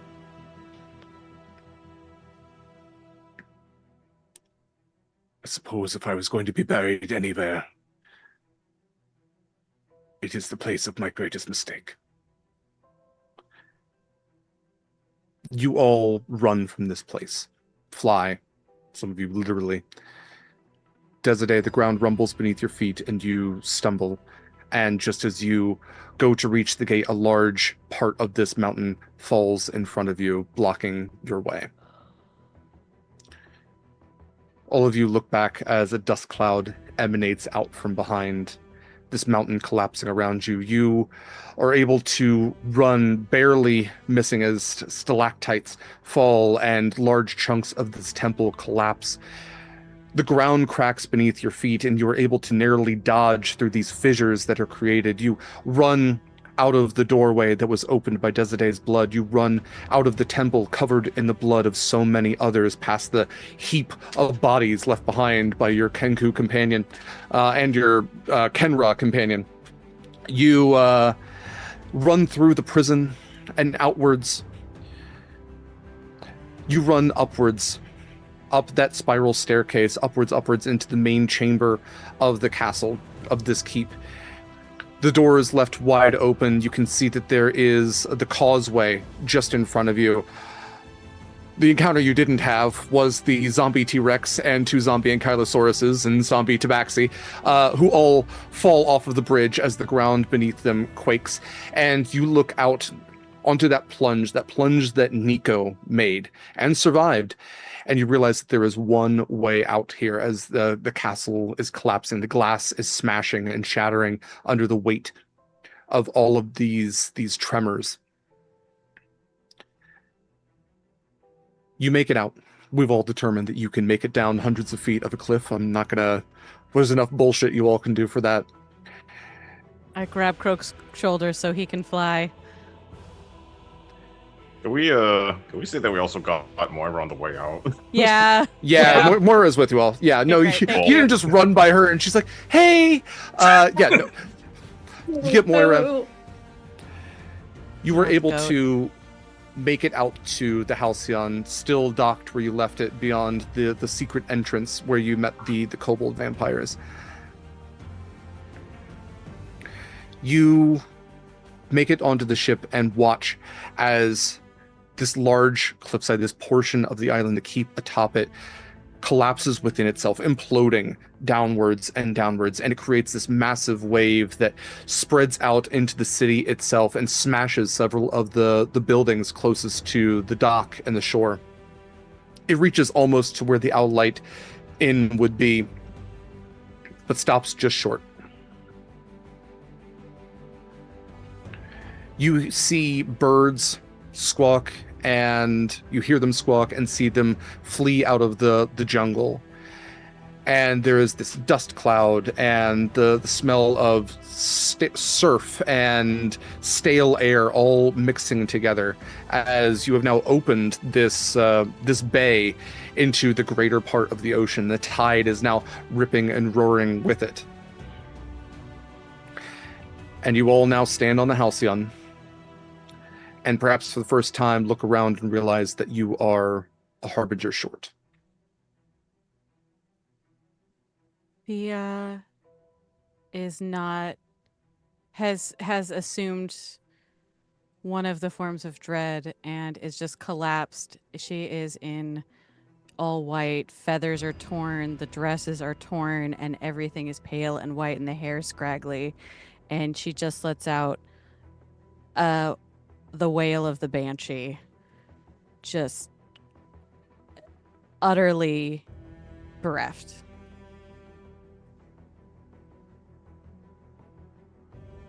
If you will permit me one final piece of shenanigans, I would like to propose that a fading, fizzling echo of Des appears on the ship, holding out the hilt of the Sunblade. And before anyone can take it, she vanishes and the blade drops. I think Croak would try and catch it before it hits the deck and potentially goes off. Good move.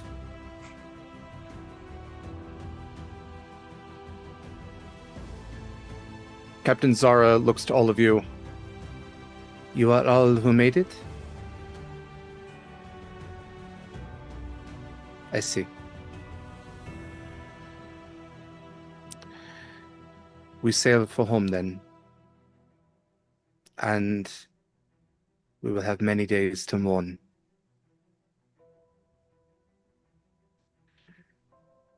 Zoom out as the sails are raised.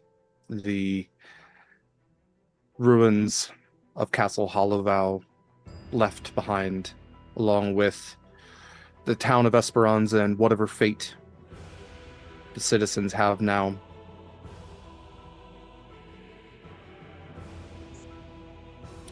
What happens next for the Harbingers, we'll have to determine in the future.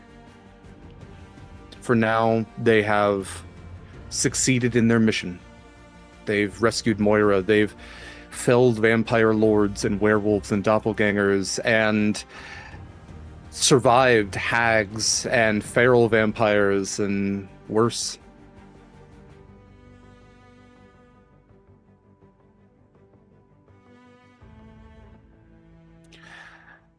I think it's as we cut away towards the ruins of Castle Hollowell, this collapsed cliff, this mountain that a castle sat upon. You all found that back door to it, that chamber where all of those ships were left behind. There is a little bit of movement amongst the dust there. This chamber is structured in such a natural way that the collapse of that mountain didn't take all of that chamber with it.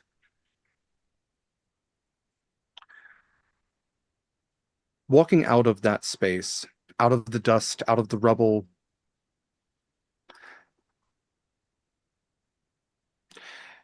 Desiree, what's changed for you?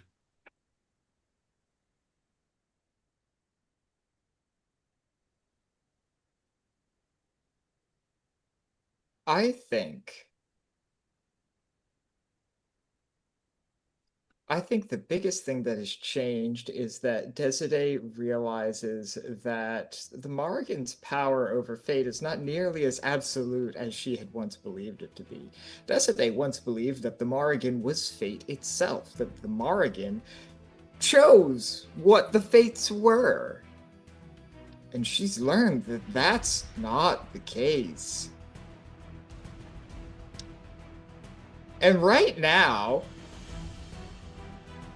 I think she's inclined to believe that whatever she does is fate. You walk out, brushing dust off of your arms and armor, and you're not alone. Two skeletal knights climb their way out of the rubble as well, and look to you and stand at attention and just nod. And then out of the crackled rocks crawls a small lizard-like vampiric form. Several others climb out. You didn't take out all the kobold vampires. And one of them scuttles up to you with this longer coat.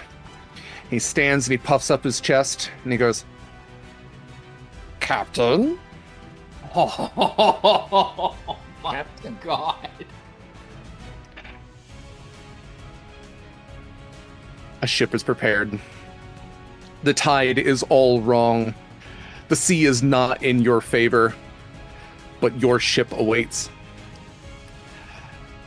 What comes next for the Harbingers and for Desiree, we will have to tell that story sometime in the future. But for now, this has been Harbingers Season 2. Thank you to all of you for sticking with us for this extended time. Thank you to all of these incredible players for the incredible work that they have done. Thank you for the donations that you have made towards Trans-Latina Coalition. We have raised so much incredible money for this great cause. We will close the giveaway for the $50 gift card for Long Dog Dice here as soon as we are done with our independent callouts. When you get to me, that's it. So get your code in now. It's hashtag Harbies, HARBIES, if you want to enter to win the $50 gift card for a Long Dog Dice gift card, essentially. I want to have these lovely people say more about themselves and where you can find more of them. And again, thank you so much for sticking around. Jigs. Let's go ahead and go around. Let's actually stick with the order that we're intended to do. Abhishek, where can we find more of your lovely self? Yeah, hi everyone, my name is Abhishek Watange. You can find me on most places, so you normally either Twitter or BlueSky, at neon_Raiden or some variation of that. I think it's neon_Raiden, I think, on Twitter, and I think neon Raiden, no underscore on BlueSky. You can also find me on Instagram at Abhishek Watange VO. I'm a voice actor, TTRPG AP performer, and lover of all things tokusatsu. It's just, sorry if I can't speak. I'm still reeling from just whatever the hell just happened. The projects that I'm in. I'm not in any other projects at the moment. You might hear one project from me that is going to come out later on in the year. I will definitely have details about that. I'll post it on my socials as soon as I get that. But if you like, I'm not doing anything else. If you like what you saw from me and have a game that you were running, I will happily apply for it. So yeah, that's basically me. Fantastic. Thank you, Abhishek. Okay. Well, Eva jumped the gun, but that's okay. Also, congratulations to you, Abhishek, for getting the gift card. So, congratulations. Never mind. No more chances. Abhishek wins. Anubia deserves this. Thank you so much. Next up is Alex.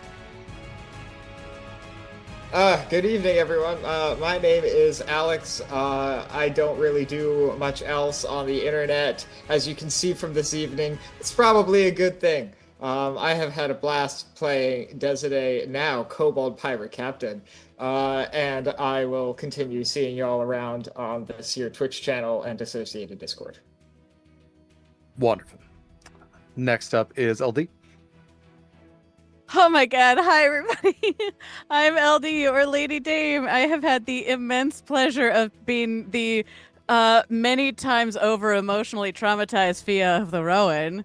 Thanks for that, everybody. And mostly I'm here on Sword and Key. I think I don't have any other I don't have any projects here coming up other than I am one of the co-hosts of the podcast Monster Crush, which I get to do with my friend Derek, and soon to be another. We've announced it. We're bringing Shadow on. I think we're bringing Shadow on as a permanent co-host as well, especially because my theater schedule is funky. So this will give us some flexibility. But I'm excited to finally get to talk monsters with Shadow. We have an episode coming out this weekend. That's still just Derek and I. But great. It's great. It's really fun. It was really fun to record. And I am also in a podcast called Much Ado About Dragons, which Act 2 should be coming out shortly if it's not out already.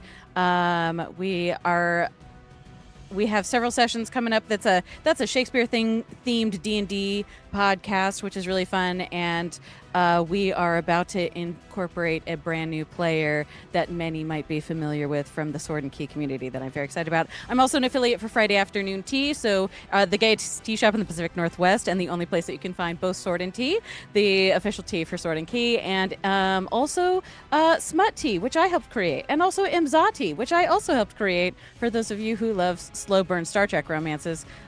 Which will go away at the end of August, so keep an eye out on that. You can use the code TheLadyDame to get 10% off your order from that. And I think that's all I got. I am a wreck. It's fine. Well, speaking of a wreck, we have a wreck. Hello, everyone. I am Rakolai, or Rakolai, or Rakolai. No preference on how you pronounce it. I'm just glad you're here. Thank you so much for joining us for Season 2 of Harbingers. I have been everyone's favorite Kenku, now Destroyer of Wishes, Croak. And yeah, you can find me on my own Twitch channel most weekends, twitch.tv/Rakolai. I build model kits, so if you want a place to just hang out and watch some model kit building, that's what I do. And that's about it until I get invited back for another game. Wonderful. It won't be too long, I promise. Last but absolutely not least, we have Gena. Hi, I'm Gena. I just talked to Derek about something really quick, so I will mention this real quick. Because I had rolled a nat 20 dex, I want to give my Harbinger's amulet to Adolas Senior and say very quietly, I'm sorry. If you see her, let her know that I have vouched for you. And then I will just scoop his blade up and skedaddle. That's it. You can find me currently nowhere else. I am trying to start up a blog in which I do stuff and things, so I think I will be posting that in our channel promo that we have that people post stuff in at some point when it is up and running. But other than that, I have been Saskia, who's had quite a ride. Yeah, that's me. Quite a ride. Special thank you to Eva for doing the production work for this game and sticking around. LD has done a lot of the production work around here. Without them, literally could not do this. I already juggle quite a bit. I'm always impressed for GMs that can do all of that stuff. I'm not that. I am a GM princess 100%, and I appreciate people like them so very much for allowing me to maintain my 50 tabs and not have to worry about OBS. Special thank you also to Michael Sandoval for the artwork for this game and many games here on Sword and Key. His socials are MIKYL SANDOVAL. Michael, not the way you think, and then Sand Oval. He has done the artwork for this game, for Harbingers, Horizon's Call, for Humblewood. A lot of the H games, honestly, weirdly enough. So yes, special thank you to him. Check out his socials, and then also his designated channel on our Discord for his artwork. I am Derek Sordews, he, him pronouns. I will keep the rest of this relatively brief. Check out all of our links on beacons.ai/sword and key. You can find links to affiliates like Long Dog Dice. So if you're going to be using a gift card, wink, wink, use code Sword and Key at Long Dog Dice for 10% off of your first purchase. If you are getting custom minis, check out Eldritch Foundry. Again, code Sword and Key for 10% off your first purchase. Hit Point Press, we've got an affiliate link for them. Use code The Lady Dame for 10% off your order with Friday Afternoon Tea. All that stuff is on beacons.ai/sword and key. We also have links to our charitable organizations. This game raised money for the Trans-Latina Coalition. I will keep that link open for another week. So if you still want to donate towards a great cause, there's that one. We have a number that we're in support of at any given time as well, just in case you do want to show some support, some wonderful philanthropies. You can also see our socials, BlueSky and Instagram. You can hang out on our Discord. Our Discord link is on beacons.ai/sword and key. And then you can also see links to other stuff that we do. Like LD mentioned, the podcast Monster Crush. It is a bi-weekly bisexual panteratophilia podcast of love and celebration about monsters. No, cryptid creatures, miscellaneous monsters from myth. It is not just she and I anymore, although the next episode is going to be she and I. It is going to be a wonderful little threesome that we've been doing on Tuesday nights. Now we're going to do it on a podcast. So you get to listen to all of us talk about monsters and learn and love. It's great. Check it out wherever podcasts are found. We do have an episode coming out this weekend. It is about centaurs and minotaurs. It's going to be a tar de farce. So check that out wherever podcasts are found. And yeah, all the other links are on there, YouTube and Twitch and all that kind of stuff. Let's take a quick look at our Google Calendar. Tomorrow at 10 a.m. Pacific time is the penultimate episode, finale, I can't remember, of the Indigo Nexus. I believe that's happening. Actually need to double check now because I think they had scheduling woes. It's still on the calendar. It's episode 19. I think it's it is the penultimate episode. Yeah. Penultimate episode of the Indigo Nexus Season 1, which is an Invisible Sun game run by Mare. Also, for Invisible Sun, something that just got posted earlier today. If you have ever wanted to play Invisible Sun and haven't found somebody to run it for you, we now have an application out for Sword and Key. Mare has been generous enough to donate their time towards an ongoing stream. This is an ongoing casting call. It's open. There is no close date for it. It's called Side Stories in Saturnine. They're going to be one-shots, 3 hours, typically the way that we run games. Scheduling can be kind of, open because they can be pre-recorded, but it is going to be you, the player, and Mare, the GM, telling stories in the Invisible Sun setting with that rule set. So if that is a game you have ever wanted to check out, this is a wonderful opportunity. You do not have to have any prior experience with Invisible Sun whatsoever. So that application is on our beacons as well as on our socials. My dogs really want some attention right now. I love you so much. I love you. Yeah. Okay. Next up on Sunday at 10 a.m. Pacific time is the part 2, because God knows they can't do a part 1 of Anik and Eva's chaotic playthroughs. They will be playing part 2 of Mars Colony, which is a wonderful 2-person game about the horrors of bureaucracy in the desolation of space. Also, Sunday, 2 p.m. Pacific time, is the premiere of Season 2 of Nightmares on the Frontier, the eldritch horror Old West fantasy game run by Valdranth. I actually play in that one. I play a half-dwarf were-badger. He's pretty great. He's broken inside, and I love him. So check that out. That'll be the season premiere of Season 2. And that is raising money for World Central Kitchen. Then on the 22nd at 3 p.m. Pacific time, we have the finale of Indigo Nexus. We also have the next episode of Horizon's Call, which is our ongoing nautical campaign that Harbingers is a spinoff of. That's at 3 p.m. Pacific time. That is raising money for Feeding America. And we have our guest, Liz, coming back to play Demira, who is also a terribly cursed individual. I think she and Demira would really get along, although that would also be tough for their names. No, Demira, Desade. I said Demira. See, I'm already confusing the names. Too many Ds. And then we also have Sword and Key movie nights. Our next one is going to be on the 28th. That's Friday at 6 p.m. Pacific time. They're free. They're on our Discord. All you gotta do is be part of the Discord to be around. We're watching the 2026 horror movie Obsession, because we just watched Reefer Madness, and weirdly enough, I think they actually complement each other quite well.